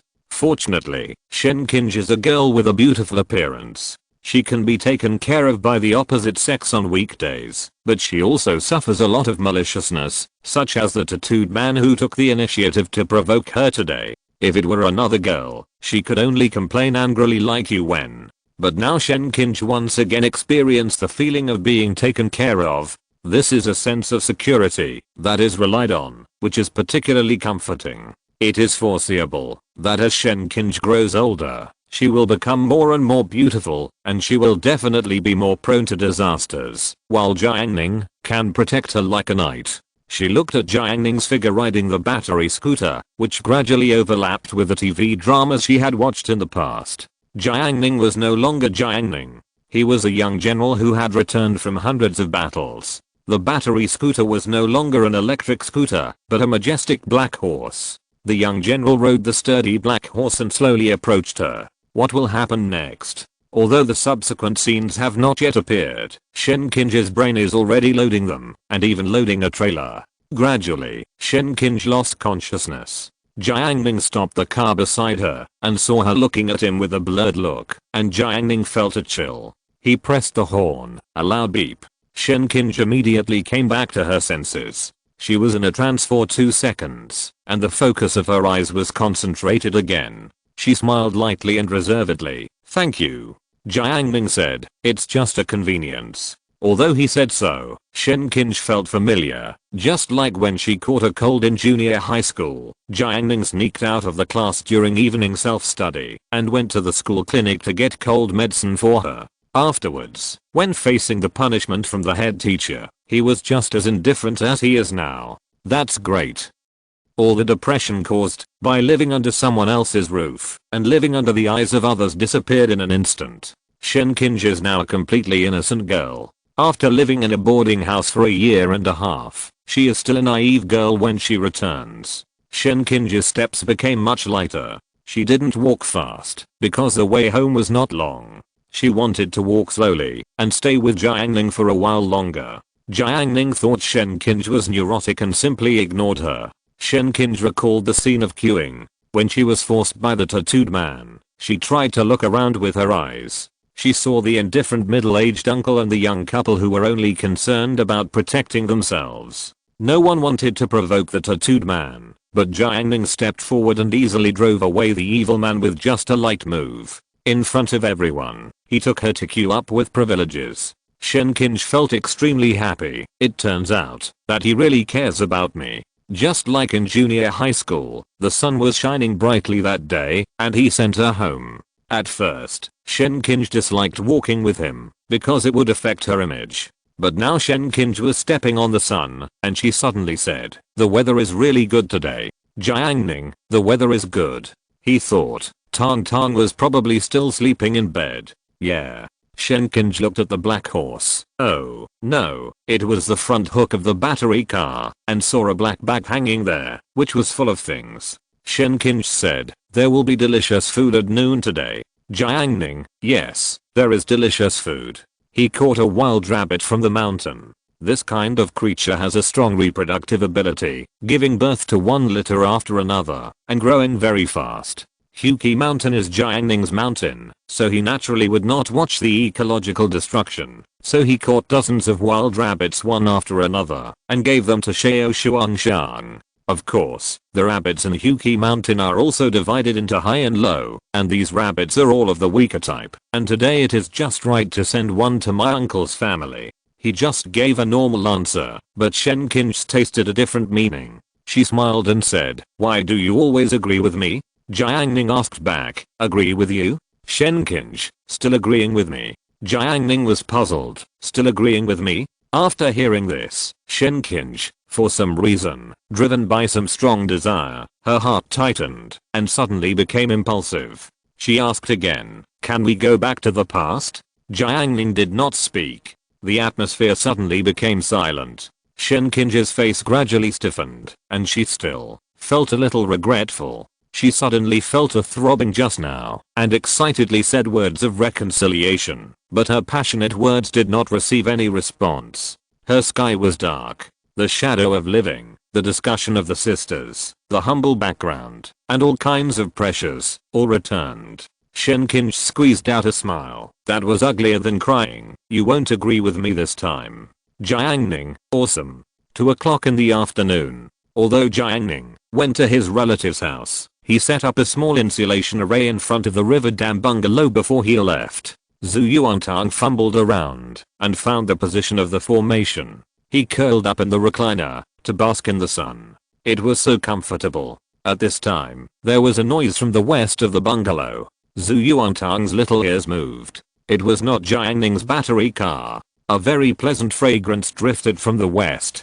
Zhu Yuantang opened his eyes. Teacher Kyan drove a tricycle and passed by. Zhang the butcher next door called out, "Old Kyan, what smells so good?" Teacher Kyan got off the car slowly. He held 2 bottles like treasures. "Look, sesame oil, homemade sesame oil." The so-called sesame oil is sesame oil, which has a strong aroma of fried sesame. It is a very expensive condiment. You can add a little when making cold dishes or cooking soup. For young people, if you drip some sesame oil when cooking instant noodles, the taste will be even better. Butcher Zhang saw Teacher Khan's curious look. He sneered and said, "Isn't it just sesame oil? What's so great about it?" Teacher Khan, "Hey, how can ordinary people's sesame oil compare with mine? The real sesame oil is 3 catties of sesame to 1 catty of oil. I use traditional craftsmanship, more than 5 catties of sesame, to produce 1 catty of oil." Teacher Khan walked up to Butcher Zhang, uncorked the bottle and let him smell the fragrance. "Look how good it smells." Butcher Zhang had just taken a sip when Teacher Khan immediately plugged the bottle and absorbed all the fragrance that was escaping from the surroundings. Zhu Yuantang witnessed this scene. Teacher Khan's professional skill was activated. He looked around and saw Tang Tang's expression. Teacher Khan immediately said, "Why, Tang Tang, smell it and see if it's good." Zhu Yuantang, "It's pretty good." Her sesame oil was indeed not that fragrant. Teacher Khan was so proud that he couldn't help it. "Hey, this is the sesame oil I ate when I was a child. In recent years, I always feel that it is not good enough when I buy it outside. Today, I specially went to the village to have someone squeeze 2 bottles for me." Zhu Yuantang didn't like to see people showing off, especially when she couldn't eat anything, so she simply closed her eyes and rested. Teacher Khan seized the opportunity and immediately educated her. "Tang Tang, I warn you as a teacher, how can you sleep all day? You have to struggle, you have to study, work, and compete." Zhu Yuantang is now bold. "Teacher Khan, why don't you work during the day, guard the gate at night, and get up early to sell breakfast?" Teacher Khan was silent. In the distance, Zhuang Jian, who was holding a big black carp with one arm, showing off along the way. He caught this fish, and he had already shown off by the pond. Now he moved to the bungalow to show off. Lin Zida expressed envy. He had nothing today. Zhuang Jian, who deliberately sighed, "I didn't know how to fish before, and I thought I would be happy when I saw the big guys catch big fish. However, I'm still not happy now that I have caught a big fish." "Why?" He said he was not happy, but the smile at the corner of his mouth betrayed him. He was clearly showing off. Lin Zida mastered the fishing skills earlier than Zhuang Jianhu, and it was he who took the initiative to lead Zhuang Jianhu to learn fishing, but now he was being shown off by others. Lin Zida said bitterly, "Because you caught it by luck." Zhuang Jianhu didn't care. Luck is also a part of skill, just like a person's reincarnation. He carried the black carp and slowly wandered to the vicinity of Teacher Khan's house. Teacher Khan was describing how rare his sesame oil was. "We use the best sesame seeds to grind sesame oil in our hometown. Unlike the black-hearted merchants on the street, how could they ignore the quality of the sesame oil they eat for cheap? My great-grandfather, my grandfather, and my father all eat the same sesame oil. Look at the color. The oil mill is a craft passed down from generation to generation. This skill is about to be lost." Teacher Khan sighed. While he was blowing, he suddenly caught a glimpse of the big black fish in Zhuang Jianhu's hand. Teacher Khan's eyes turned flexibly. He thought of a good dish, steamed blackfish, and then drip a teaspoon of sesame oil. "It tastes delicious." Teacher Khan took the initiative. "Young man, you're lucky." Zhuang Jianhu was praised, and he restrained his smile. "Not bad, good skills." Teacher Khan acted like a teacher and educated him. "Young man, you went fishing the day before yesterday. You went fishing yesterday, and you are still fishing today. Fishing is fishing, but you must not neglect your studies. How are your grades?"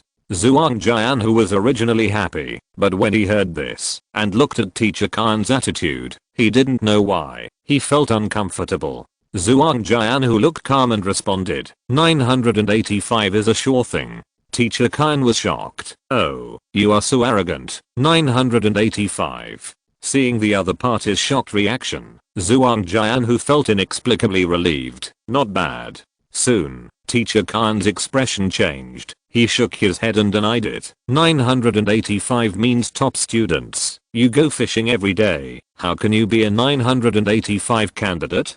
Don't talk nonsense, young man. He stopped talking to Zhuang Jianhu, but continued to show off while holding the sesame oil. "My method of extracting sesame oil has been passed down to only one person now. The older the things are, the more powerful they are, just like ancient Chinese texts. Zhuang Jian, who was already impatient with Teacher Khan's questions and didn't want to pay attention to him. Now that he was denied, the other party was talking about his own things again, and he suddenly became unhappy. Zhuang Jian, who said, "It's not that the older, the better.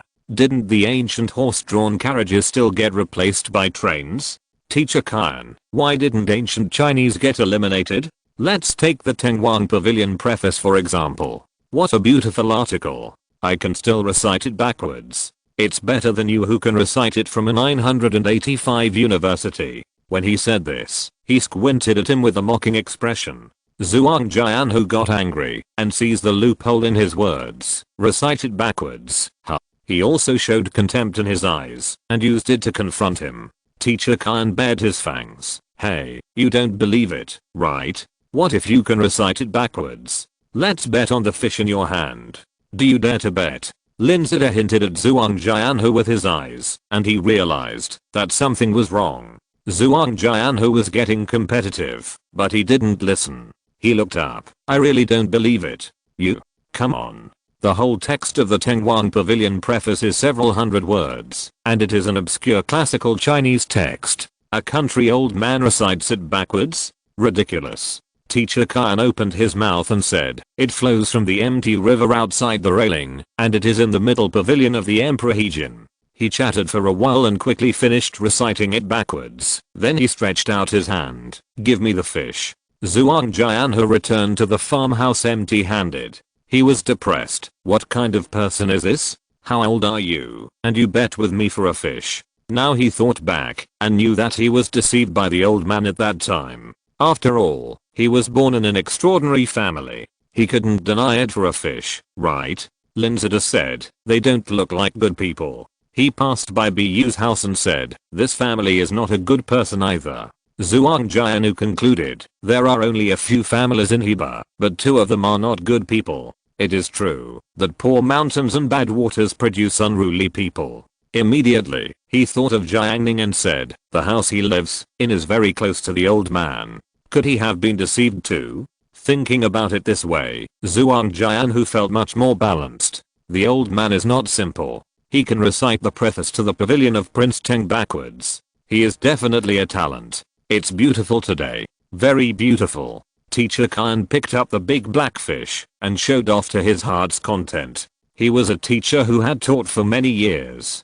Classical Chinese. His eating ability. Butcher Zhang said, "Damn it, you don't give me the fish to eat. Why are you showing off?" Teacher Khan was disdainful and thought to himself, "What level are you? Worthy of eating a fish with me?" He encouraged on the surface. "Xiao Zhang, you have lost to Xiao Jiang next door many times, right? You have to fight for it." In contrast, he, old Khan, holding a big black fish in his hand, was not a person of the same level at all. If he faced Jiang Ning, wouldn't he be able to defeat him easily with a little wisdom? Teacher Khan temporarily defeated the rude Butcher Zhang and became the winner of the bungalow. He was full of righteousness. The mountain is not a mountain, and the cloud is not a cloud. So much so that Teacher Khan was inflated. Teacher Khan heard that a park and a branch were being built nearby, and the land of their bungalow might be demolished, like in the news reports, riding on the trend of the Great Era. Teacher Khan, with great luck, looked up at the sky and said, "It's time for someone to take charge of this land." At this moment, Su Yuantong, who had closed her eyes to rest, suddenly opened them. She looked to the west and shouted happily, "Jiang Ning, you're finally back." Chapter 765 Competition. "Oh, busy little Jiang is back." Teacher Khan teased. Now that he had won a big herring, he treated everyone in the bungalow with contempt and naturally looked down on Jiang Ning. Zhu Yuantang happily ran to Jiang Ning and seemed to realize that she was too attentive, so her steps became slow again. Jiang Ning reached out from the front hook of the electric car and took down the big cardboard box. Zhu Yuantang raised her little face and asked curiously, "What is it? Can I eat it?"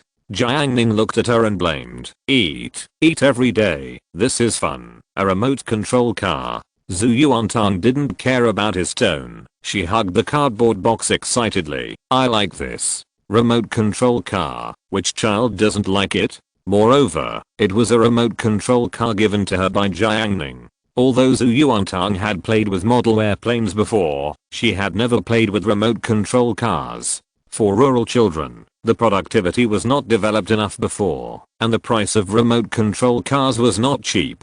The last time she touched a remote control car was when the store at the village primary school sold snacks. Buying snacks could enter a lottery. The first prize was a wire-controlled remote control car. It was really wire-controlled, because the remote control car and the remote control were connected by a wire. As a result, Zhu Yuantang leaped directly from the wire-controlled era to the model aircraft era, but there was a gap in the middle. Let's go, let's find Chuchu. She hasn't seen it yet.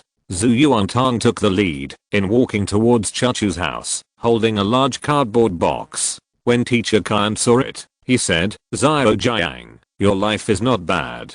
Jiang Ning smiled and said, "Not bad." After that, he and Zhu Yuantang stepped into the door of Chuchu's house. Teacher Khan didn't find a chance to make trouble, and felt very regretful for a while. When Jiang Ning disappeared, he said, "Xiao Zhang, give me a chance, and I'll give you a piece of blue sky and white clouds." Butcher Zhang got a foreign match, and was picking his ears. He was unhappy. Seeing his disdain, Teacher Khan felt inexplicably uncomfortable, and made up his mind to make the rough man look at him with new eyes and bow down to him today. Bedroom. Zhu Chuchu, who was diligent, was writing a math test paper when she heard Tang Tang's clear voice outside. "Chuchu, guess what I brought?" Hearing this, Zhu Chuchu couldn't help but turn her face, and then she saw a big cardboard box with two legs. After a closer look, it turned out to be Tang Tang holding the cardboard box. Zhu Yuantang put the cardboard box on the table. She didn't find any tools and violently tore the box with both hands. As a result, she was too weak to tear it apart at all, so Chuchu took out a knife to save face. Zhu Yuantang was not embarrassed. She cut open the seal and took out a cool coupe from the box. It was about 20 centimeters. The first feeling when she picked it up was heavy. So cool. Zhu Yuantang's eyes were bright. "It's really cool," Jiang Ning said. He clearly remembered the lines introduced by Jiang Junlong. "This is not an ordinary remote control car. This is an RC remote control car with a full metal chassis, powered by a brushless motor, hydraulic shock absorbers, powdered steel differential, and metal CVD drive shaft. In short, all aspects are close to real cars." Zhu Yuantang admired the car body and took out the remote control. Hey, what a strange shape. The remote control was not a regular game controller, but a gun without a barrel. This remote control had a trigger and a disc on the side that could be turned left and right. While she was studying the remote control, Chuchu was looking at the remote control car. She had never seen such a cool remote control car. Jiang Ning grabbed the car and put it down from a height of more than 10 centimeters above the table. The car landed on the ground, and the body of the car sank slightly at first, and then rebounded again. Jiang Ning said, "This is the car suspension. Is it amazing?" Zhu Chuchu responded, "Awesome." Zhu Yuantang continued to take out the cardboard box and took out a few batteries from it. According to the introduction of her cousin, there was a 2S battery and a 3S battery, each with a battery life of more than 20 minutes. All the batteries were purchased by Jiang Junlong himself, and they were fully charged and ready to play. Jiang Ning couldn't help but sigh. As expected of their Jiang family, they were really thoughtful. The giant mountain bike that her cousin gave her was also equipped with a rear seat. After Zhu Yuantang studied and installed the battery, she did not read the instructions for the car, but pointed at the strange looking remote control and asked for help. "How to use it?" Jiang Ning gestured with her hand. "Do you see the trigger? The deeper you press, the faster the car runs. As for the disc, the car turns in whichever direction you turn it." Zhu Yuantang listened carefully. Jiang Ning asked, "Have you learned it?" Zhu Yuantang replied, "Yes." Chuchu, who was listening, was a little confused. "Is this how you teach?" Jiang Ning, "Be careful, this car runs very fast." Zhu Yuantang installed a 2S battery and dialed the button to 70% power. She put the car in the yard and lightly pressed the trigger. The brushless motor of the car made a buzzing sound and the car body rushed out instantly. Fortunately, Zhu Yuantang was more cautious and did not hit the wall, otherwise the PVC car body would probably be cracked. Zhu Yuantang gradually became familiar with it. The operation difficulty of the RC remote control car is lower than that of the model airplane. She quickly waved it like an arm, pointing it to run, and had a lot of fun. Unfortunately, the space in the yard is too small to run freely. Zhu Yuantang is quite smart. She grabbed the car and put on another set of TPR off-road tires. Let's go, Jiang Ning, choo-choo, let's go. Zhu Yuantang took the car and the two generals to the flat dirt ground outside the house and played happily. Teacher Kine was bragging to Uncle Tang about how many processes he used to make the sesame oil he got today. At this moment, seeing the three children next door playing with remote control cars, Teacher Kine was happy. He pointed at the car pulling dust on the ground and said, "How old are you? You still play with toy cars? My grandson is playing with them." Jiang Ning looked at him and found that Teacher Kine was very arrogant today. Zhu Yuantang immediately stood on tiptoe and spoke to Jiang Ning's ear. The warm breath tickled Jiang Ning's ears. Zhu Yuantang told Jiang Ning about Teacher Kine's feats today in simple language, and Chu Chu also heard it. After Jiang Ning learned the details, he said calmly, "This is not an ordinary remote control car. Many adults also like to play with it." Teacher Kine, haha, why do adults play with remote control cars? Adults drive cars. Zhu Yuantang, having said that, Teacher Kine, why don't you drive a car? Teacher Kine's face froze, and then he pointed to the tricycle parked at the door. "I have a tricycle. I don't have to worry about wind and rain, and I can save money." He spent a huge amount of money to buy a three-wheeled old man's car some time ago. He treasured it very much. As a result, when he was reversing the car that day, he was fooled by Zhao Jiang next door and knocked off the paint. He was so distressed. Jiang Ning disagreed. "It's a broken car, not as good as my remote control car." Teacher Kine, a remote control car is a remote control car. You can just play with it. If you really want to travel, you still have my tricycle. Jiang Ning gave Tang Tang a look. Tang Tang understood immediately and challenged, "Although your tricycle is so big, it is definitely not as fast as my remote control car." Teacher Kine looked down at the car that was not much bigger than his palm, and he almost laughed his teeth off. "Ha ha ha, your little thing runs faster than my tricycle?" Zhu Yuantang glanced at him. Teacher Kine doesn't believe it. Teacher Kine took the opportunity and showed his fangs. "How about we make a bet? Bet on your remote control car." Apart from anything else, the remote control car looks pretty cool, and even Teacher Kine can't find any faults. If he can win, he can not only hit Zhao Jiang's arrogance hard and consolidate his position in the river dam, but also leave the remote control car to his grandson to play with, which is really killing two birds with one stone. Jiang Ning chimed in, "If we win, what will you give us?" Teacher Kine said without hesitation, "I'll give you a big black carp.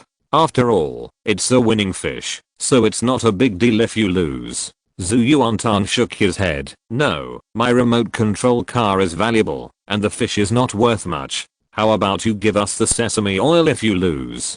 Teacher Kine disagreed subconsciously at first, but after thinking carefully, how could he lose? With a palm-sized remote control car? Teacher Kine gritted his teeth and said, "Okay." Jiang Ning asked Uncle Tang and Butcher Zhang to be witnesses, to prevent Teacher Kine from changing his mind. Zhu Yuantang summoned the car back and opened the hood. Teacher Kine looked sharp. "What are you doing?" Zhu Yuantang took out a 3S battery and said, "It's dead. Change the battery." Teacher Kine was relieved, but he felt like a frightened bird. How fast can a palm-sized remote control car run? Thinking of this, Teacher Kine smiled and said, "My tricycle can run at a speed of 40 to 50 kilometers. Do you want to compete with me?" Zhu Yuantang didn't say a word. She studied very well and knew that the voltage of a 3S battery is 1.5 times that of a 2S battery. This means that, after replacing the 3S battery, the speed and torque of the motor will increase a lot. Because it is a race, the end point must be set.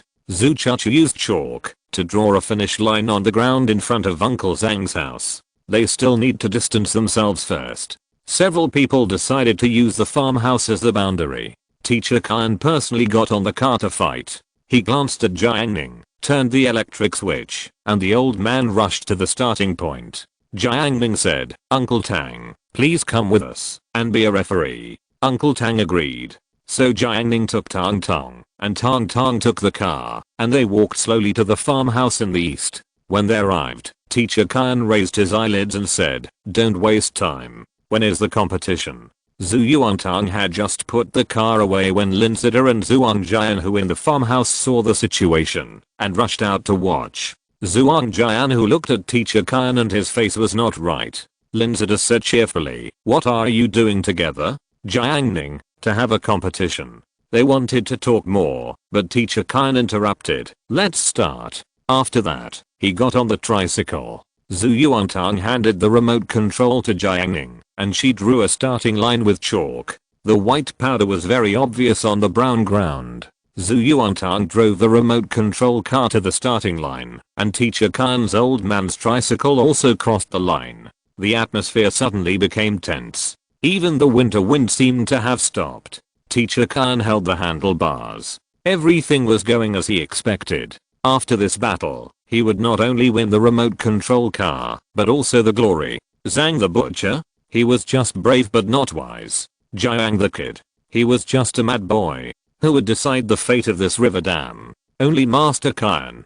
Teacher Khan was excited, as if he had returned to the age of 18, when he graduated from a technical secondary school. Facing the turbulent times, he was full of vigor and fearless. But now, with the emergence of generations of younger generations, Teacher Khan seemed to be beaten to death on the beach. Teacher Khan sighed in his heart. Rush forward, the old waves. He was so excited that he was shaking all over. Teacher Khan pulled down the window and stuck out his old face. "Old Tang, let's start. I'm in a hurry." Linzida and Zhuang Jian, who guessed their purpose through observation. Zhuang Jian, who lowered his head and looked at the remote control car, a little surprised. This car, compared with a three-wheeled car, is the despicable old man bullying people again, he thought. Before Linzida could answer, Uncle Tang suddenly waved his hand. Teacher Khan turned the electric switch instantly, and the old man's three-wheeled car rushed out. He was ecstatic. "It's just a toy car, competing with me in speed. I'll laugh my teeth out." The surrounding scenery quickly receded, and Teacher Khan shouted, "Although I'm old, his car is fast. How fast can the RC remote control car with 3S battery be?" When Zhu Yuantang pressed the trigger, the answer appeared. She didn't press the accelerator to the bottom immediately, which would throw the car out. She started the remote control car first, and then pressed the trigger linearly. The brushless battery made a buzzing wheel rotation sound, and the four alley tires desperately grabbed the ground. The remote control car was like a sharp arrow, and it suddenly flew. The RC remote control car with 3S battery rushed directly to a speed of 70 km per hour on the flat dirt ground. Zhuang Jian, who was surprised. "Damn, so fast." Linzida then explained, "RC remote control cars are very fast. The top remote control cars can accelerate to 100 km per hour in 2 seconds, and even reach a maximum speed of more than 150 km per hour, which is comparable to the performance of real racing cars. Although the remote control car that Jiang Ning plays with is not the top one, it is at least worth 1 or 2,000, and it is very good for an entry-level car." At the finish line, Zhu Chuchu, who was originally worried, saw a streak of dust like an arrow from a string, swish flying over the finish line. At this time, Teacher Khan's tricycle was still half a distance away from the finish line. Zhu Chuchu's eyes were full of joy. Jiang Ning won. When Teacher Khan came late, the remote control toy car turned a small circle in front of him, as if mocking him fiercely. He opened his eyes tightly, tremblingly opened the car door, his heart trembling. His face turned black, and he moved his mouth, shaking so much that he couldn't speak. Tang Tang came from the east and said loudly, "Teacher Khan, why aren't you smiling?" Jiang Ning taught Tang Tang, "Teacher Khan just lost the game, and is in a bad mood." Zhu Yuantang stretched out her hand. "Settle the game." Jiang Ning, "Don't worry, Teacher Khan is a scholar. How can he miss your things?" Teacher Khan stared at the toy car. He couldn't understand why a palm-sized car could run so fast. Butcher Zhang laughed. He originally disliked old Kyan, and now seeing that he lost miserably, he felt very comfortable in his heart. Now the two were on the same level. After thinking about it, Butcher Zhang waved his hand. Let's go, uncle will help you copy things. Teacher Kyan was so distressed that he was bleeding. He chased Butcher Zhang with a bitter face and watched Butcher Zhang take out the big black fish and sesame oil that were not yet warm from his main room and handed them to Jiang Ning. Zhu Yuantang hurriedly thanked him. Teacher Kyan is really a kind person. I was just worried about what to eat in the evening. She smiled happily and returned victorious with the spoils. Zhuang Jianhu, who had come to join in the fun, saw this scene and was surprised. Isn't that the fish I caught? Teacher Kyan was in low spirits, as if he had aged several years. He tried to make a joke. It's a fish from a different family now. Chapter 766. Class 8 is at its peak. What should we do with this fish, Chachu? I'm going to the cafeteria to eat tonight. Zhu Yuantang was worried in the kitchen. Jiang Ning questioned. Why do you ask Chachu instead of me? Zhu Yuantang's mouth curved. Because Chachu has no backbone. Zhu Chachu next to him thought. Okay. Zhu Yuantang asked Chachu on the surface, but in fact she was asking and answering herself, which was to reflect her inner heart. After making a decision, she decided to kill the fish. Jiang Ning took this opportunity to make trouble. If you don't go to school to eat tonight, won't the food in the cafeteria be wasted? Zhu Yuantang smiled. Tang Fu eats more than a pig. I plan to feed her. After hearing this, Jiang Ning took out his mobile phone and praised Tang Fu as a hard-working rising star. In order to encourage her, Jiang Ning and Tang Tang discussed and decided to reward her with today's meal. Tang Fu replied quickly and sent several voice messages in a row. Jiang Ning was too lazy to click them. It was definitely Tang Fu's gratitude. Since they decided to eat at home, Tang Tang and Chachu started to work. Tang Tang was very efficient in cooking by herself, and now Chachu was added, which made her twice as efficient.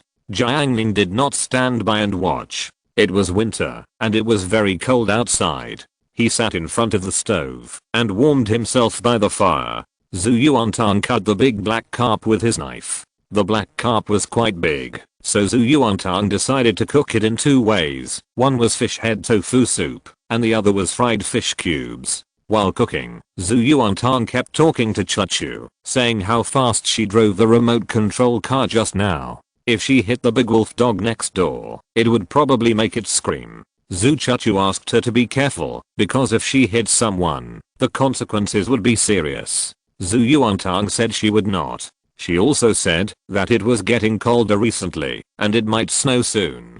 Chachu said that she was sleeping now, and she would add another thick blanket on her quilt. Zhu Yuantang said that her room was very warm and invited Chachu to come to her bed to warm up. Zhu Chachu suspected that Tang Tang wanted her to cover the bed. She made an excuse. You came back from school so late, it won't be warm for long. Zhu Yuantang cursed number 4 middle school, saying that it was not as humane as number 2 middle school in Yazhou, even though Chachu didn't have to go to evening self-study.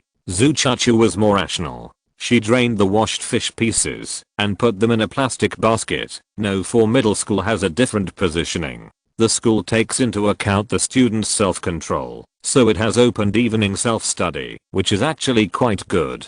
Zhu Yuantang sighed. Zhu Chachu said, even if there is no evening self-study, the bed can't be warmed.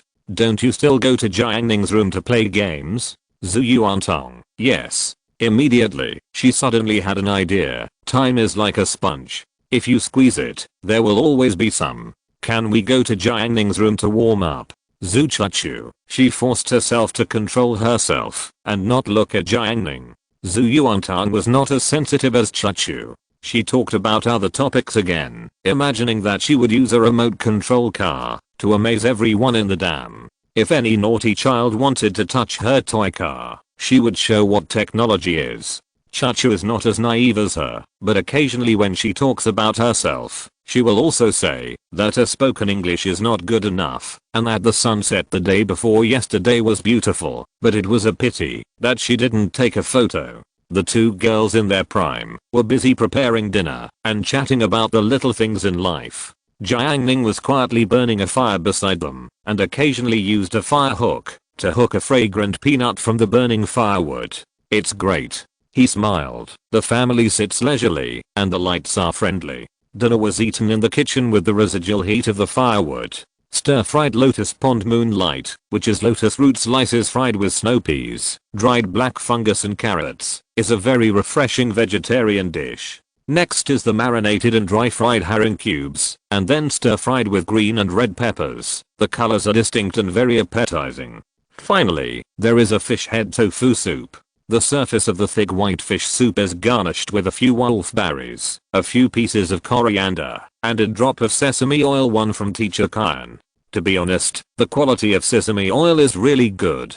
It is made by stone milling, showing amber color and very strong fragrance. Rural people's bungalows don't have range hoods, so when cooking, the fragrance is often overflowing. You can often smell what the neighbor's family is eating. Jiang Ning urged his spiritual power to lead the already fragrant fragrance outside. Butcher Zhang squatted at the door and drank big bone soup.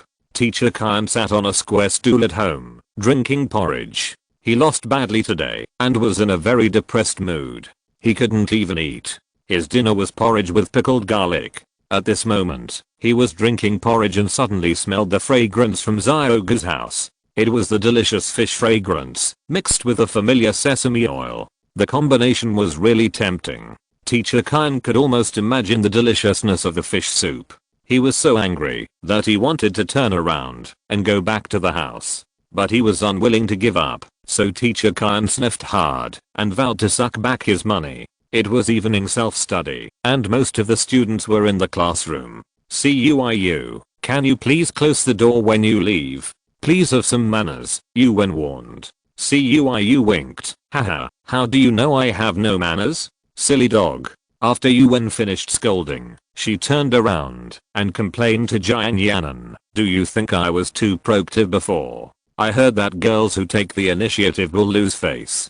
Jiang Yanan agreed. Indeed, you should think of a way to be more passive. Yuwen thought for a while, took out her mobile phone to show Jiang Yanan. Then do I need to change the note I gave to Huang Zhangfei? I think it's too proactive. Oh, I'm so embarrassed when I think about how the monitor almost saw me last time. Yuwen felt ashamed to face people. I really don't know how he will see me. What note? Jiang Yanan looked at it and saw that the note Yuwen gave to Huang Zhangfei was 350G. Jiang Yanan was confused. What does that mean? Yuwen was surprised. No way, you can't even understand this? Bei Yuxia, who was sitting at the back desk, also stopped writing with her pen and pricked up her ears. Yuwen explained. 350G is the weight of the heart, which means he is my sweetheart. Jiang Yanan was very confused. Who can see this? Bei Yuxia, who was sitting at the back desk, successfully overheard the conversation. She was simply unable to complain and thought to herself, why not note 0G? Because 1400G is the weight of the human brain, and Yuwen doesn't have a brain, so there is only 0G left. Yuwen, can't you see it? Jiang Yanan paused and said, it's a bit difficult. Maybe I can't keep up with your brain circuit. By the way, where did you learn this trick? Yuwen told her truthfully, Kinch taught me. Jiang Yanan looked around and then lowered her voice. She is like that herself, and she is still teaching you? Bei Yuxia moved her body slightly, trying to listen, laughing to death. She couldn't hear anything at all. Bei Yuxia's efforts were fruitless, so she had to continue writing the test paper. The winter is very cold, but the hearts of the boys in class 8 are not cold. On the balcony, there stood a long line of male classmates. Some put their hands in their pockets, some pulled up their collars, but no boy chose to leave. The power of lust is great. Because Yan Tingting from class 3 was playing badminton, she was wearing white sneakers and a slim sportswear with a stand-up collar. The waist was tight and fitted her body. As she jumped up to hit the ball, the boys cheered. Duan Shigang cheered. Good shot. Reward. Someone took the lead in howling, and the other male classmates were also aroused by their lustful nature. The class 9 next door seemed to have a competitive spirit, and Shenzhou and Shikai and Jin took the lead in shouting. Jiuo Kanon summoned up his courage and shouted, Yan Tingting, let's play together. After hearing this, Yan Tingting hit a ball and turned around. Facing the male classmates on the second, third and fourth floors. She was not afraid at all and looked up and responded, "Okay, but I don't play badminton. I want to play something exciting." Her words immediately aroused the reaction of everyone. Some people called her to play basketball, some called her to throw sandbags, and Liu Chuandao invited her to play escape room at his home. Yan Tingting said, "Nothing new." Everyone asked, "Then what do you want to play?" Yan Tingting said, "Skiing." After answering, she continued to play. Jiuo Kunan, "Brother Ma, is there a ski resort in Yazhou? Isn't this embarrassing for the brothers?" Ma Shiqing, "No." However, he looked at the sky and thought of something fun. The bell for the second class of the evening self-study class just rang, and the students were about to get up. Huang Zhangfei pushed the door in, holding a bunch of milk tea in his hand, more than a dozen cups. "It's been quite cold recently. If you want to drink milk tea, come and get it. First come, first served," Huang Zhangfei said with a smile. Yu Wen saw her beloved monitor, who was so kind and enthusiastic. He always encouraged the students around him with positive energy. He was like the sun, and she was actually bathing in the sun's rays. How lucky was she? In excitement, Yu Wen's eyes widened, and she screamed instantly. Her sharp voice pierced the eardrums of her classmates. Fortunately, Jiang Ning reacted quickly and reduced the volume for Tang Tang and the others. Yu Wen's sharp voice gave the students a headache, as if launching a sonic attack. Yu Wen ran to the monitor and helped him take the milk tea. Zhu Yuantang looked at the students around him and asked Jiang Ning, "Someone is offering milk tea, why don't you move?" Jiang Ning, "Maybe Yu Wen silenced you." Zhu Yuantang, "Great." The students in class 8 slowed down, some called Yu Wen a fool, and more boys rushed to Huang Zhangfei to ask for milk tea. As for shamelessness, do Cuiu, Zhangkai, and Liu Chuandao have it? In comparison, many girls are at a disadvantage. Most of them are introverted and embarrassed to take the initiative. Lukaki spoke for women. "What do you boys do with so much? Have you never had milk tea?" Cuiu, "Yes, I haven't." Yu Wen chimed in, "No, Zhangfei bought milk tea. You can't just take it." Liu Chuandao, "Only the strong deserve it." Cuiu, "That's right. When it comes to interests, they will never give in." The monitor had more than 50 students, but only 12 cups of milk tea, so there was a problem with the distribution. Huang Zhangfei said, "It's okay, you drink first." "Yazhu, Miles, can I trouble you for a moment?" Yu Wen knew that the monitor wanted to go out to buy milk tea, but Yu Wen had already regarded the monitor as her own. If she really loved a man, she would feel sorry for his money. Yu Wen's hostess skill was activated. Never allow the monitor to spend money. Yu Wen, "Why? Why should the monitor buy for all of you?" Cuiu, "Haha, then let's see who can get it." Wang Lang rushed over with the microphone. "Dear warriors of class 8, at this moment, the north wind is cold. I stand here with passion, solemnly swear to all the students, the first milk tea competition of class 8 is about to begin." Jiuo Kunan and his brothers applauded him. "Woohoo, let's do it." "Hi." Wang Lang quickly formulated a rule to convince both men and women. So, the 4 company seats were acquisitioned, and the pile of books was moved to the stool, and moved to the side. 4 cups of milk tea were placed on the flat table, lined up. Draw lots for the duel. The selected players are Yu Wen, Jiang Yanan, Lukaki, and Shen Qinj, standing in front of the table. Cuiu, Meng Jiui, Zhangkai, and Liu Chuandao, standing behind the table. 8 people will compete for milk tea. 3, 2, 1, Geo. Wang Lang waved his hands fiercely. Shua. All 4 cups of milk tea were taken away by the boys. Yu Wen was furious, and Cuiu pointed at her and laughed. "Weak woman." Zhangkai tasted the milk tea. "Hahaha, competing with us?" The second round of the competition began, and the women were Wang Yan'an, Pang Jiao, Zhang Yifei, and Li Shengnan, against Chen Qian, Qiang Li, Song Sheng, and Kao Kun. This time, the men were all defeated. Cuiu and his team immediately fell silent. The last 4 cups of milk tea. The women's players, Shang Kaiwei, Meng Xian, Tang Jing, and Xin Yaoling. Male contestants, Duan Shigang, Dong Qingfeng, Shan Kaikuen, Che Wei. Several people stood opposite each other to decide who would get the last 4 cups of milk tea. CUIU encouraged, brothers, it is a duty to defend the dignity of boys. However, several people present had their own ulterior motives. Duan Shigen looked at Shang Kei-wei, who dared not speak, and was very happy. Was this his opponent? Chei-wei had been silent for a long time, since he sanctioned the 4 golden flowers. He had not appeared in public for a long time. Fighting for milk tea. Haha, a bunch of stupid people. Chei-wei looked at the beautiful Xin Yaoling opposite him. He forced a smile. He said that he would take back everything he had lost sooner or later. Wang long long. 3, 2, 1, open. Swish, swish, swish. 4 cups of milk tea were taken away in an instant. Chei-wei glanced to the side. The other 3 boys all took the milk tea, but he did not take any action at all, and gave the milk tea to Xin Yaoling. He lost, but he won again. Kyo-kun, who was watching from the sidelines, gloated, Dong Qingfeng is just an idiot, nothing to be afraid of. As a result, at this time, Dong Qingfeng tore open the straw, inserted the cover, and then handed the milk tea to Meng Xian. Drink it. After doing all this, facing Meng Xian's surprised and moved expression, Dong Qingfeng's mouth corners slightly raised, and he didn't even look at the small character Chei-wei. Are they worthy of being my opponent?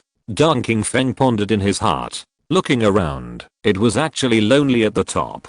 CUIU cursed in a very small voice. Alpaca Dong Qingfeng, you betrayed the male class. Hu Jun patted his shoulder and comforted. Knowledge and action are one. CUIU. Wang Long held up the paper tube and announced the successful closing of this milk tea competition.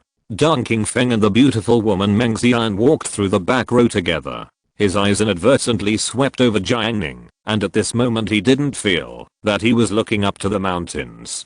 Dong Qingfeng smiled faintly. In terms of the skills of warming up girls, he has reached the peak and can control it freely. There will be no more obstacles from now on. After thinking about it, he stepped forward. Suddenly, a sturdy and tall figure ran out of the classroom, and the whole class looked over.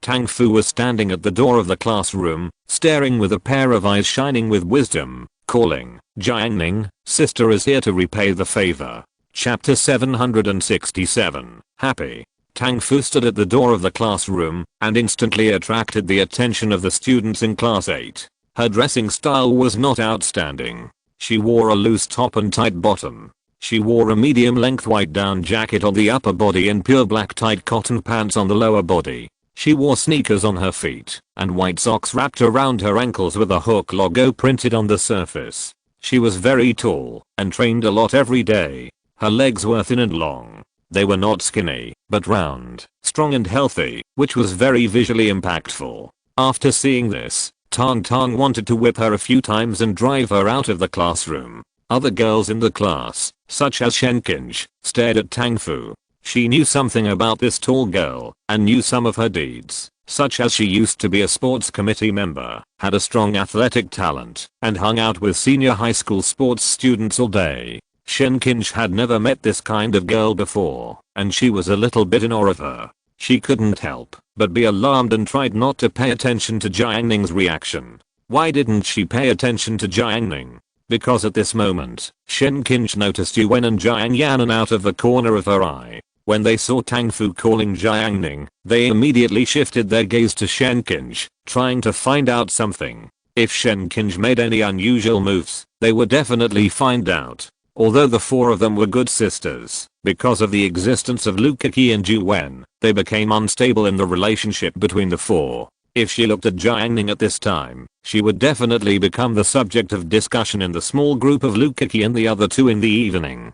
Persist. Shenkinj encouraged herself.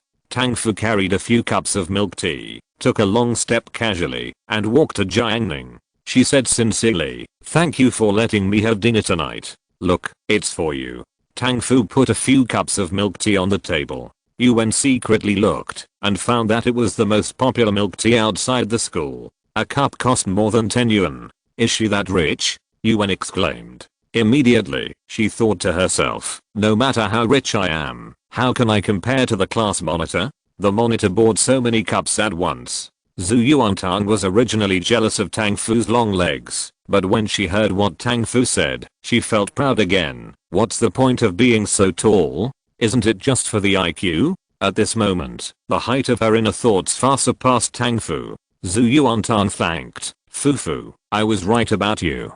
Tang Fu patted her, I was not wrong about you either. After thanking each other, Tang Fu waved her hand and left decisively, without taking away a trace of cloud. If it weren't for the milk tea on the table, it would be as if she had never been there. Jiang Ning shouted to the north of the aisle, Dong Qingfeng, are you going to the front row? Dong Qingfeng came back to his senses from the scene just now. His expression was very complicated. Yes, what's wrong? Jiang Ning, I know you are helpful. Please bring this cup of milk tea to Yang Sheng. Dong Qingfeng was speechless. Okay. Jiang Ning then divided the remaining cups among Tang Tong, Xiaoyu, and Xiaxia, and so on. They were all used up. Che Wei, who witnessed everything, was a little overwhelmed now. First, Dong Qingfeng showed off his skills, and then he saw Jiang Ning's case, and he couldn't stand it for a while. Middle row.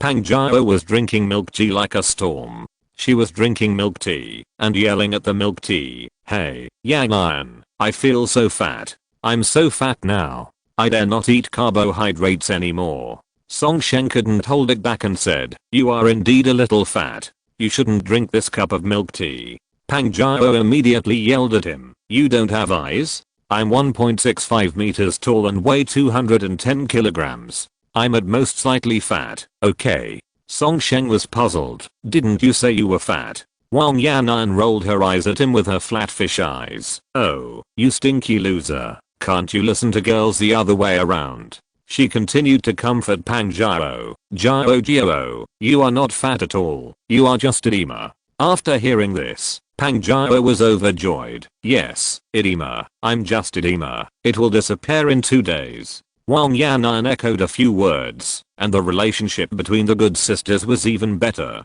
Pang Jiao continued to drink milk tea like a storm, and Wang Yanan even gave her cup to Pang Jiao. Song Shen cursed inwardly, lose weight. Lose weight. The last evening self-study class. 4 students sat in a row. Zhu Yuantang was holding a warm cup of milk tea, and Chen Xiaoyu took out some snacks from the hole in the table. They were small packages of dried fish that she bought online, and the packaging was quite exquisite. Chen Xiaoyu tasted it herself first, and then gave it to Jiang Ning and Bei Yuxia, asking them how it tasted. Jiang Ning, it's quite delicious. Zhu Yuantang didn't get the dried fish, so she poked her little face across Jiang Ning and said, Xiaoyu, I may have to go to the hospital to see my ears tomorrow. Chen Xiaoyu was surprised. What's wrong with you? Zhu Yuantang answered honestly, I can't hear. Chen Xiaoyu wondered, how can you not hear? What are you going to do in class? It can be seen that she is very worried about Tang Tang's ears. Bei Yuxia listened to the conversation between the two and thought Chen Xiaoyu was really an idiot. Chen Xiaoyu was still worried. What if my ears can't hear me? Zhu Yuantang smiled and said, I can't hear you say you want to give me the dried fish to eat. A few seconds later, Zhu Yuantang got the dried fish he loved. Now the 4 people in the back row are eating dried fish and drinking milk tea, feeling very happy. Yuan at the front table was jealous. She vowed that she would definitely chase the class monitor and take charge of his finances and would never waste it on classmates again. Chewing the dried fish, Zhu Yuantang said that she had fish chunks for dinner, which was very delicious. Chen Xiaoyu said that the way she ate the dried fish looked like a kitten. Bei Yuxia said, I thought of the kittens in the past, and I could exchange them for the fish. Chen Xiaoyu asked why. So Bei Yuxia picked up the dried fish and told her an ancient story. Her voice was like a clear spring. In ancient times, some scholars adopted kittens, and they often had to pay a bride price, which was some fish. Her voice was very nice, and she spoke tactfully, which attracted Jiang Yanan and others in the front row to listen attentively. Bei Yuxia, there was a famous person in ancient times named Huang Tingjian. He has a poem about buying fish and threading them on willow branches to ask for a kitten. The ancient poet Lu Yu also has a line, wrapping salt to welcome the little cat slave. He used salt to welcome the kitten and blamed himself for not having a blanket to warm the kitten because of his poor family background. She told these stories slowly. Although the internet was already very developed in 2015, people present could understand it by just moving their fingers. However, people present did not deliberately understand it. It was interesting to listen to Bayuksha's slow talk during the evening self-study. Jiang Ning turned around and talked to Bayuksha about kittens. Huang Zhangfei also said a few words. For a moment, Bayuksha's knowledge was so wide that several people were amazed. Seeing how Bayuksha was so good at entertaining people and chatting with them, Chen Xiao couldn't help but feel ashamed. She felt inferior. Bayuksha is really good, unlike me, who can only watch short videos secretly. Time passed, the chat ended. Bayuksha drank a sip of milk tea and prepared to solve a math problem before the end of the evening self-study. Suddenly, she heard Chen Xiao beside her sighing, "Yuksha, you are really amazing."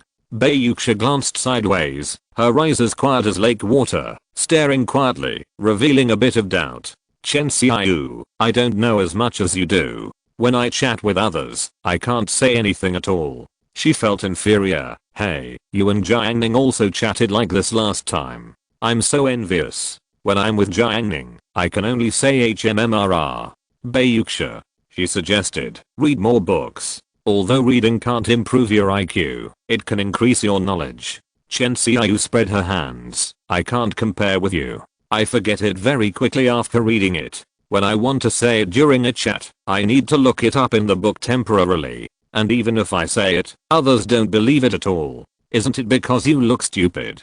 Bayuksha thought. She said, "You need a set of systematic knowledge, not too fragmented." Chen Xiao, "I don't know." Bayuksha, "Then don't force it. Just use what you are good at." She couldn't think of what she knew a lot at the moment. If she could find the title of movie just by relying on a picture, would that count? Chen Xiao, "Oh, it must be my sister who took away my IQ." Bayuksha couldn't bear to see her pessimism. She said, "The strong never complain about the environment. The wisdom of life is what God gives you. You use well. Even if you have a bad hand, you may still win the game." Chen Xiao wanted to sip the milk tea, but the milk tea was finished. She sighed, "I'm not a strong person, I'm a weak person. I not only complain about the environment, I also complain about the strong." Bayuksha glanced at her. "You're never ending, right?" The cold night became even colder. Jiang Ning rode his bike under the street lights on the dam. Zhu Yuantang's little face was hidden in the hat, pressed against Jiang Ning's cotton coat. Despite the freezing cold, it still didn't affect her interest in talking. "Jiang Ning, did you see Teacher Khan's face before you went to school today?"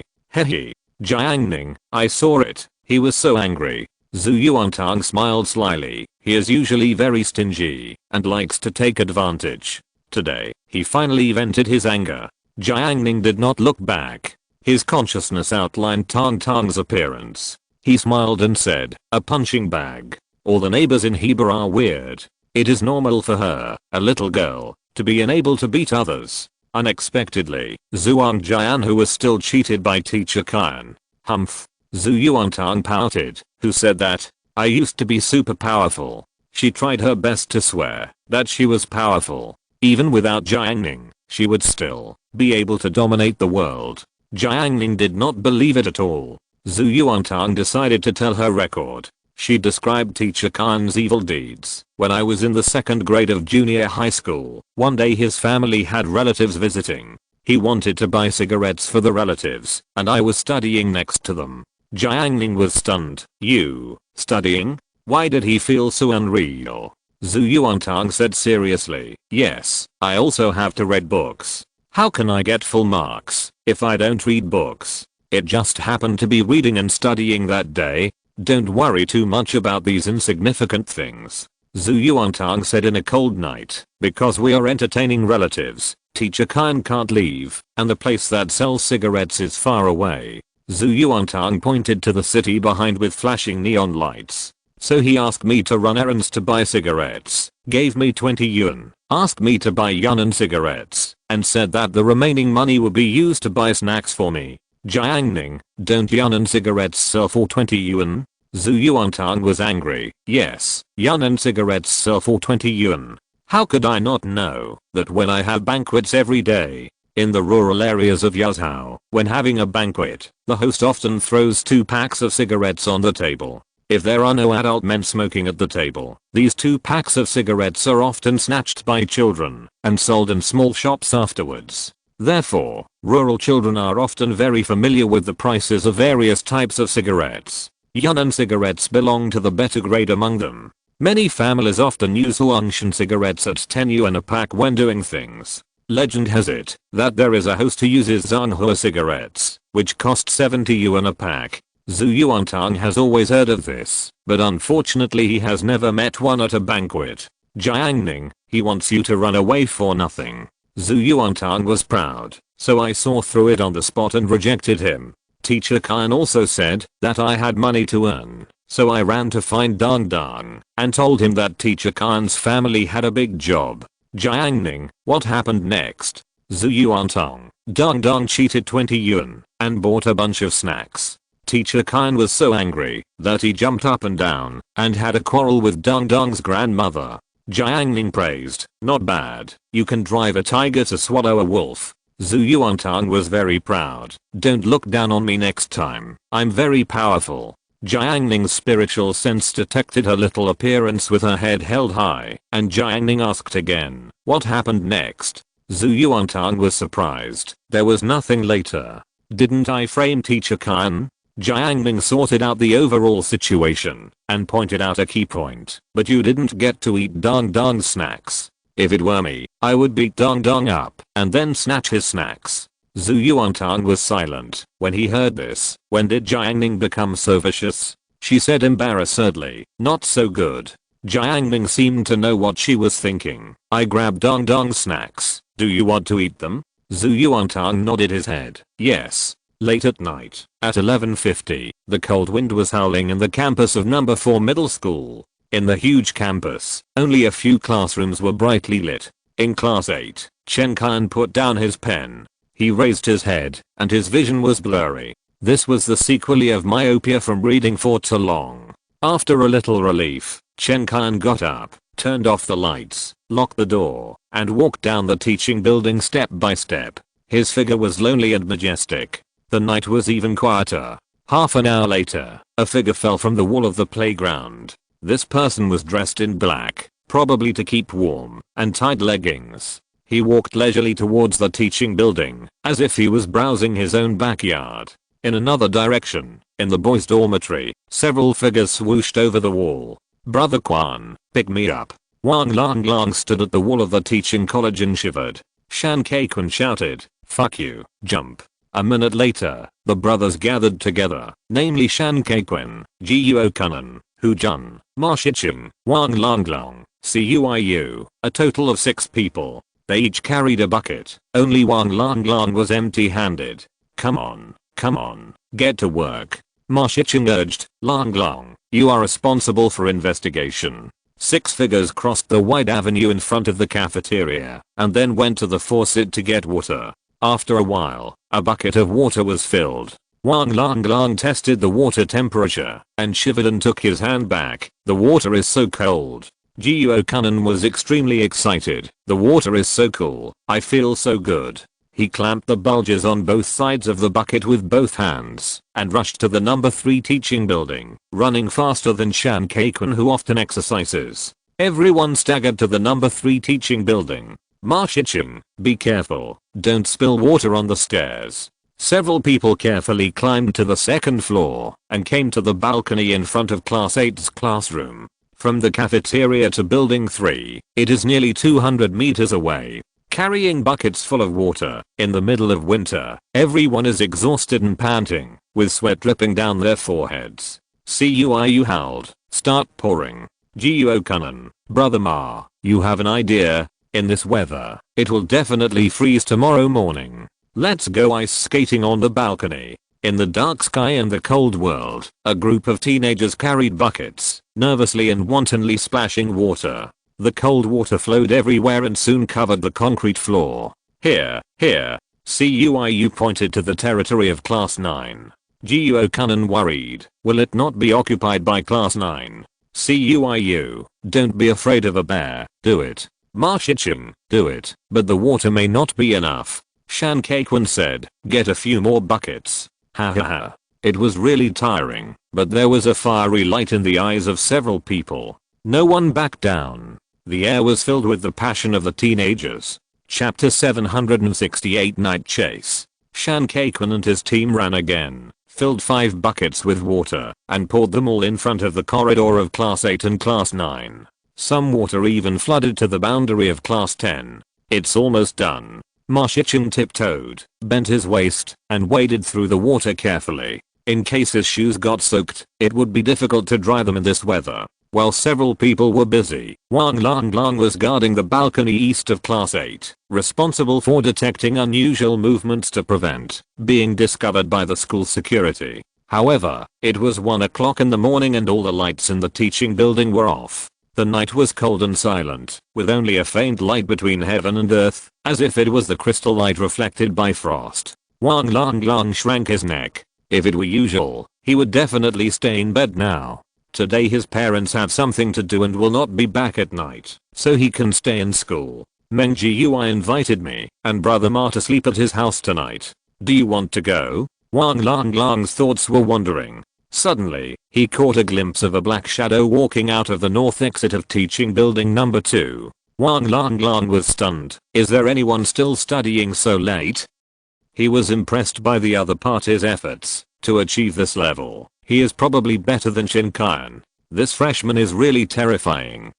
Wang Lang thought about it, took out his mobile phone, and prepared to take a photo to encourage Brother Kyan. As a result, it was too dark, and the pixel-like night scene of smartphones these days is very rubbish, and it is impossible to take a clear picture. While Wang Lang was thinking, he suddenly saw that the black shadow did not go to the dormitory, but went to teaching building number 1 in the west. Wang Lang was stunned again. He reacted very quickly. I didn't see any lights on in teaching building number 2 just now, which means that this person is not studying. If he is not studying, why does he stay in teaching building number 2?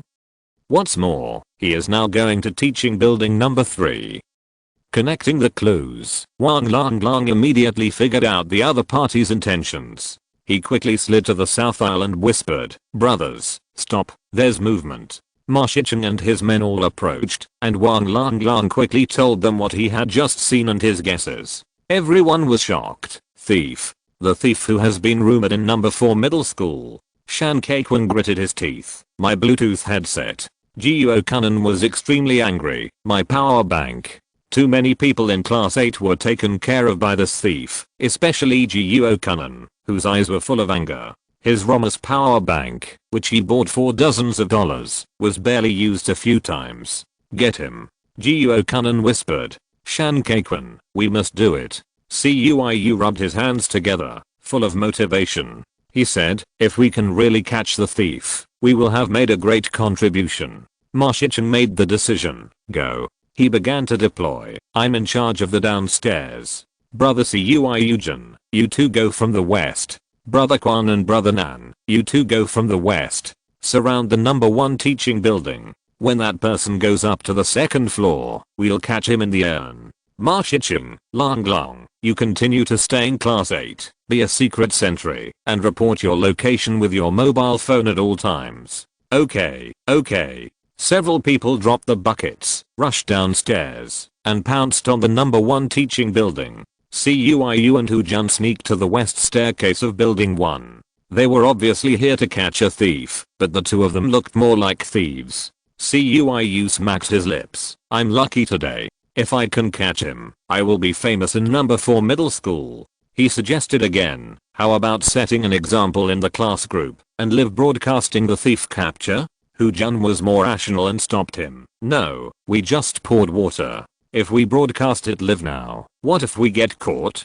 Class 8 has a sinister villain like Che Wei. Cuiu asked again, if we catch the thief, won't the whole school know about it tomorrow? Hu Jun was stunned. Does it make sense? Then he shook his head again. It's different. Let's not talk about this. Let's catch the thief first. The two of them quietly guarded at the stairs. Cuiu paid attention to the situation on the 1st floor while staring at the screen of his mobile phone, keeping an eye on the news of Wang Lang. Suddenly, a dark, masked figure walked towards the stairs. Cuiu whispered, "Damn.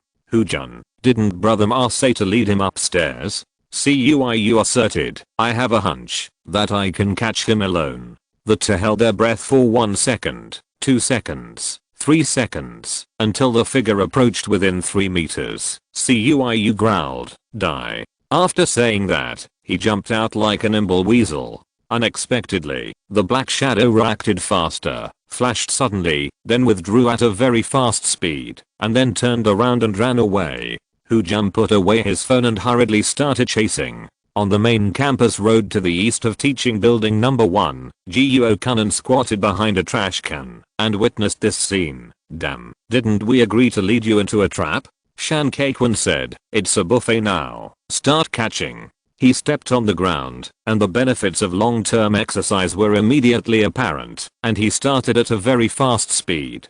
Jiuo Kunan also ran northward, trying to intercept the black shadow. The black shadow was extremely agile. Before the double team was completed, it broke out of the encirclement and rushed straight to the east playground. Ma Shicheng, who was behind the teaching building, was puzzled when he saw it. "Didn't you say to surround him? How did he escape?"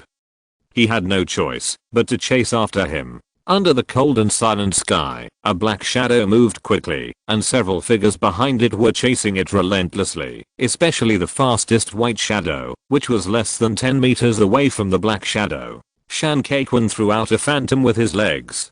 Jiuo Kunan, who followed closely, should not be underestimated either. His eyes were glaring, and veins on his forehead were bulging. He was angry about losing his power bank, but also wanted to make achievements. The nameless thief has been poisoning number 4 middle school for a long time. I don't know how many students hate him. Jiuo Kunan often sees schoolgirls complaining in the forum. When he thinks of the resentful looks of those schoolgirls, Jiuo Kunan's heart of Taoism almost softens. If he can catch this man, he will be famous in number 4 middle school. Countless schoolgirls cheered and celebrated, and he will be crowned a hero. "I'm the hero king, Jack Nan." Thinking of the peak glory scene, Jiuo Kunan's adrenaline surged, and his heart of Taoism was like an engine turning. He roared in his heart, "Let me end it all. Speed up, and speed up again. The old horse is still ambitious. Let the blood boil more fiercely." Jiuo Kunan seemed to be gliding on the ground. Shan Kei-kun watched with his own eyes that Brother Nan was actually 1 step ahead of him. What kind of athletic ability is this? Crossing the square, crossing the gate, crossing the playground, and crossing the equipment area. The two always locked onto the black shadow and bit each other to death. Until the moment he rushed to the playground wall. Jiuo Kunan laughed grimly. "My glory, where are you running to?" As long as he catches the black shadow, he will be appointed by heaven and live forever. But in the next second, Jiuo Kunan saw a scene that was like a stunt. When the black shadow got close to the wall, it was like a clever monkey. It jumped onto the top of the wall in milliseconds and disappeared.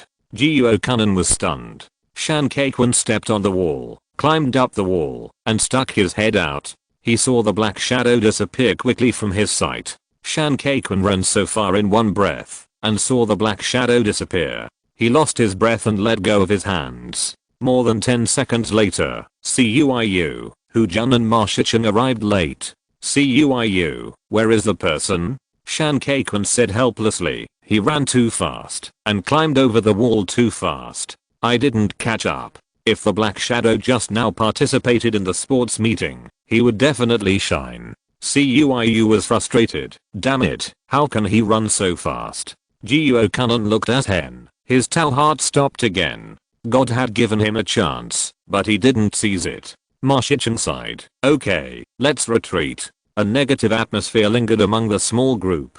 Hu-jun suddenly smiled faintly. "Have you forgotten about me?" Everyone was surprised and looked at Hu-jun. Hu-jun just said, "Help me climb the wall." Everyone was confused, but seeing Hu-jun's confident look, they still chose to climb over the wall. After passing the wall, outside was the old city. Hu-jun said, "Brother Quan, Brother Nan, you two ran the fastest. Did you notice that the black shadow was climbing the wall with his hands?" Shan Kei-kun, "Absolutely." Hu-jun was satisfied. "That's good."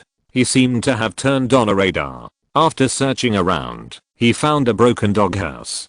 Jun took out a sausage and led the sleeping stray dog out. Shan Kaikwon and the others were stunned. Aren't they really afraid of being bitten by a dog? Ma Shichen frowned and said, are you preparing to? After the dog finished eating the sausage, Jun lifted the dog up and sent it to the wall of the courtyard to let it sniff.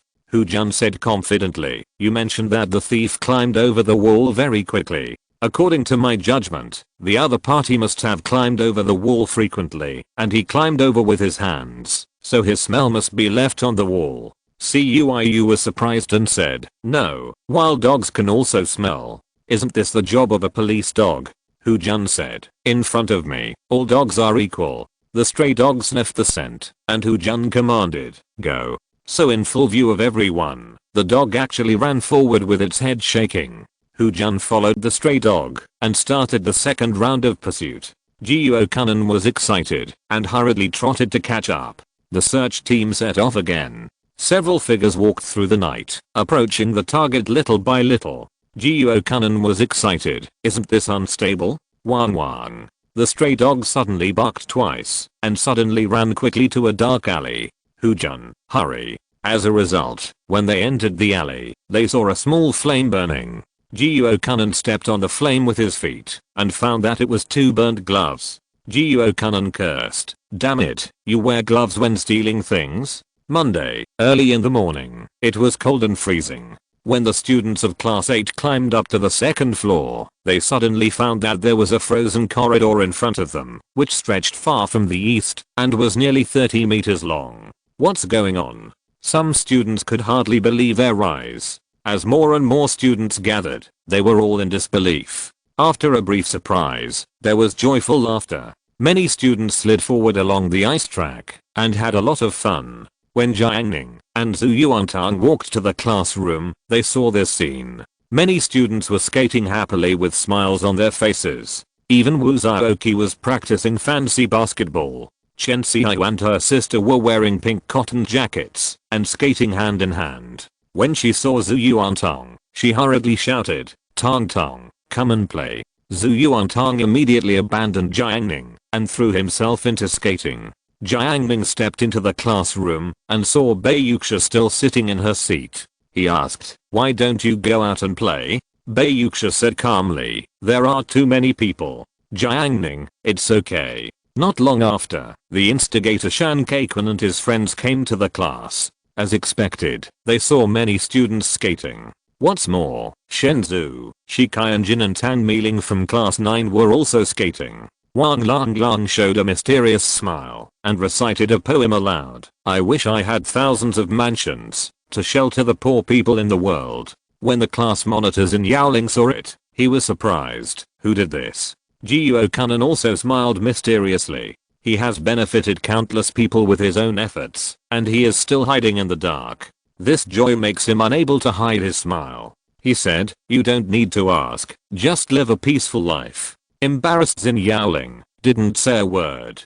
Jiuo Kanan put his hands in his pockets like an inspector, showing the style of a leader. Shan Kaikwon has good physique. With a little slide, his figure slid several meters, which was very cool and eye-catching. Even the students of class 9 looked over. Jiuo Kanan saw Tan Miling's gaze and shouted, Brother Quan, I'm coming. He put his hands in his pockets, took 2 quick steps, and rushed forward. As a result, the ice was extremely slippery. Jiuo Kanan slipped and fell sideways on the ice and slid forward. With a sliding tackle, he shoveled directly towards Shan Kaikwon. Fortunately, Shan Kaikwon dodged quickly. Jiuo Kanan's embarrassing scene was seen clearly by Tan Miling. Seeing the female classmate's gaze, Jiuo Kanan's old face turned black, and he returned to the classroom without saying a word. Shikayanjin from class 9 laughed so hard that he couldn't straighten his waist. Ha ha ha, too lame. Shenzhenli walked out of the class and asked, what's wrong, Kyanjin? Shikayanjin thought it was very funny. He laughed out loud. Ha ha ha, Jiuo Kanan from class 8 was like this just now. Jiuo Kanan was so stupid just now. Shenzhenli was still a little puzzled. Shikayanjin didn't blame Shenzhenli after seeing his bland reaction. Ever since Zhenli was given artificial respiration by Pang Zhao, He has become less fond of laughing. Shikayanjin suppressed his smile and said seriously, Gyuo-kunin was like this just now. Now, let me show you. He put his hands in his pockets and posed. Then, he stepped back a few steps, then his legs quickly alternated, and he ran forward to accumulate strength. The next second, Shikayanjin paused, and the accumulated strength suddenly burst out. He couldn't control it, and was knocked down in an instant, lying down and sliding forward. Wuzaoki was playing basketball on the ice track, and was about to be tackled. Wuzaoki slapped the basketball with both hands, his legs bounced, and his body flew into the air. Shikayanjin ran straight past him. TSK. Tang Mealing laughed out loud. Cuiu Mengi raised his index finger, and laughed at Shikayanjin. Shikayanjin ran away in shame. The twins played outside for a while, and then called Jiang Ning out again, hoping that he would help call Bayuxia. Jiang Ning asked, why don't you call her yourself? Chen Xiaoyu said awkwardly, because of what happened last night, Xia is now as indifferent as the passengers in the tram. Jiang Ning. Chen Xiaoyu asked her sister to save face, and she was anxious and spoke quickly, and immediately said, sister is wrong, it is Yuxia who is deaf like a colleague in the tea room. After saying that, Chen Xiaoyu, the two did not save the situation, and turned around in shame, and ran into the classroom to find Bayuxia. Chen Xiaoyu, Xia, come out and have fun. Sister Chen Xiaoyu, on the other hand, looked at Bayuxia with some shame. Bayuxia now hates Chen Xiaoyu. Last night, I don't know if Chen Xiaoyu did it on purpose or intentionally, but she actually said in the class group, Xia, I have prepared the memory card, and I will give it to you tomorrow. Bayuxia was so scared that she was cold all over. Fortunately, she responded calmly, and did not affect her image, otherwise Bayuxia could prepare to transfer. So much so that she decided to teach the two sisters a lesson. She said without changing her expression, don't call me Xia, I hate this name. Chen Xiaoyu said, okay, Bayuxia, can you play with us? If you're listening to this novel on a channel other than Fanfic World, it means they downloaded and uploaded it without effort. We cordially invite you to visit our channel, Mundo Fanfic Novelos. There you'll find the original version of this story and you can explore many other novels of various genres. We're waiting for you to immerse yourself in a world of incredible novels. Chapter 769, Carrying Out the Faith. After the morning self-study session, the classroom entrances really became lively. Even the students of experimental class 1 in the east corridor, such as Wei Ziuan and Ang Jiai, came to the entrance of class 8 to join in the fun. Doesn't the teacher care? Wei Ziuan looked down at the entire frozen corridor with a slightly shocked expression. Deng Jiai carefully observed the classroom doors on both sides. It shouldn't affect it. Students from class 8 can enter the classroom from the back door, and students from class 9 can enter the classroom from the front door. Chen Xiaoyu, who was passing by, glanced at Deng Jiai. You are quite smart. Deng Jiai frowned. What do you mean? After all, she is a student of the experimental class, and class 1. Wei Ziuan looked at the lively students and smiled. Jiai, do you want to play together? Students were running on the ice track. Deng Jiai was worried. There are so many people. If someone falls, it will be painful. Wei Ziuan smiled. This was the moment he was waiting for. He heard that class 8 had an ice track, so he had an idea. If he could skate with Deng Jiai, wouldn't it be possible to create opportunities? By then, Deng Jiai would be moved, and the last bit of progress between them would be achieved immediately. It's been a year and a half, and it's finally over. Wei Ziuan stepped forward and said, it's okay, I will protect you. As soon as he finished speaking, a handsome male classmate appeared next to him, and said in a very warm voice, classmate, if you are worried about getting injured, you can wear knee pads. The protective effect is very good. Deng Qingfeng smiled and handed over a pair of white knee pads. Wei Ziuan, Nima. Deng Jiai, you don't need them? Deng Qingfeng smiled and said, it's just empty. Under his care, Deng Jiai put on the white knee pads and tried to skate carefully. Deng Qingfeng also gave her guidance on the pretext of teaching her skills. Wei Ziuan watched helplessly as his lover was kidnapped. His eyes were agape. No one is a fool. Yuan also found an opportunity. She called her good sister Jiang Ning and went skating outside together. Yanan, if I slip, will the monitor come to save me? Yuan fantasized. Jiang Yanan, although, it's not good. Yuan didn't care. What's wrong with it? Can the monitor bear to see me crying on the ice? Jiang Yanan didn't know whether the monitor could bear it or not, but she couldn't bear it now. Yuan looked at the sky. It was very blue. She breathed in the air. The air was very fresh, just like the sky in idle dramas. She opened her arms, like a colorful butterfly, gently spread her wings and flew. The frustrated Yuan saw it and wondered, where did the bald sparrow come from? Yuan danced lightly, la la la, la la la. She was the most beautiful fairy in the world. Pa. Yuan's feet were greased, and she fell to the ground. Jiang Yanan hurried to check on Yuan, and tried to help her get up. Yuan cried out, help me, call the monitor, hurry up, hurry up. Wang Yanan's eyes showed disdain, and she said sarcastically, what's wrong? Are you going to give birth? Yuan, watch your stinky mouth. Huang Zhangfei was not there, so Yuan chose to send a voice message. Monitor, I fell down. I can't get up now. The ground is so cold, I can't stand it. Can you come to the balcony to pick me up? Wang Yanan's eyes rolled after hearing the voice messages. She couldn't stand it. Wang Yanan hated this kind of bitch the most. Those bitches who laughed at her eyes when she was a child all spoke in this tone. Wang Yanan ran to the corner and chatted privately with Huang Zhangfei. Yuan lied to you. Jiang Yanan helped her up, but she couldn't get up. She had to let you do it. She is so annoying. Don't worry about her life or death.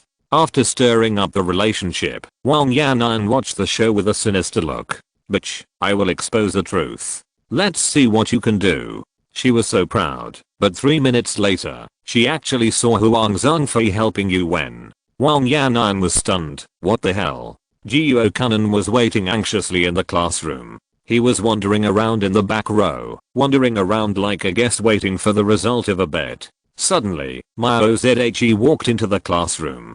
Jiuo Kunan was shocked. Mao Zhe, how is it? Now Mao Zhe has decided to transform himself in order to meet Yan and I in person. He does beauty and dresses every day, so he needs a lot of money. He now takes on the work of helping with homework, reviewing, and running errands. Just now, Jiuo Kunan spent 5 yuan to ask Mao Zhe to help him invite Yan Tingting from class 3 to go skiing together. Yan Tingting, don't you like skiing? Now I will turn the whole corridor into an ice rink and bloom for you. Come on, come on. Let's go. Mao Zhe witnessed the expectation and excitement in Jiuo Kunan's expression. He knew that this was the boy's fiery heart, just like he loved Yan and I at the beginning. How could such a soul hit him? Because he had been caught in the rain, Mao Zhe was willing to hold an umbrella for others. He chose a white lie. Yan Tingting said there was too much ice, and it was too cold. Jiuo Kunan hurriedly said, it's not cold. Tingting's physical fitness is so good, she must not be cold. Yuan just lay on the ice for several minutes. Mao Zhe said, Yan Tingting is worried about falling and hurting her legs. Jiuo Kunan argued, no, Dong Qingfeng has knee pads in her hand. I'm asking for them for her now. No matter what reason Mao Zhe gave, Jiuo Kunan could always find a way, and for a while, Mao Zhe was speechless. Mao Zhe couldn't stand it anymore. Do I have to tell you, because she doesn't want to skate with you? There seemed to be a heartbreak in the air. Click, click. Jiuo Kunan left, like a stray dog last night. Ciu Mengi slammed the table, and pointed at his back and laughed. Duan Shigang, a toad wants to eat swan meat. Liu Chuandao, you don't know how high the sky is, and how deep the earth is. Che Wei, haha, you are dreaming. What kind of person is Yan Tingting? Every time she plays badminton, the balconies on the 2nd, 3rd and 4th floors are always full. Countless male classmates covet her. Laughter and sarcasm echoed in the back row. Everyone mocked Jiuo Kunan and laughed at his arrogance. Ma Shichen couldn't bear to see his brother being humiliated, so he said something fair. Regardless of other things, at least brother Nan is quite courageous, isn't he? He dares to go after someone he likes, no matter how beautiful the other person is. He is never afraid. To be honest, he is much better than those who only have secret crushes, right? Jiuokanan was not doing well in love. He dragged his broken heart and stood alone on the east balcony to relax. He stared at the rising sun in a daze. 1 meter to his left was Wei Xiaoyan, who was holding the balcony. Jiuokanan suddenly said, "Dong Jai Wei Xiaoyan." Jiuokanan smiled bitterly. "Yan Ting Ting. Wei Xiaoyan, awesome." Jiuokanan smiled. Not long ago, Wei Xiaoyan was the envy of many boys in class 8. He had good grades, was tall and handsome, and his family opened a small supermarket in the most profitable location at the school gate. It was said that his family had bought 2 commercial houses in Ansheng, the provincial capital, and last time, Boss Wei said that he would go to Nanxi to buy another one. But at this moment, they are both losers. Yan Ting Ting is more famous than Dong Jai. He failed to pursue Dong Jai, and I failed to pursue Yan Ting Ting. In other words, I'm better than him. With this comparison, Jiuokanan's broken heart of Taoism gradually began to repair. Whether happiness or misfortune, everything needs comparison. Wei Xiaoyan's sadness turned into nutrients for Jiuokanan. He took a last look at the sun, and finally took a step and said sail again. His back was bathed in the sun, and he walked the way back to class again. Tan Mealing was playing on the ice track. She had big curly hair and a bold aura. When skating, she also liked to pose. Shi Qianjin helped her take pictures. She looked like a female star. Unfortunately, winter has come, and she didn't wear belly-bearing clothes, which was not hot enough. But if you can get a girlfriend like this, you will definitely admire her. Unfortunately, she is like a wild horse and no one can control her. Just as Jiuokanan was admiring her, Tan Mealing lost her balance and fell on her back. Jiuokanan almost laughed out loud. Photographer Shi Qianjin flew to save her, but he slipped and fell beside Tan Mealing. At this time, the surroundings had fallen into silence. Jiuokanan suddenly had an idea. "I want to save her." He liked a sentence. "Will you be a coward for your whole life, or a hero for 5 seconds?" He used this sentence as his question signature to motivate himself. Jiuokanan is not as talented as Shan Keiquan. Hard work is also a kind of talent, but unfortunately he does not have it. He is not as smart as Ma Shichen, not as eloquent as Wang Longlong, not as good as Shan Keiquan, not as thick-skinned as Cuiu, and even his game skills are gradually surpassed by them. However, Jiuokanan always implements his motto. He used to cheer for Zhu Yan publicly at the campus meeting, and today he took the initiative to invite Yan Ting Ting. He has been like this, repeatedly defeated, and more courageous. Now, there is another opportunity in front of me. His shattered heart began to stick together, gradually turning into a disc, rotating, starting, and driving his body. "I will not fail again." Jiuokanan stepped forward with his right foot, and his left foot suddenly took advantage of the force, and his body flew out like an arrow. Oh my god, he is gliding on the ice. Everything in Jiuokanan's vision slowed down. He saw Tan Mealing struggling to get up. Her hands were pressed on the ground, and the ground was very cold. Hands like that shouldn't be frozen. She should hold my hand. Closer, closer, and closer. Jiuokanan took a step and stretched out his hand. He saw Tan Mealing was trying the most difficult thing to get up. He saw Tan Mealing's raised hand, as if asking for help. At the moment, when Jiuokanan was about to touch her hand, he was too excited and couldn't control his speed. He kicked Tan Mealing, who was halfway up to the ground. Evening self-study was over. Kyo-kun left the classroom in high spirits. He was in high spirits and even went to the milk tea shop outside the school to buy a cup of hot milk tea. When Tang Jing and Huang Yasu passed by the intersection after school, Kyo-kun waved. "Zuzi, come quickly." Huang Yasu approached. Kyo-kun handed him a cup of taro and coconut milk tea and said, "Brother, I treat you. I have used your things so many times, and I haven't thanked you properly yet." Although class 8 made Kyo-kun sad, there are always good people, such as Huang Yasu. Every time Kyo-kun lacked something, he could always borrow it from him. It was amazing. And Shan Zhao, he was simply a master of life philosophy. Kyo-kun could always talk to him when he encountered difficulties. Seeing that Kyo-kun only bought a cup of milk tea, Tang Jing said sarcastically, "Oh, you are very happy recently, right?" Kyo-kun smiled and said, I'm very happy indeed. Tang Jing's brain is quite sharp. She asked, why did Meng Xian leave as soon as school was over today? Kyo-kun said, because Dang Jiai was skating in front of our class. Tang Jing, what does that have to do with Xian? Kyo-kun raised his lips, because Dang Jiai and Dang Qingfeng were skating and were seen by Meng Xian. Tang Jing understood. She said nothing more and left with Huang Yasu. Kyo-kun looked at the backs of the two people. Thinking of Tang Jing's mercenary nature, he thought, I have to find a chance to remind Yasu that he can't control this woman. Huang Yasu and Tang Jing walked a distance away, and Huang Yasu handed the milk tea over. Here you go. Tang Jing looked at him for 2 seconds and said in a harsh tone, oh, it's given to you. Why don't you drink it? Huang Yasu said honestly, you treated me to milk tea before, and I'm giving it back to you. Tang Jing was stunned for a moment and suddenly remembered the first time he treated Huang Yasu to milk tea. His straw pierced the inferior milk tea cup, and Huang Yasu subconsciously used his mouth to catch the spilled milk tea. At that time, Tang Jing laughed to death and laughed at Huang Yasu in public, making him lose face. It turns out that he has never forgotten it. Tang Jing's face changed. Is he bringing up this matter now because he has always held a grudge? Perhaps because of some kind of panic. Tang Jing grabbed the milk tea. Drink it. She was not humble at all and sucked hard through the tube. As a result, she drank too hard and the milk tea dried into her trachea and she almost choked herself to death. Huang Yasu silently took out a pair of tweezers.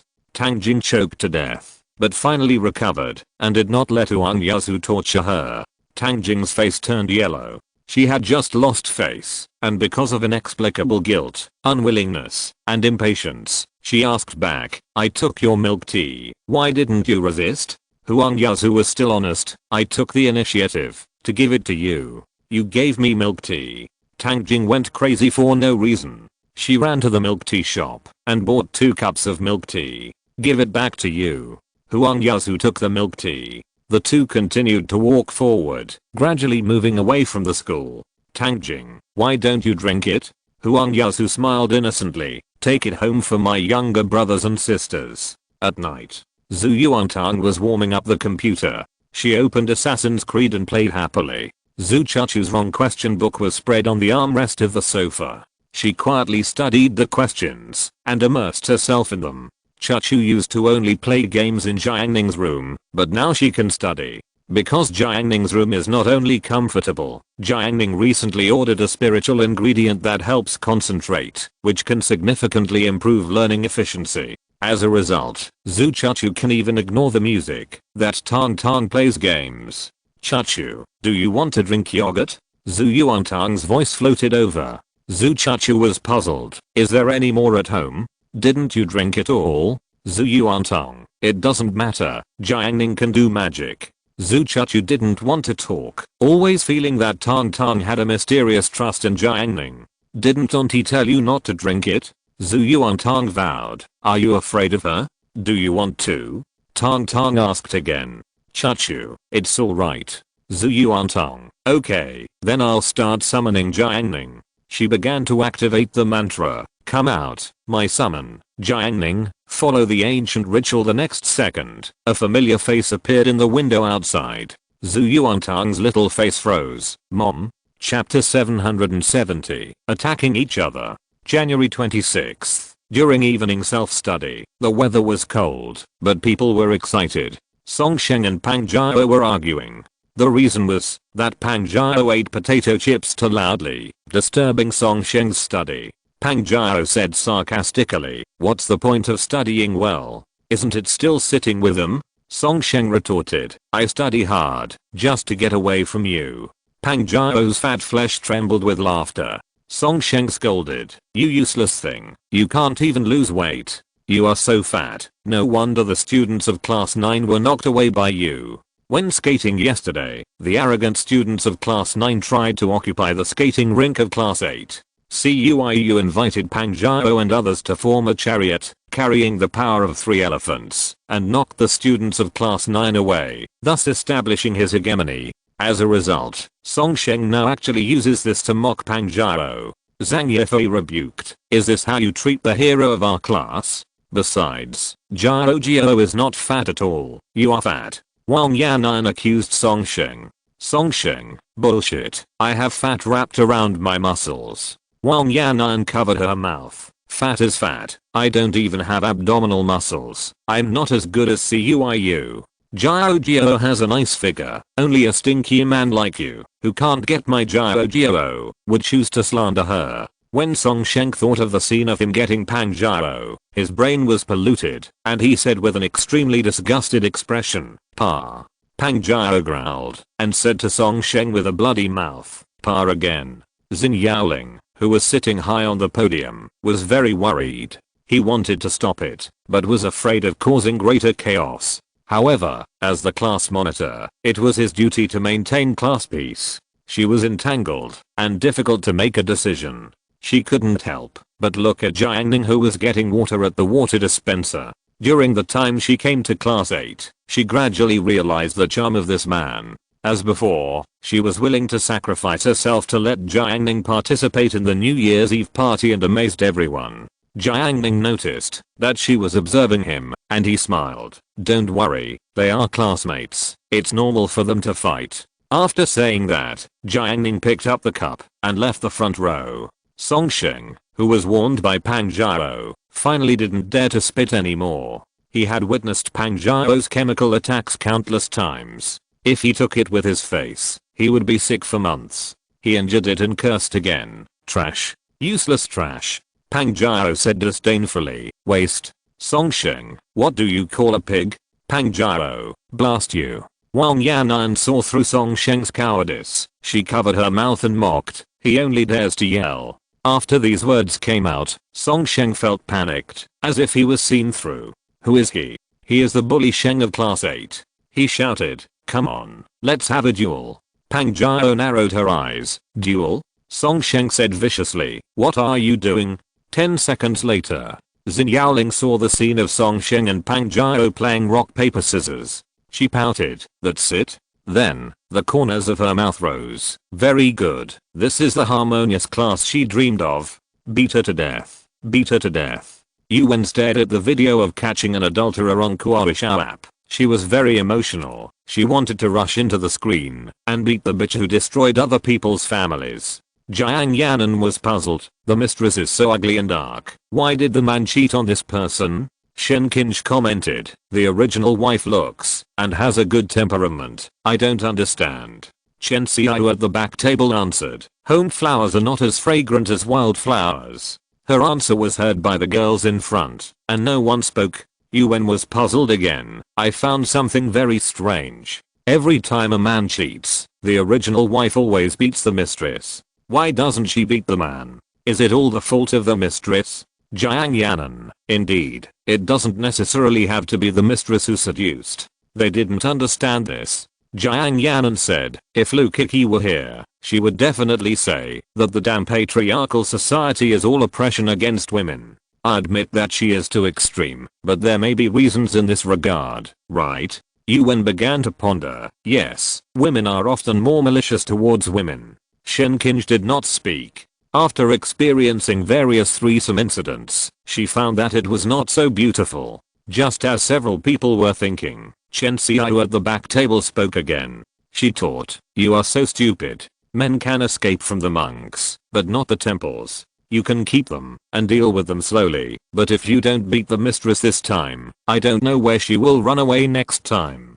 Shen Qinsh, Yuan and Jiang Yanan were all stunned. It actually made sense. Finally, Yuan said in a yin-yang tone, is it you who is showing off? After that, she turned her head and was too lazy to talk to Chen Xiao again. Jiang Ning said bluntly, you are being excluded, Xiao. Chen Xiao didn't care at all. Her face was full of wisdom. If you are not envied by others, you are mediocre. She looked at Bai Yuxia with wise eyes, revealing, you usually think I'm stupid, but you didn't expect that I would be the smartest person in the crowd. This kind of refreshing feeling of occupying the high ground of IQ made Chen Xiao feel ecstatic and her body soft. Bai Yuxia couldn't stand her arrogance. While planning a bad move in her mind, Bayuksha's expression remained calm, and there was approval in her eyes. In some areas, your level is quite high. Chen Xiao was even happier. Bayuksha suddenly asked, what major are you going to study in college? I heard that some majors can only be studied by students with high IQ. Chen Xiao was curious, what major? Bayuksha, finance. The financial industry often gathers many high IQ talents. Refer to Wall Street, which controls the lifeline of the country. Chen Xiao was yearning for it. Finance was naturally noble. Imagining herself in a suit, standing on a skyscraper, overlooking the world, Chen Xiao's heart was beating. She turned her hand, and it was clouds, and turned it over, and it was rain. Chen Xiao, when I take the college entrance examination, I will apply for finance. Bayuksha said again, but the threshold of the financial industry is too high. Below the top, there are countless corpses. As she said, she looked at Chen Xiao with her eyes, and hesitated for a moment. It's difficult. Jiang Ning watched Bayuksha teasing the fool quietly. Chen Xiao was dissatisfied. She just showed her IQ. Why not now? It's embarrassing for her, right? What do you mean? She was indignant. Bayuksha, finance is too high, countless times higher than the small businesses we usually see, but most people can't even understand small businesses. Chen Xiao, I used to work part-time in a clothing store. Bayuksha pretended to be normal. Oh, then let me test you? Chen Xiao did not comment. Please. Bayuksha thought for a while, and wrote on the draft paper, Miss Chen sells pants. The purchase price of a pair of pants is 45 yuan, and she sells them for 30 yuan. A customer comes to buy 2 pairs of pants, and gives a 100 yuan note. Miss Chen has no change, so she goes to the neighboring shop, to exchange 100 yuan. Afterwards, the neighboring shop finds out that the money is fake, and Miss Chen compensates the neighboring shop with 100 yuan in real money. May I ask, how much did Miss Chen lose in total? Don't use paper to calculate, use your mind. Bayuksha reminded. 5 minutes later, Chen Xiao replied, I lost 190 yuan. Bayuksha twitched the corners of her mouth. After all, she was well-mannered, and didn't laugh in public. How did you calculate it? Chen Xiao immediately said, although the pants sell for 30 yuan, the purchase price is actually 45. I lost 90 yuan by selling 2 pairs, and because I received 100 counterfeit bills, I lost 190 yuan. Bayuksha finally couldn't hold it anymore. She had dimples on her cheeks and smiled sweetly. You are so smart. Chen Xiao was confused. Isn't that right? Bayuksha tilted her head. No. Chen Xiao argued. Impossible. In order to defend her dignity, she hurriedly calculated again, very anxiously, but math, no matter how anxious she was, she couldn't figure it out. Yuan at the front table was attracted by them. After understanding the problem, Yuan said, what elementary school math problem is this? She started to calculate, and 3 minutes later, Yuan blurted out, 230 yuan. Chen Xiao opened her eyes wide. How did you calculate it? Is it difficult? Yuan disagreed. She sorted out her thoughts and said, the purchase price of the 2 pairs of pants is 90, and Miss Chen lost 90. Because she sold them for 60, she found another 40 yuan. Because the price was 100 yuan, it was 90 plus 40 plus 100, and she lost 230 yuan in the end. After saying this, Yuan was very proud, and felt that her IQ had reached its peak. Bayuksha looked at her and said, wrong. Yuan couldn't believe it. She screamed, how is it possible? What right do you have to say that I'm wrong? Jiang Ning retorted, when, you are indeed wrong. She said, Ms. Chen's total loss should be the cost of the pants plus the change given to the customer plus the compensation to the neighbor, the income from the pants, which should be 90 plus 40 plus 100, 60, so the answer should be 170 yuan. Yuan, that's not right. Why subtract 60? Jiang Ning, because this 60 yuan is subtracted from the 100 yuan received. The more they calculated, the more confused they became, and no one could convince anyone. So Yuan asked Huang Zhangfei for help. Huang Zhangfei glanced at the question, did a quick calculation, and said, 130. Yuan, why? Huang Zhangfei was not as stupid as them. He patiently explained, if 100 yuan is not fake money, then for each pair of pants, the loss is 45 to 30, which is equal to 15 yuan, and for 2 pairs of pants, the loss is 15x2, which is equal to 30 yuan. Because it is 100 yuan fake money, the loss is 100 plus 30, which is equal to 130 yuan. After that, Huang Zhangfei was puzzled. It's a very simple truth. Yuan opened her mouth, but didn't say anything. Bei Yuxia suppressed her laughter. Huang Zhangfei is right. Chen Xiaoyu wanted to ask Tang Tang to come out and calculate. Bei Yuxia, no, don't wake up Tang Tang for this level of questions. Chen Xiaoyu suffered a major blow, and she had no desire to live. The confidence she had accumulated was now completely gone. She was lonely. It turns out that I'm just a woman of that level. Bei Yuxia was quite happy when she saw the decadent Chen Xiaoyu. The last evening self-study class, Dong Qingfeng and Meng Xian were deskmates. They were in love and very happy. From time to time, Meng Xian was provoked and gently slapped Dong Qingfeng with her hand. Kao-kun watched this scene. He clenched his fists, breathing heavily. Meng Xian was angry with Dong Qingfeng yesterday, but now he couldn't help himself and was in pain. Jiao-kun advised, they are just friends. It's normal to have some fights. Kao-kun's voice was hoarse. But, are they really just friends? Jiao-kun, don't worry, Qingfeng is friends with many girls. 4 consecutive seats.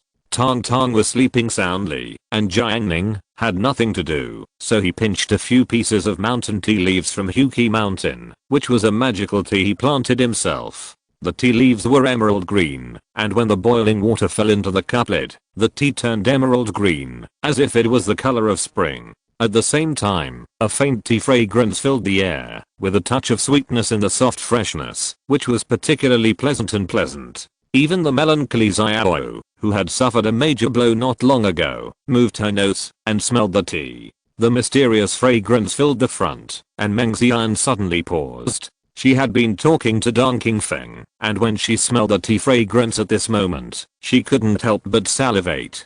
She turned around and saw Jiang Ning tasting tea. Dong Qingfeng followed them with his eyes. After seeing this, he knew that Jiang Ning and the others often made delicious food in the back, so he smiled and said, last time I drank a kind of white peach tea that was very good.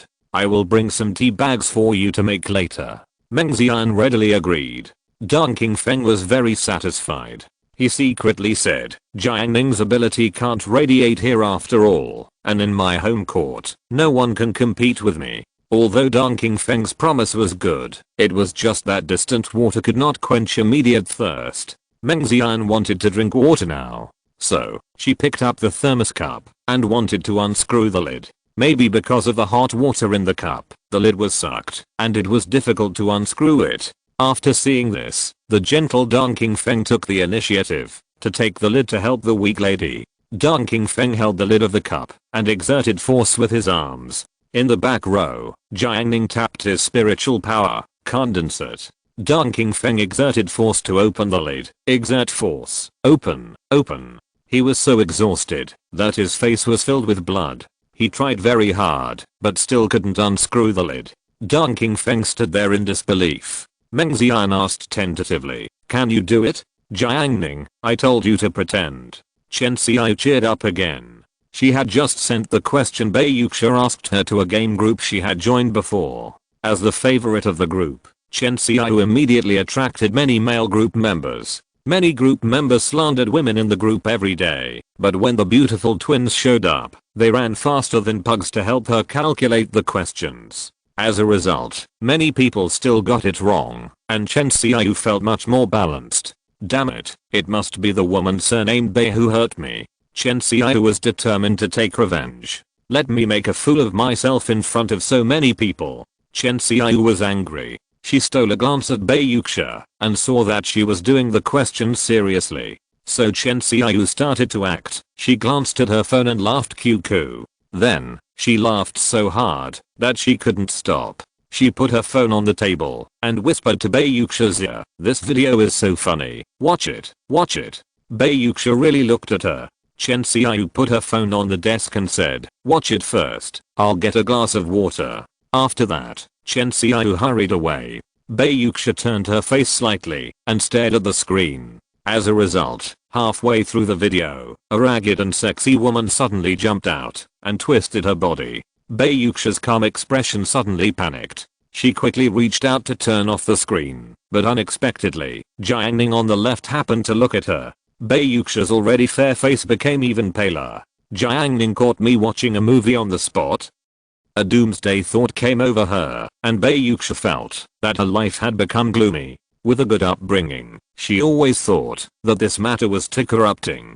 From now on, how will Jiang Ning view her?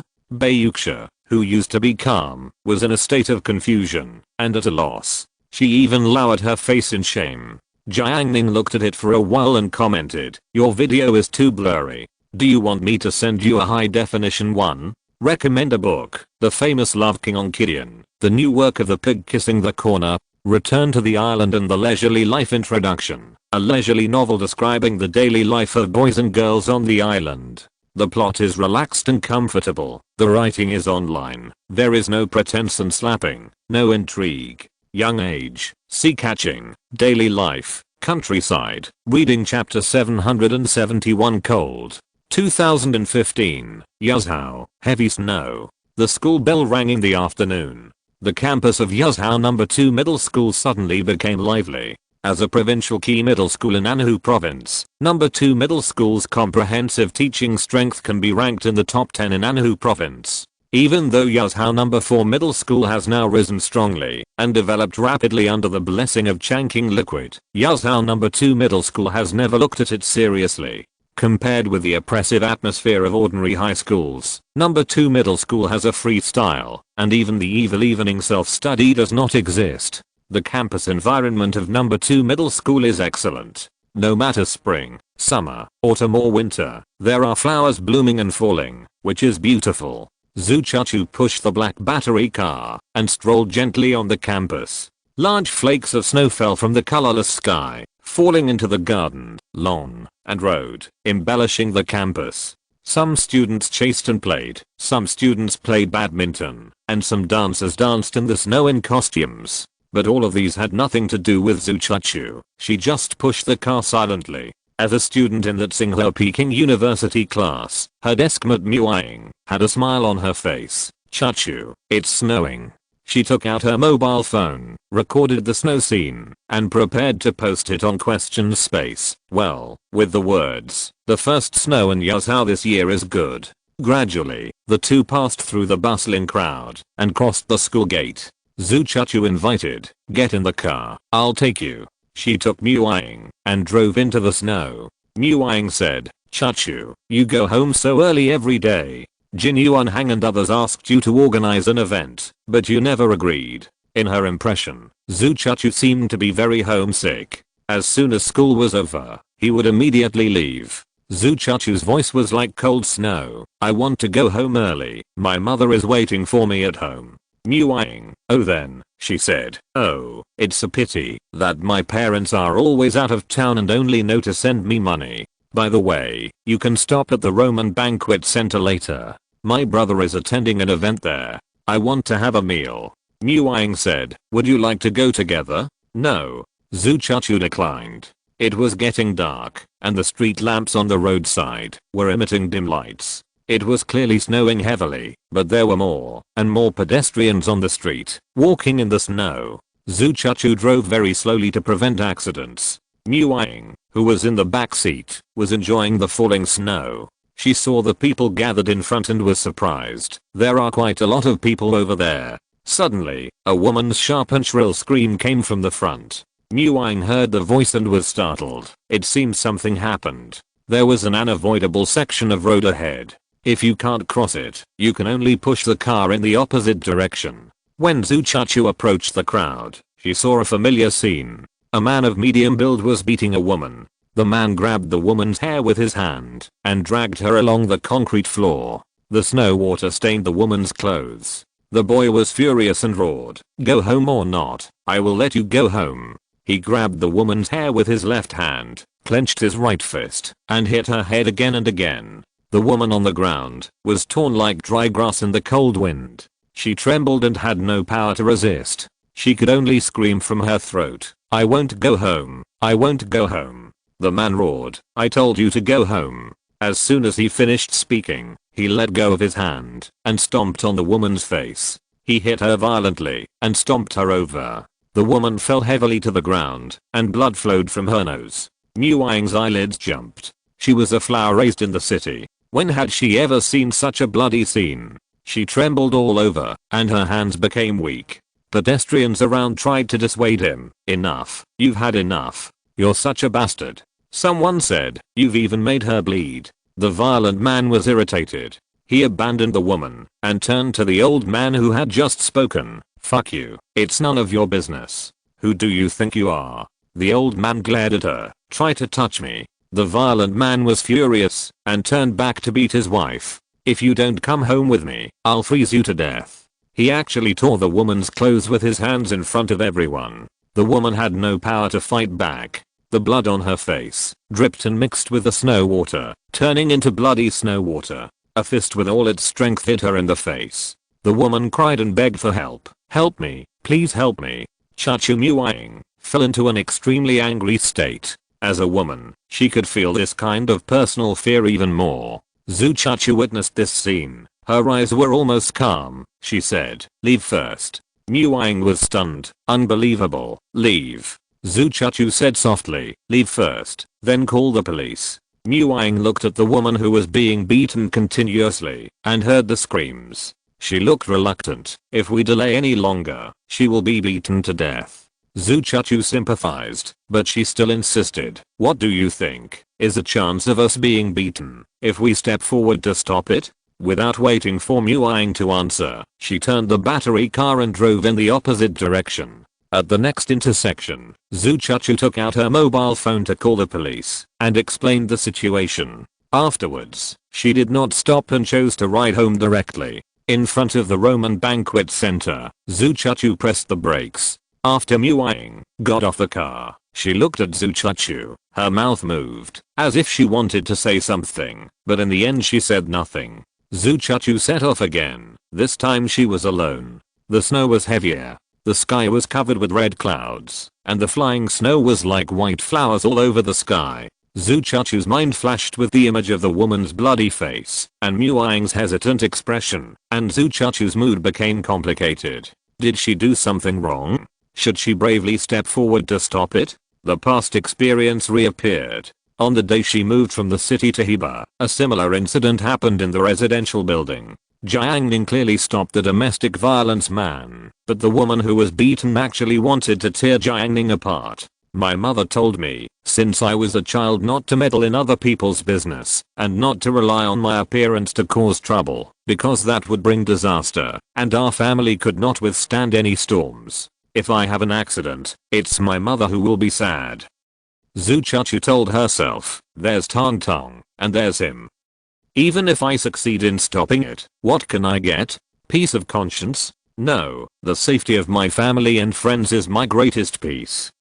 The weather got colder, and only the jade pendant on my chest gave off a burst of warmth. The confusion in Zhu Chachu's eyes disappeared, and then it became clear. I did nothing wrong. Yazhou number 4 middle school, the first class of evening self-study. Snow was flying all over the sky outside the window, and Zin Yaoling sat high on the podium with a panoramic view of everything in the classroom. Some people were reading, some were doing homework, and some were playing with their mobile phones. Suddenly, Shan Qingrong pushed the door open and the cold wind blew into the classroom, making people feel cold all over. As if afraid of disturbing his classmates, Shan Qingrong closed the door casually. At this moment, countless classmates' eyes were focused on him. Shan Qingrong looked at Zhu Yuantong and saw that she was concentrating on playing games. Shan Qingrong smiled kindly and put the plastic bag in his hand on the edge of the desk. Jiang Ning glanced at them and said, "Thank you for the sour jujube cake, hand-shredded beef, squid strips, chocolate bars and pecans sent by the class teacher." It's no wonder that the snacks selected by Shan Qingrong are good, much higher than the snacks sent before. Shan Qingrong was particularly kind. Zhu Yuantong, if you study hard, you will not be short of snacks. These snacks are expensive, but Shan Qingrong is smart. He had previously argued with Principal Yu. You spent 6 figures to invite Du Chuan, but now you can only get 3rd place in the grade. I bought snacks for Zhu Yuantong, who is the first in our class, and you won't reimburse me? After that, the level of snacks Shan Qingrong bought instantly improved. When the students in class 8 heard Jiang Ning name the dishes, all kinds of thoughts emerged in their minds. Class monitors in Yaoling was amazed. I have lived so long, and this is the first time I have seen a teacher often give snacks to students. Then, she had an idea. If I had Zhu Yuantong's grades, wouldn't I not need to run for election and directly become class monitor? The more she thought about it, the happier she became. Soon, she turned into panic again. Doesn't that mean that with just one order from Zhu Yuantong, the head teacher will immediately remove me from my position as monitor? She couldn't think any further, or Xin Yaoling's mood would be broken. Not every classmate was as self-aware as Xin Yaoling. In high school, who didn't think that they were unique? Shan Qingrong sent snacks to Zhu Yuantong, completing the main task, and then started the second task. He said, "It's snowing heavily today. Students, please pay attention to safety on your way back from evening self-study and ride slowly. Put on more clothes. Don't be careless. I'm talking about you." Shan Keiquan, why are you shaking? Shan Qingrong criticized him. However, it was a well-intentioned criticism. Shan Keiquan was still very satisfied. His grades had improved greatly, and he was also an honest person.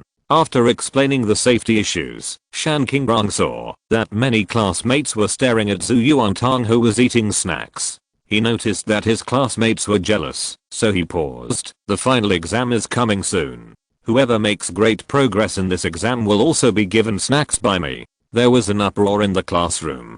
Chen Kan in the front row silently clenched his pen. He is now in the top 10 in the grade. One day, he will step on the mall. When the situation calmed down a little, Shan Qingrong said again, not only academic performance, but also in other aspects, such as class labor members, I will make the decision, and send you one as well. After that, Shan Qingrong said, Duan Shigan. Duan Shigan was startled at first, and then his expression was pleasantly surprised. Teacher, I'm here. I'm here. Shan Qingrong, yeah. Duan Shigan couldn't hide his smile. Fuck, I have snacks to eat? Damn. This treatment is the first time for me. Duan. Che Wei caught a glimpse of Duan Shigan's smug look, and he felt very unbalanced. He couldn't help but ask in public, Teacher Shan, Duan Shigan and I are in the same labor group. We obviously do the same amount of work. Why does he do that? Duan Shigan was angry and oppressed Che Wei with the eyes of a great brother. Shan Qingrong, are you sure you do the same amount as him? Che Wei, yes, he and I are in the same group. Shan Qingrong said seriously. Duan Shigan was not serious on duty and was lazy many times, so I pulled him out as an example. After school tonight, I will punish him to be on duty for a day. Are you sure? Che Wei said angrily. That's still different. There was laughter in the classroom. Chapter 770 to comfort. After the head teacher left, elder sister Chen Siking enjoyed Zhu Yuantong's snacks and was very happy. Today, she used tough means to exchange seats with her younger sister and took the throne, and she got a gift as a result. It's great. As an elder sister, Chen Siking is more mature than her younger sister and has more adult stability. Bei Yuxia cast her eyes twice and found that her deskmate's temperament had changed from naughty stupidity to dignified stupidity. She didn't expose it. Anyway, they are both stupid. Is there any difference? Chen Siking didn't just know how to enjoy like her stupid sister. The greater the ability, the greater the responsibility. She came to class 8 to change her sister's difficult situation. She has no choice but to maintain the dignity of her sisters. Zhu Yuantong sighed. The head teacher is very hardworking. It's snowing so heavily, and he still gave me snacks. Jiang Ning, so, do the snacks taste better? Zhu Yuantong, yes. As she said that, she gave snacks to the fake Chen Xiu. Chen Siking took the snacks, but intercepted the snacks that Tong Tong gave to Bei Yuxia. Bei Yuxia had nothing to eat. Chen Siking formally launched the challenge. She stared at Bei Yuxia with an aggressive look. You tested me yesterday. Today, it's my turn to test your level. Bei Yuxia looked at her like an idiot. Please. Chen Xiqing touched the candy in her pocket, only to find that her sister had taken it away. She was dumbfounded. This was the prop she prepared. But, since the bet has been made, there is no way to back down. Chen Xiqing forced herself to go ahead. She got close to Bayuxia and bit her lip. I'll give you 3 chances. Guess the color of my pants. If you can guess it right, all the snacks today will be yours. Bayuxia had a strange look on her face. Which pants? Chen Xiqing, long johns. Jiang Ning was disappointed. That's it? Bayuxia, okay. Based on her understanding of the twins, she made a judgment. Green. Chen Xiqing opened her mouth slightly, as if she was shocked. Light green or dark green? Bayuxia said lightly, light green. Chen Xiqing, wrong. Bayuxia immediately said, dark green. Chen Xiqing excitedly, not right either. The 3 chances are up. After that, she bent down and rolled up her trouser legs, laughing very happily. It's blue. You fell into the trap. Bayuxia, defeated. Bayuxia didn't want to talk. She began to reflect on herself. Why did she agree to play such a stupid game with the twins? And the key is that she lost. After the evening self-study, the battery car emitted lights, illuminating the falling snowflakes very clearly. Zhu Yuantang smiled. It's snowing again. As she spoke, the snow mixed with the wind and stuck to her little face. Jiang Ning, yeah. Last year's first snow. He and Zhu Yuantang went home together on a snowy night after the evening self-study. This year's snow, it was still the 2 of them. The passing of time always made Jiang Ning feel regretful, as if he had wasted his years. Now when he thinks back to last year, he feels a different kind of warmth. The memories make everything now more precious and more beautiful. I used to ride a bicycle. Zhu Yuantang patted the battery bike. She was not afraid of the heavy snow and talked to Jiang Ning with a smile all the way until she returned home. In the cold night with heavy snow, she saw her mother's kind figure by the door. Aunt Gu's face was gentle. It's very cold, right? I cooked soup at home. Jiang Ning, come and have some. Jiang Ning, okay, auntie. Jiang Ning parked the car, took off his windbreaker, and walked into Tang Tang's house. Outside the 4th middle school, there are black internet cafes and private houses.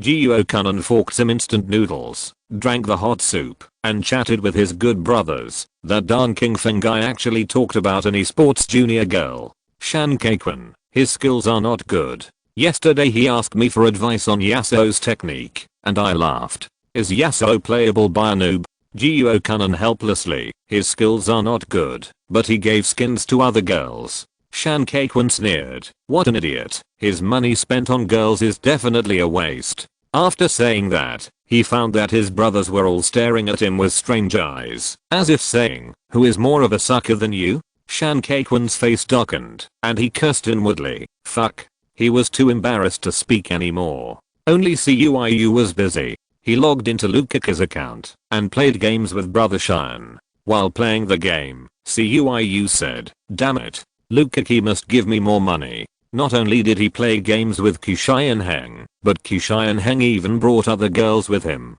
In order to maintain Lukaku's status, Cuiu now needs to compete for Lukaku's favor when playing games. On the public screen of the game, the auxiliary girl said, Brother Xian is so great, hug you. Brother is so awesome, he can still take me flying after I died 8 times. I always knew that brother is handsome and has good taste in clothes, but I didn't expect that brother is so good at games. This sister is very arrogant and has no bottom line. She praised Qian Heng so much that he came out to explain. Fortunately, I have shortcomings too. Auxiliary sister, brother's only shortcoming is that he is too perfect. Cuiu, damn it. He is playing jungle now. Although the girl is good at giving away heads, Cuiu can still maintain the battle. However, this round must not be won. Only by losing this round can Brother Xian dislike the girl. After deliberately letting the water go, this round was indeed a disastrous defeat.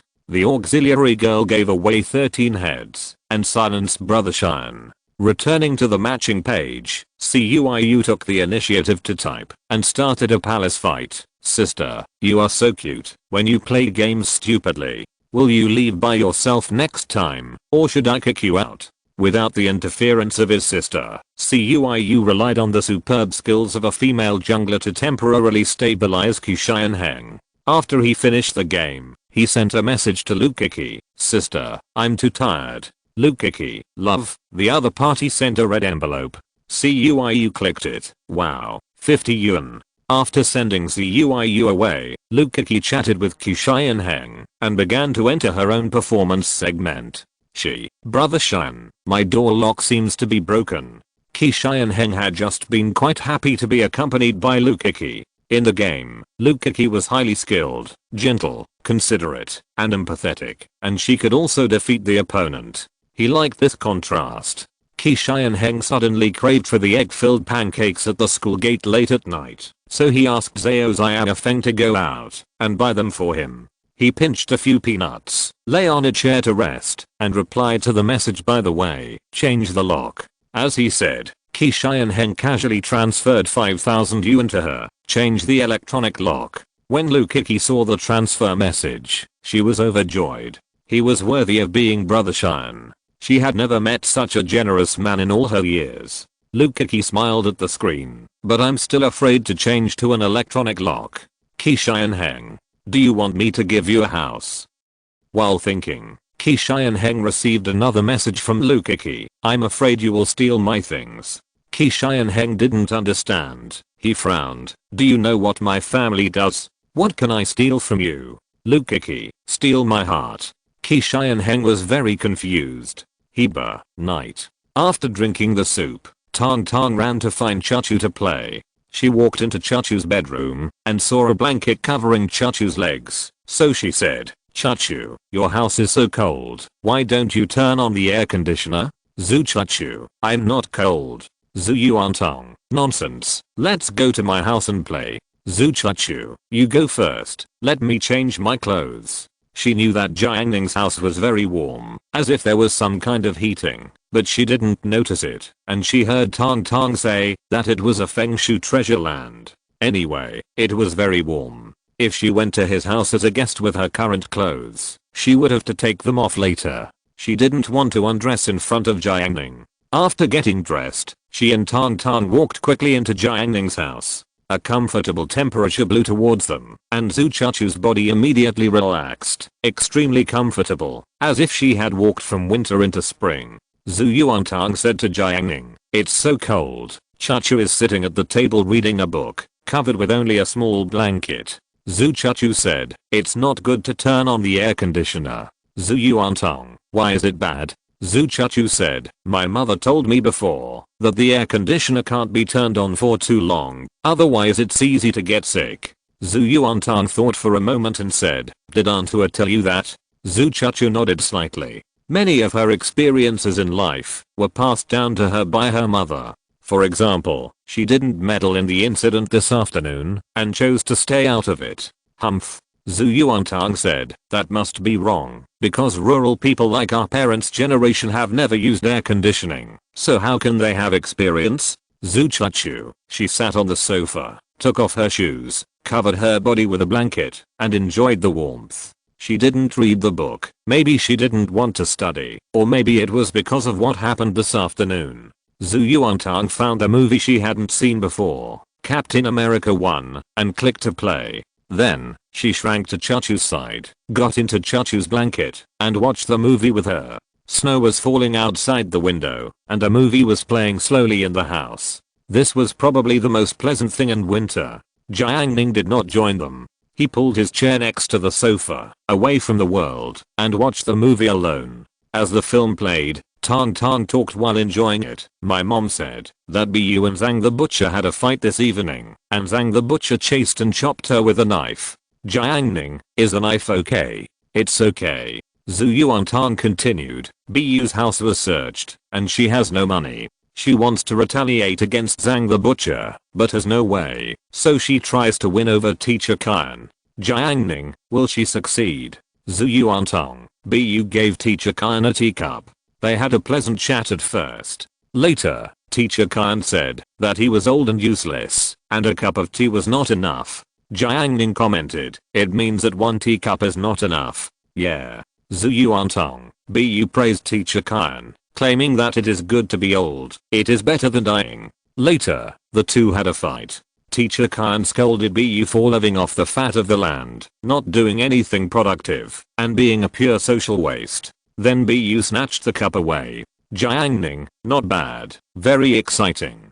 Zhu Yuantong, there will be more exciting things in the future. Dong Dong is about to have winter vacation. She narrated what happened in the bungalow. Chachu was absent-minded, with a dazed look in her eyes. After a long time, Tong Tong pushed Chachu. My mother asked me to go home at this time. I will be back later.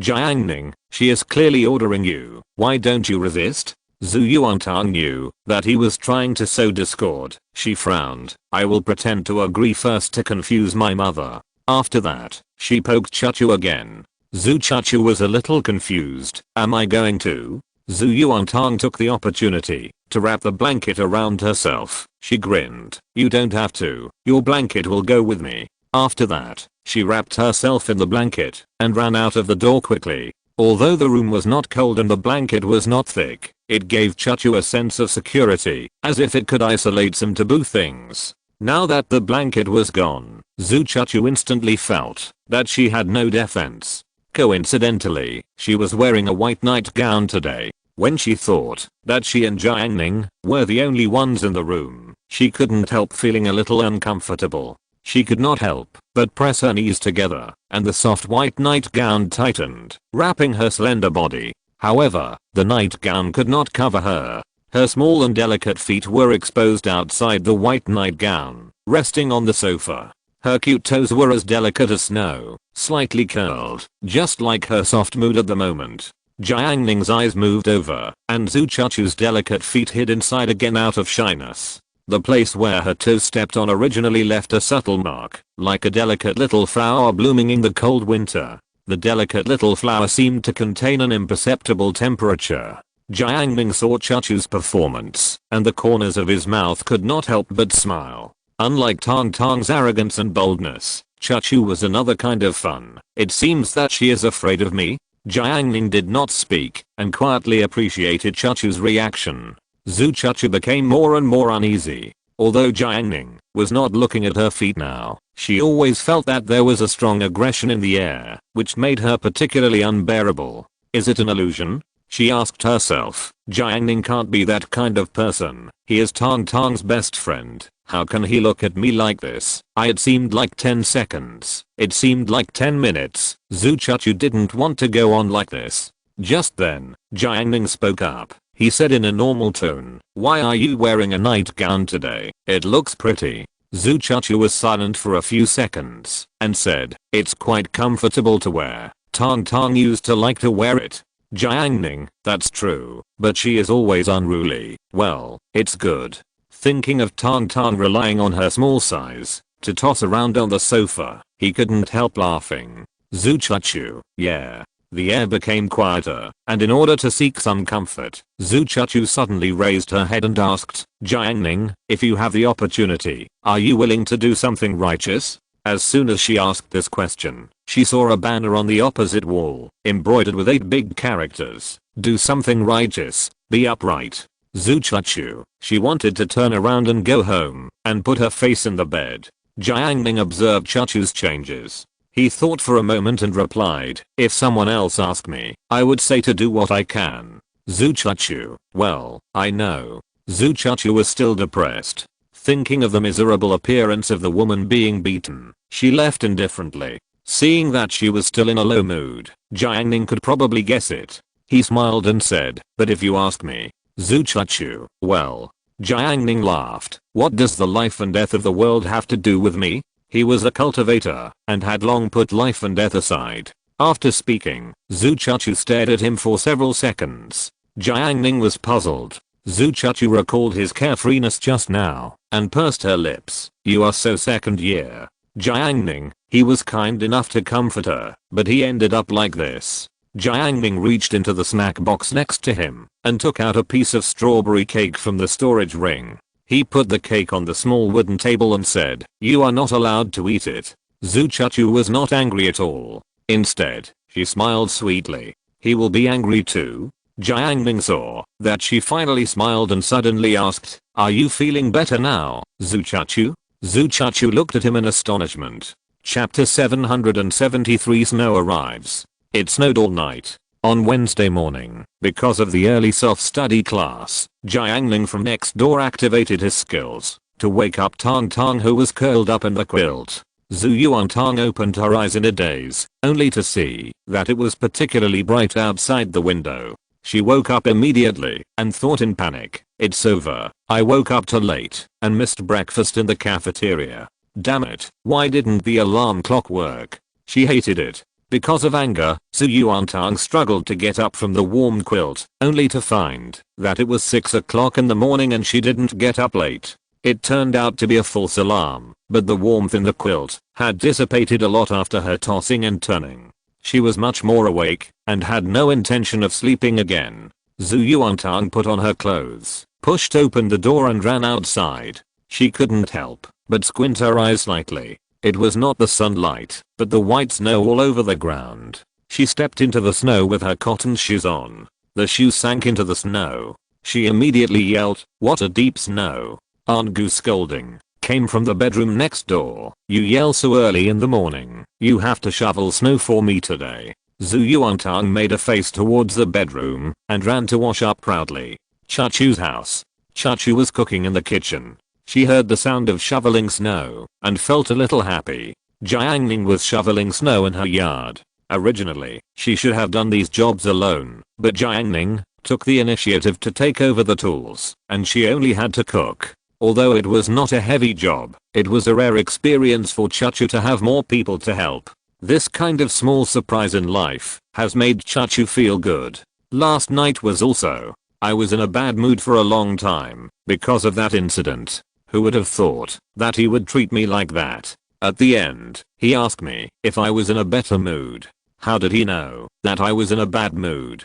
Thinking about last night, the lines on Zhu Chachu's face softened a little. She held the spatula and stir-fried the green pepper and potato shreds in the wok. Breakfast was simple. Candied rice soup with dates, white flour steamed buns, green pepper and potato shreds, and a dish of stir-fried chrysanthemum and minced meat. The colors were fresh and clean, just like Chachu's personality. Jiang Ning cleared the snow at Chachu's house, and then cleared the snow at Tang Tang's house. Zhu Yuantang stood on the frozen soil that had been cleared at the door. She looked at the fields in front of her. It seemed that there was only one color left between heaven and earth, thousands of miles of ice and snow. "I really want to go skiing." Zhu Yuantang sighed. "Jiang Ning, pull me skiing." Jiang Ning, "No." Zhu Yuantang suggested again. "Then I'll pull you." Zhu Chachu's voice came from the door. "Don't ski. It's time to eat." Zhu Yuantang immediately abandoned Jiang Ning. "Come on,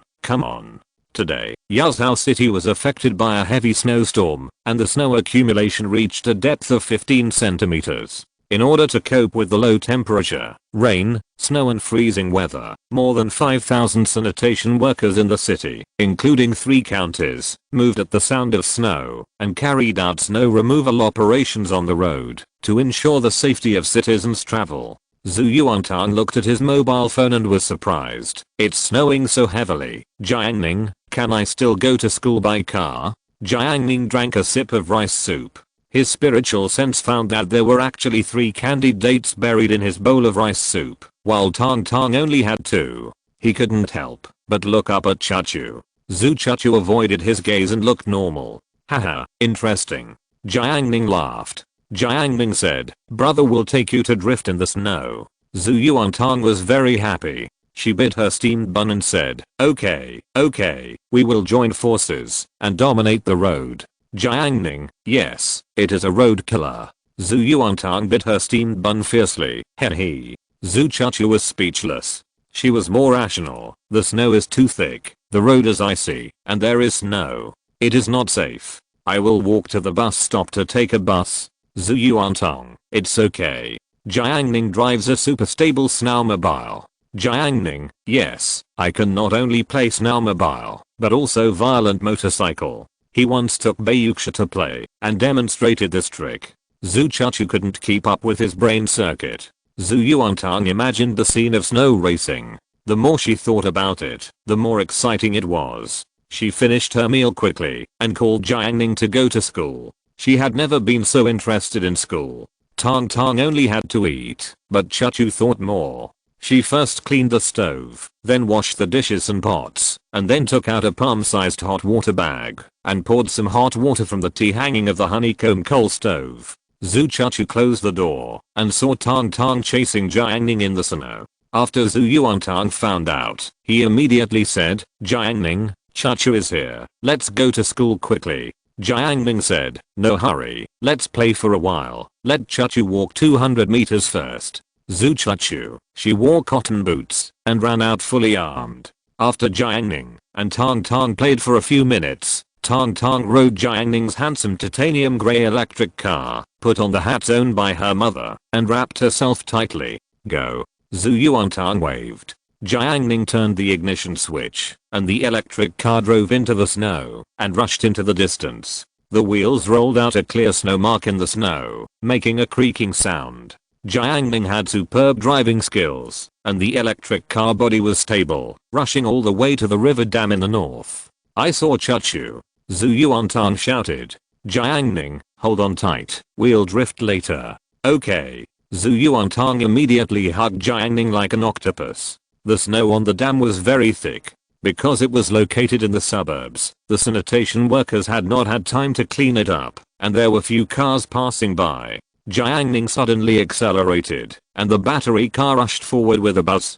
Compared with Chachu, who was struggling to move forward, the battery car almost glided along the white snow and surpassed her before she could react. At this time, Jiang Ning manipulated the handlebars. The body of the car suddenly turned to one side and then stepped on the brakes, and the body of the car actually swung out a thrilling 360 degrees perfect drift. The snow on the ground was swept away by the wheels, forming a white snow wave, which rotated around the battery car like a rolling sea of clouds, beautiful beyond words. When the snowflakes fell everywhere, Zhu Chachu could only see the figures of the two people clearly. Her pair of scissors eyes were filled with disbelief. Can drifting be played so cool? Zhu Yuantang was scared just now. The sudden centrifugal force almost threw her away, but she was more excited. Ha ha ha, choo-choo, how awesome am I? How cool am I? Zhu Yuantang showed off in the car. Zhu Chachu saw Tang Tang's crooked hat, which was funny and cute, and she couldn't help but pursed her lips. Noticing Chachu's gaze, Tang Tang quickly straightened her hat and then said seriously, "Chachu, do you want to experience it? It's super cool." She used to share with her good sister Chachu when she encountered something particularly cool, and today was no exception. Zhu Chachu, no, you are going to be late, right? Yes. Zhu Yuantang thought of this, and she said again, "Chachu, then let's go first." Jiang Ning, speed up. Watching the battery car gradually disappear from sight, Zhu Chachu's smile gradually faded. She continued to walk on the snow, and the surroundings returned to silence. An inexplicable emotion emerged, and she suddenly sighed. Tang Tang is so lucky. After the morning self-study, the students came out of the cafeteria after lunch, and the campus became a paradise. The campus was covered with silver and jade trees. The students of number 4 middle school were chasing and playing in the snow, having snowball fights, or making snowmen. Snowmen of strange shapes were erected everywhere. "Brother Ma, go out and fight." Shan Kaikwan rushed over aggressively, beat the grandson of class 9. After immobilization, most of the back row was empty in an instant. Wang Yanan and Pang Jiao passed by the back row. "Hey, Jiao, you only ate 6 steamed buns this morning. Will you be bored in the snowball fight later? I'm afraid you will faint." Pang Jiao, "Ho ho, I'm a little hungry. Who asked me to lose weight?" Zhang Kai passed by and said, 6 steamed buns are enough for others to eat 3 meals. Wang Yanan scolded, "Zhang Kai, keep your mouth clean." Zhang Kai, "Hit me if you can." After that, he quickly slipped out of the door. Wang Yanan drove the 3 golden flowers to capture Zhang Kai. Yang Sheng walked in from outside holding a snowball. "Jiang Ning, what are you waiting for in the house? Let's go out and have a snowball fight."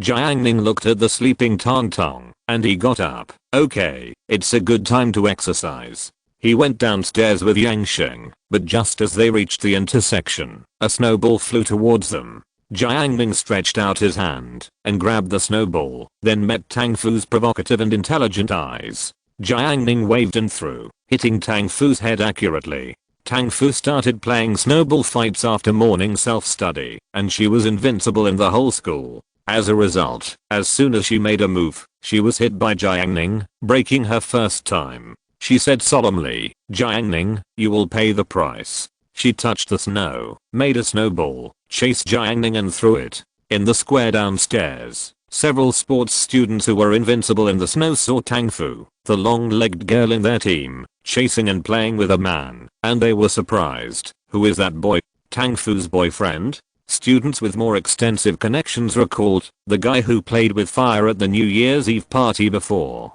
Sports student Tao Nan said, Jiang Ning, a sports student who was delayed by 985. Brother Nan, what you said? The chubby man next to him laughed. Compared with Jiang Ning and Tang Fu, Zhang Kai is also getting along with the senior students. After he angered the 4 golden flowers, he relied on his sharp body to escape their blockade and ran to the freshman area in front of building 2. Zhang Kai is mature in his heart and claims to be extraordinary. He is not a social person, but better than a social person. He is extremely disdainful of childish things like snowball fights. There seems to be some kind of attraction between the lazy people. Zhang Kai ran into Duan Shigang and Deng Xiang. I found that they were playing a very advanced game, which was equivalent to an upgraded snowball fight. In comparison, the vicious method of stuffing snowballs into the neck was already a relatively low-level way of playing.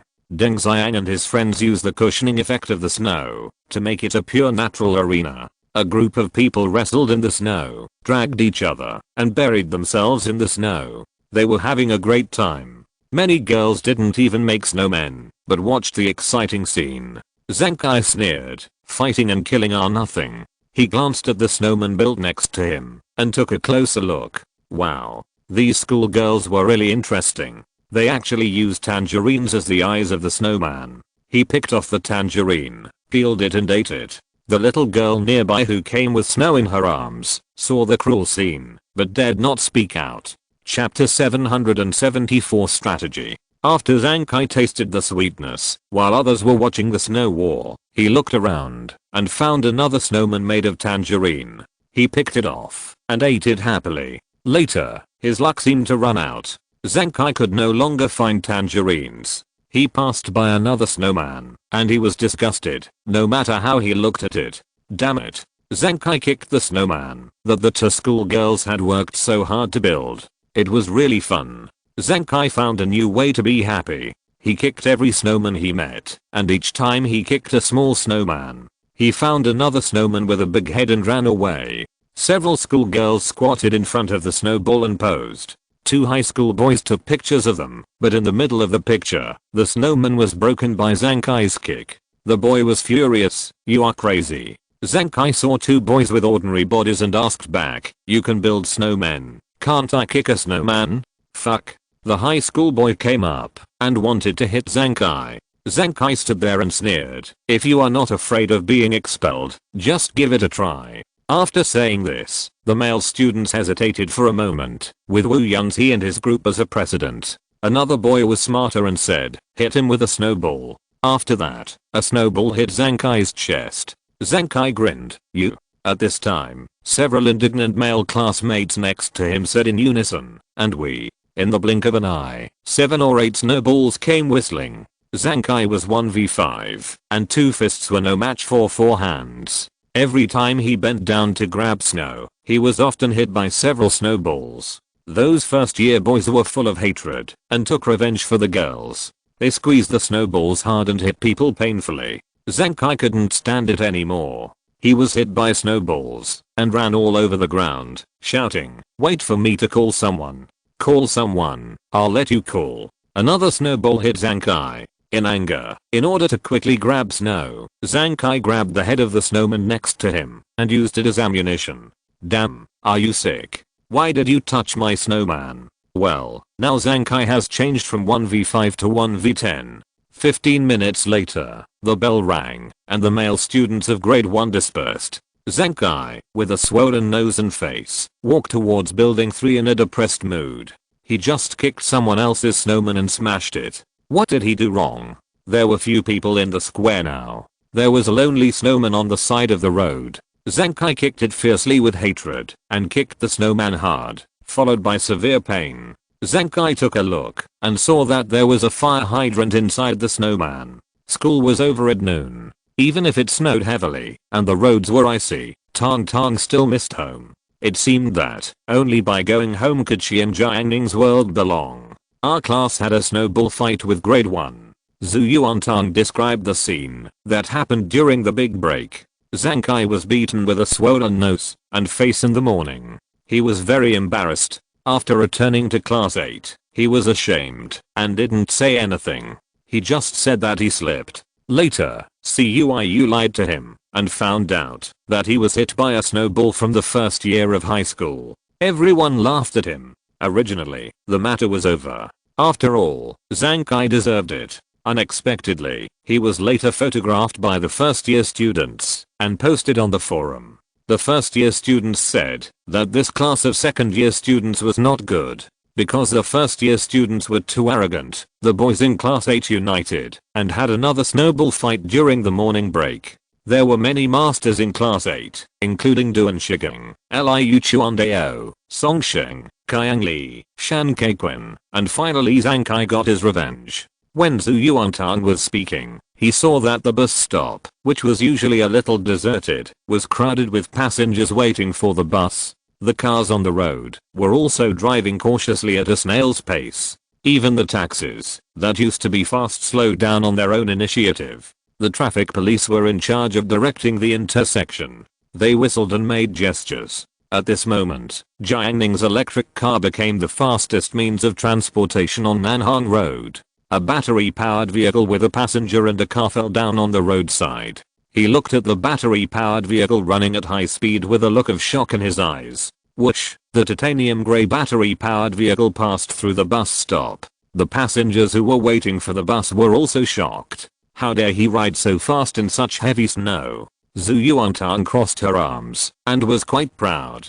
Passing the bus stop, she said again, Choo Choo will not be back at noon. Jiang Ning, it's okay, I can see her in the evening. At this time, near the Yuzhou high-speed railway station, several snowplows were carrying out snow removal work to ensure the smooth flow of the main road. A police car led the way in front, a Maybach in the middle, and an administrative car with the logo of Changqing Liquid Group at the end. Yuzhou people who know a little bit know that the Linup is not simple. Compared with Nanhang Road, which has not been cleared of ice and snow, Yuzhou's most important Zuhur Avenue has put snow melting agents, and many sanitation workers use iron cattails to shovel ice and snow inch by inch. Inside the car, in the spacious back row, sat a man in his 50s, who was observing the environment outside the window. Yuzhou is only a small city after all, and in terms of urban construction, it is not at the same level as the neighboring city. The man wore gold-rimmed glasses and formal clothes, exuding a refined temperament and a calm demeanor, as if everything was under control.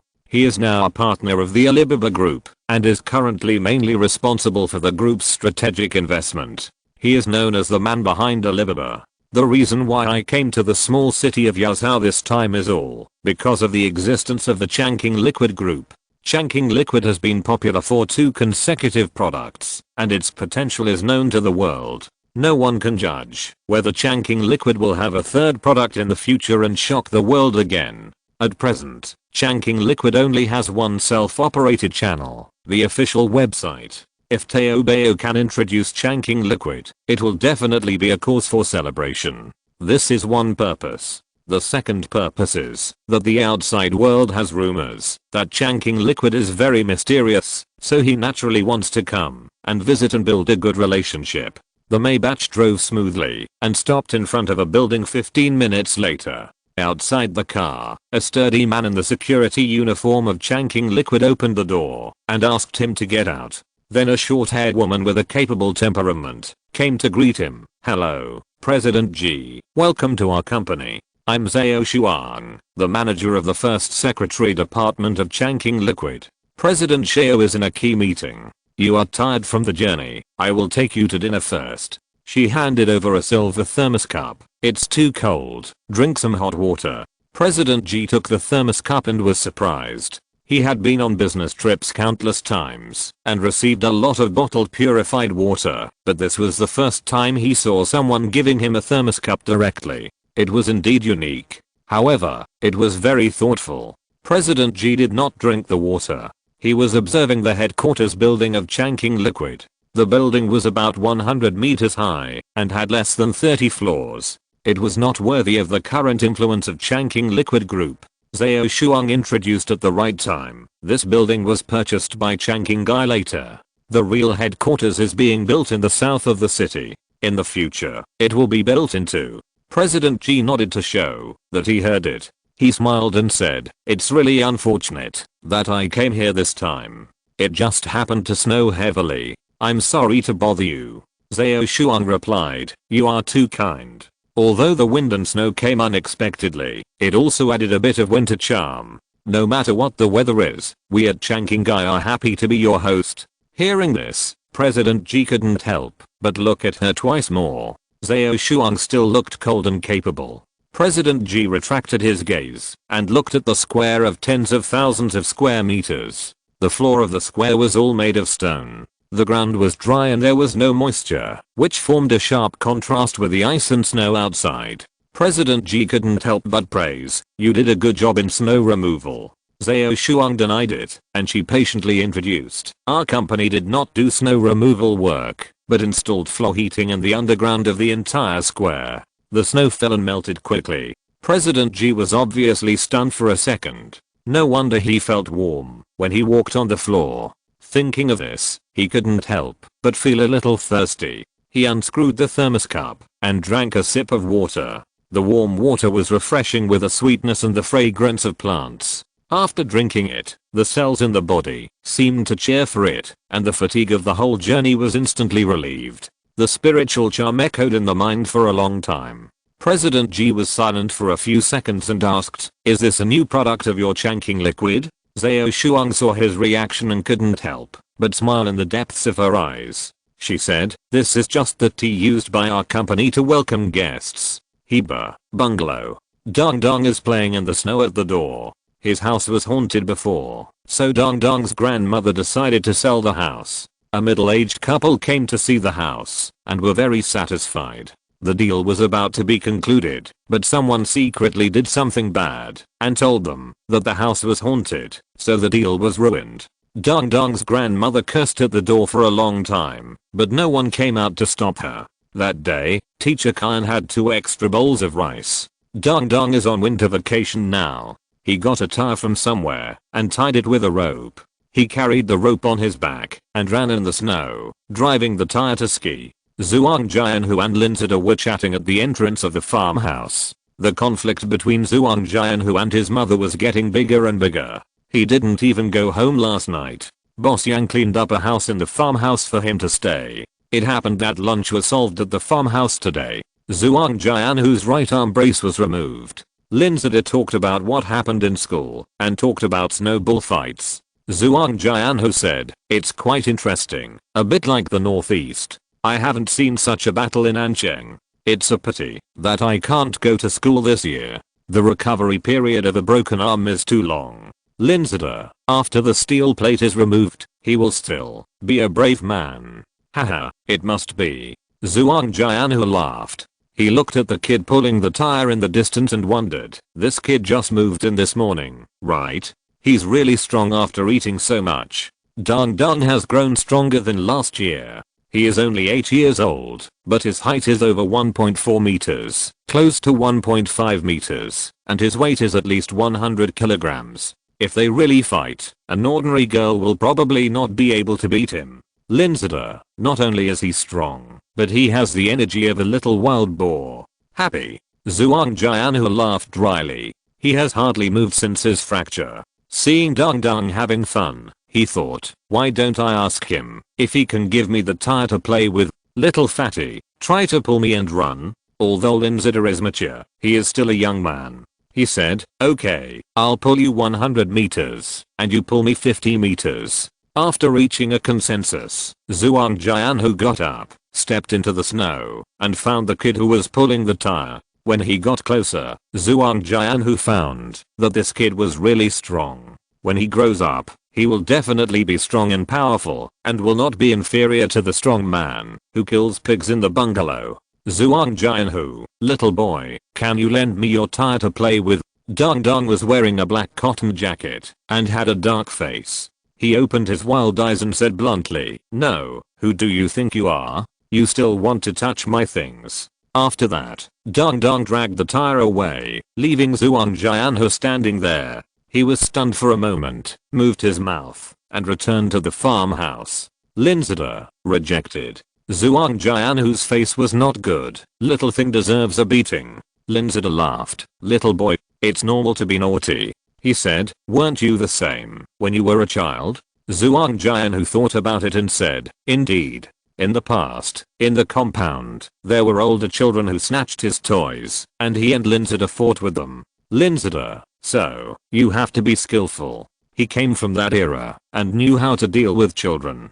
Linzida took the problem. Watch me. He didn't go directly to Dong Dong, but went back to the farmhouse, and got a fragrant chicken leg from the chef. Linzida wrapped the chicken leg with oil paper, and said to Zhuang Jianhu, come with me. At this moment, Dong Dong dragged the tire, and ran to Jiang Ning's door to play. Zhu Yuantang saw the tire that Dong Dong dragged, and her eyes lit up. Jiang Ning, it looks like fun. Jiang Ning sipped tea. Want to play? Zhu Yuantang saw that Dong Dong was a circle bigger than before, and gave up the idea. Forget it, he is too evil.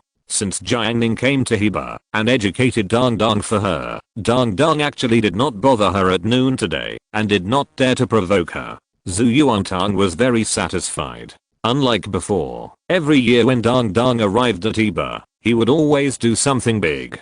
Zhu Yuantang was almost blown up by him with a triangular mine. Triangular mines are a kind of firecrackers, with a loud noise and terrifying sound. Although he was not injured, Zhu Yuantang was quite frightened, and Dong Dong laughed. Linzida came from the farmhouse. He stopped Dong Dong and said kindly, little boy, my name is Lin Lin. Do you want to be friends? As he said that, he looked at Zhuang Jianhu next to him with pride, as if to say, this is the right way to deal with little kids. Linzida, what's your name? Dong Dong stared at the chicken leg, and stretched out his hand to grab it. Linzida was caught off guard, and was grabbed by him. Dong Dong chewed it, until his mouth was full of oil and shouted, my name is Dong Dong. Do you want to be my little brother? One chicken leg is not enough. Linzida was embarrassed at the time. What the hell is a little kid? Zhuang Jianhu saw the dirty kid. He pointed at Dong Dong's face. You fucking. Linzida quickly pulled him back. Forget it. When Dong Dong saw that others wanted to hit him, he immediately bared his teeth, like a strong chimpanzee. Linzida stopped him. He is still a child. Don't bother with him. The brat was less than 10 years old. If he and Zhuang Jianhu beat him up, they would certainly feel better, but it would be embarrassing. They were not ordinary people. If they could bring in the parents, wouldn't they be laughed at? He was concerned about his status. Zhuang Jianhu was furious and said, when I was in elementary school, I would have beaten him to his knees. Linzida looked at Dong Dong's size, and thought that, if Jianhu was in elementary school, he probably wouldn't be able to beat this kid. Linzida persuaded Zhuang Jianhu to take a long-term view, and take revenge with a psychological killer. The two turned and left, and Dong Dong spit poo. Zhuang Jianhu, Dong Dong finished eating the chicken leg, threw the bone at Jiang Ning's door, and continued to play with the tire. Jiang Ning frowned and said, take away the garbage you threw away. Dong Dong had just shown off his power, and he was very brave after not seeing him for half a year. He was not afraid of Jiang Ning, and he roared, who do you think you are? Zhuang Jianhu and Linzida, who had not walked far, turned back when they heard the voice. The next moment, they saw Jiang Ning stand up, walk to the naughty kid, raise his leg, kick him down, and snatch his tire. Chapter 775 Take You Home. The kick was clean and clear, and Dong Dong was kicked directly into the snow pile. When the tenacious Dong Dong got up, Linzida suddenly saw that there was a human print on the snow, which was quite artistic. Linzida hurriedly took out his mobile phone and took a picture of the mark. Zhuang Jianho saw this scene and felt very relieved. If he had not been concerned about his identity, he would definitely beat up the naughty child. In his impression, Jiang Ning usually looked gentle, and only in extreme circumstances would he do extreme things, such as the shooting range incident. Unexpectedly, he was not only capable of doing great things, but also beat up children so cruelly. But how to deal with the aftermath?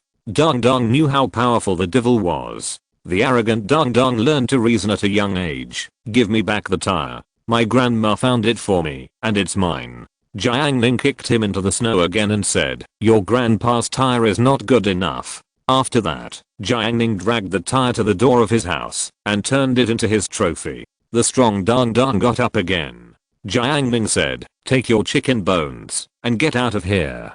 Dong Dong picked up the chicken bones, but did not get out of here. He stood by and was very reluctant to part with the tire. Jiang Ning held the tire. Tong Tong, come and play. Zhu Yuantang ran over with a smile. She stepped on the tire and held the rope with both hands. Jiang Ning led the rope forward, and the tire slid forward along the snow like a sled. Zhu Yuantang slid for a while, and she asked Jiang Ning to step on the tire again, and she began to pull the rope forward. Dong Dong witnessed his precious tire being stepped on by two people in turn. At this moment, the 8-year-old Dong Dong felt heartache. It was a beloved thing, and it was played with by others at will. It was a heart-wrenching pain. He was obviously still a child, but the pain in his eyes was extremely complicated. After playing for a while, Zhu Yuantang was tired of running, and Jiang Ning kicked the tire into the air with a flying kick, like kicking a football. Dong Dong finally got the chance, and picked up the broken tire.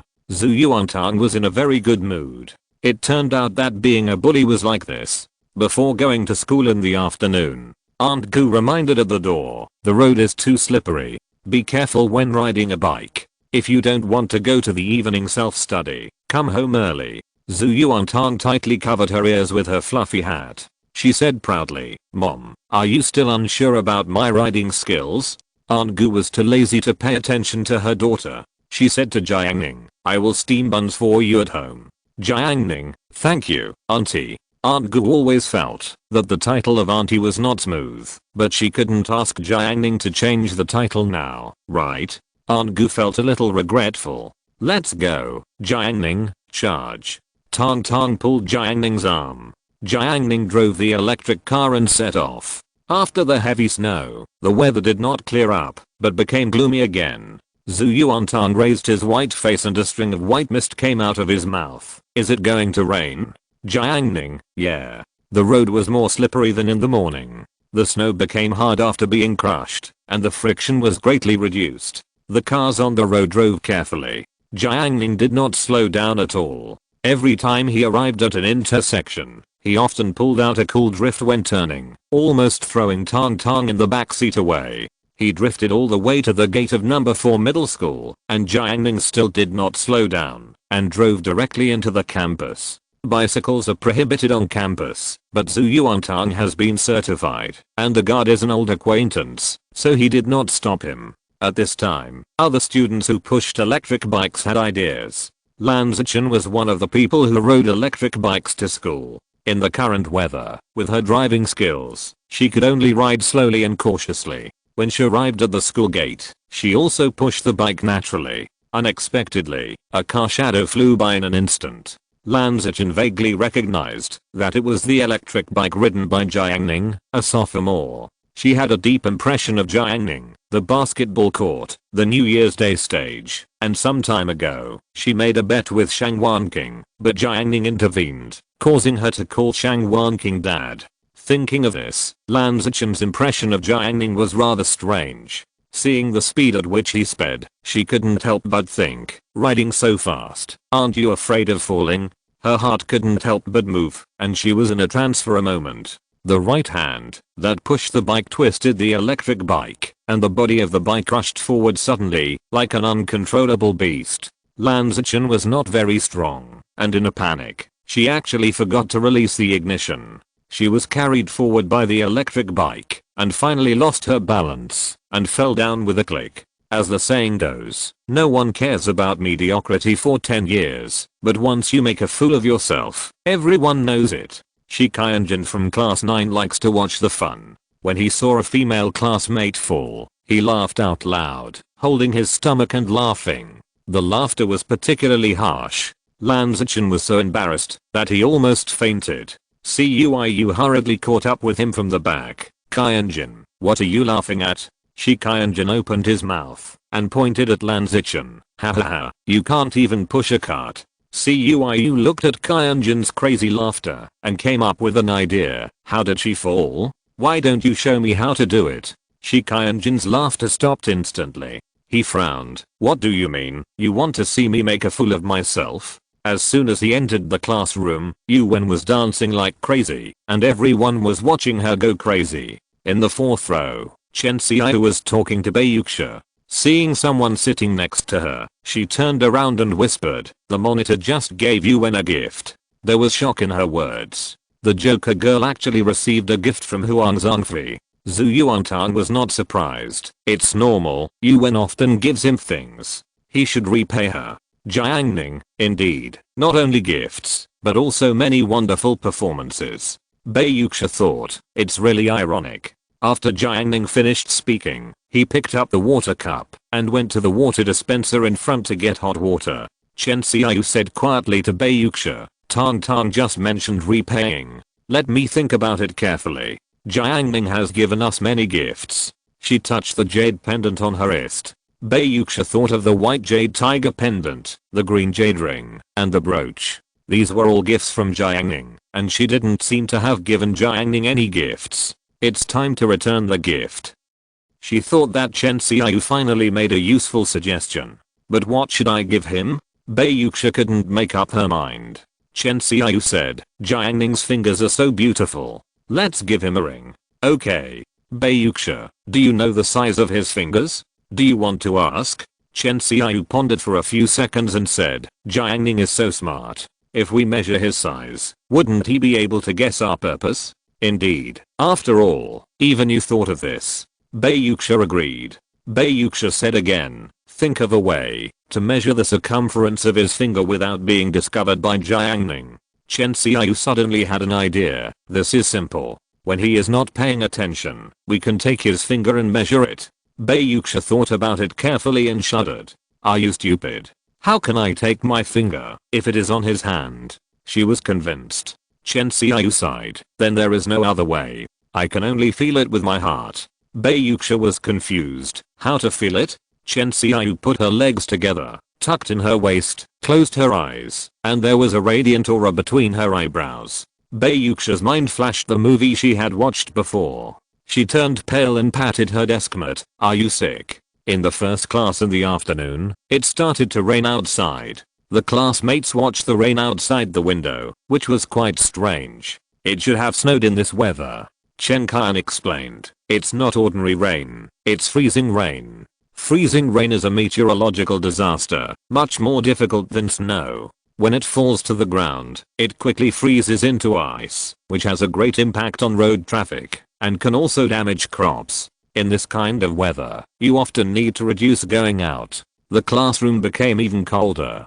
Jiang Ning arranged a formation for himself and Tang Tang to keep warm, but Chen Xiao, who was freezing, did not have such treatment. She noticed that Jiang Ning was warm, so she pressed the bench tightly against Jiang Ning to keep warm, and Beiyuxia pressed against Chen Xiao. Now, not only the 4 rows of desks, but also the benches are almost squeezed together. In the third class in the afternoon, the head teacher Shan Qingrang suddenly walked into the classroom and announced, students, the temperature is low today, and it is freezing rain outside. The school has activated the emergency plan and cancelled the evening self-study. Everyone should go home directly after school. As soon as the voice fell, the cheers of the students rang out. Not only class 8, but the entire teaching building seemed to be shaking. Cancelling the evening self-study, what a rare thing. Zenkai, homeroom teacher, is there any food left in the cafeteria? Can I get a refund if there's no food?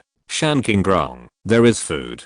Those who want to eat can go to the cafeteria after school. Those who don't want to eat can go home. After explaining the matter, Shan Qingrong left the class. The classmates couldn't calm down for a while, and they all discussed it in whispers. Zhu Yuantang was surprised. Can I go home and eat the dumplings made by my mother? Jiang Ning, yes. Chen Xiaoyu, your mother can also make dumplings? Zhu Yuantang hummed, not only my mother can, but I can too. When can I eat it? Chen Xiaoyu asked. She still remembered that some time ago, Tang Tang invited her to catch rabbits on a snowy day. Zhu Yuantang didn't forget it. She looked at the weather outside. Let's see on the weekend. It was very cold, and Yuan was shaking. She was not shaking because of the cold, but because of excitement. She was holding a paper box and twisting her body like a loach that had been beaten. Yanan, I'm so happy. Kinch, I'm so happy. The two girls witnessed Yuan's crazy performance. They really didn't expect that Huang Zhongfei would actually give Yuan a gift alone. What's wrong with her being worthy? Lu Kiki complained in the group. No Yuan. Shen Qinj refreshed the group and found that the group name had been changed to Yuan is not worthy. But, no matter what others think, Yuan was as excited as a sunflower, with a golden face, as if she could spit out sunshine. Zhu Yuantang said to Jiang Ning, we don't have evening self-study. Doesn't it mean that we will finish school at the same time as Chachu? Chachu didn't ride a bike today. Do you want to pick her up? Zhu Yuantang planned. She wanted to go home with Chachu. Jiang Ning, sure. Zhu Yuantang, then I'll send her a message. Chen Xiaoyu was surprised. The road is so slippery. Are you still riding a bike? Zhu Yuantang, yes, you are surprised. I went out of the school gate to buy something at noon and saw a classmate slipping on a bike. Chen Xiaoyu, how dangerous. Bayuxia, it's freezing rain outside now. The road will be more slippery than before. Before she finished speaking, Jiang Ning asked, don't worry, you have experienced my riding skills, right? Bayuxia thought of the violent motorcycle that Jiang Ning had played, and she didn't say anything. She did experience it, and she never forgot that novel experience from beginning to end. The school bell rang, and all the students in the school walked out of the teaching building. The freezing rain was still falling outside. Jiang Ning just walked downstairs and saw that the classmates who ran fast had already slipped on the flat ground. Jiang Ning picked up his pace. Zhu Yuantang, wearing a velvet hat, held his windbreaker tightly with her hands and said, Jiang Ning, go ahead without worry. I'll control your balance. Haha. Jiang Ning walked slowly into the carport and pushed out his titanium grey electric car. 10 seconds later, an electric car suddenly rushed out of the crowd of students, leading at a very fast speed, and then passed through the school gate and disappeared from people's sight. The city was a white ocean, and the snow was beautiful, but in the green belt, branches crushed by ice and snow could be seen everywhere. A car was diagonally plunged into the snow pile on the roadside. The bodies of other cars were erratic, and sometimes the wheels were spinning in place. Zhu Yuantang clearly saw that the wipers on the car's windshield were trying their best to scrape the ice water, as if they were almost exhausted. In contrast, her car was as flexible as a fish in the water, shuttling left and right on the rainy road. She hid in the raincoat, isolated from the freezing rain outside, and a strong sense of security surged in her heart, as if as long as Jiang Ning was there, she could still live in peace, even if a crisis like the end of the world happened. Under the dark clouds, the wind and snow drifted. Jiang Ning noticed the change in Tang Tang's eyes, and his voice floated over, is my brother awesome? Zhu Yuantang didn't talk back at this time. She said seriously, you are the most awesome person in the world. Jiang Ning laughed, I'm glad to know. When people are young, they always think that their parents can do everything. As they grow older and their cognition improves, they will eventually understand that their parents are just ordinary people, so in the face of life suppression, they can only carry the burden alone. After entering society, Jiang Ning deeply realized that people can't stop for a moment when they are alive, and there is no time to breathe. He once imagined whether someone could shelter him from the wind and rain and let him stop and rest, but there was no vicissitudes of life. Now Jiang Ning has changed his identity. Jiang Ning felt a little warmth behind him. That was Tang Tang's warm little face. She snuggled up to him tightly. It would be nice if I could protect her from the wind and rain. Jiang Ning thought. The electric car rode the snow and rain, and the scenery on both sides quickly receded. In rainy and snowy days, buses became the main means of transportation. It was a time for school and get off work to end, and the platform was lined with a 10-mile-long street. A bus stopped solidly, and suddenly, a large number of people swarmed to the door. The brave win when they meet on a narrow road. Some weaker people, naturally, did not squeeze through and could only wait for the next bus. Zhu Yuantang witnessed this scene, and she was worried. Will Chachu get on the bus and leave first? Jiang Ning, it seems that she can't squeeze in. It is difficult to get a taxi in freezing rain. Chachu must still be at the school gate. Jiang Ning opened his spiritual sense, turned the ignition switch, and the speed increased again. In the surprised eyes of the passengers on the platform, he rushed past the bus stop in front of the gate of number 2 middle school. The platform was crowded with students. Zhu Chachu stood beside the platform. She put on the hat that came with her cotton jacket and waited for the bus quietly. The rain fell on the top of her hat and quickly froze into ice. A bus came, and a bunch of students rushed over. In the end, only a small number of students got on. Zhu Chachu took this opportunity to quietly move to the empty platform, and the rain finally stopped dripping on the top of her hat. She waited quietly, not knowing how long she would have to wait, because more and more students gathered on the platform. The sky got darker and the rain got heavier. In the distance, a beam of light pierced through the grey rain and snow, and with a handsome drift, the titanium grey electric car braked suddenly and stopped in front of her. The students around looked up. Jiang Ning took off his hood and called out, "Chachu, get on the bus." End of this chapter. Thank you very much for reaching the end. Don't forget to like. Looking for more exclusive content and immediate access? Subscribe to our Patreon. Remember, every like, subscription, or donation encourages us to continue. Thanks to everyone. See you in the next video.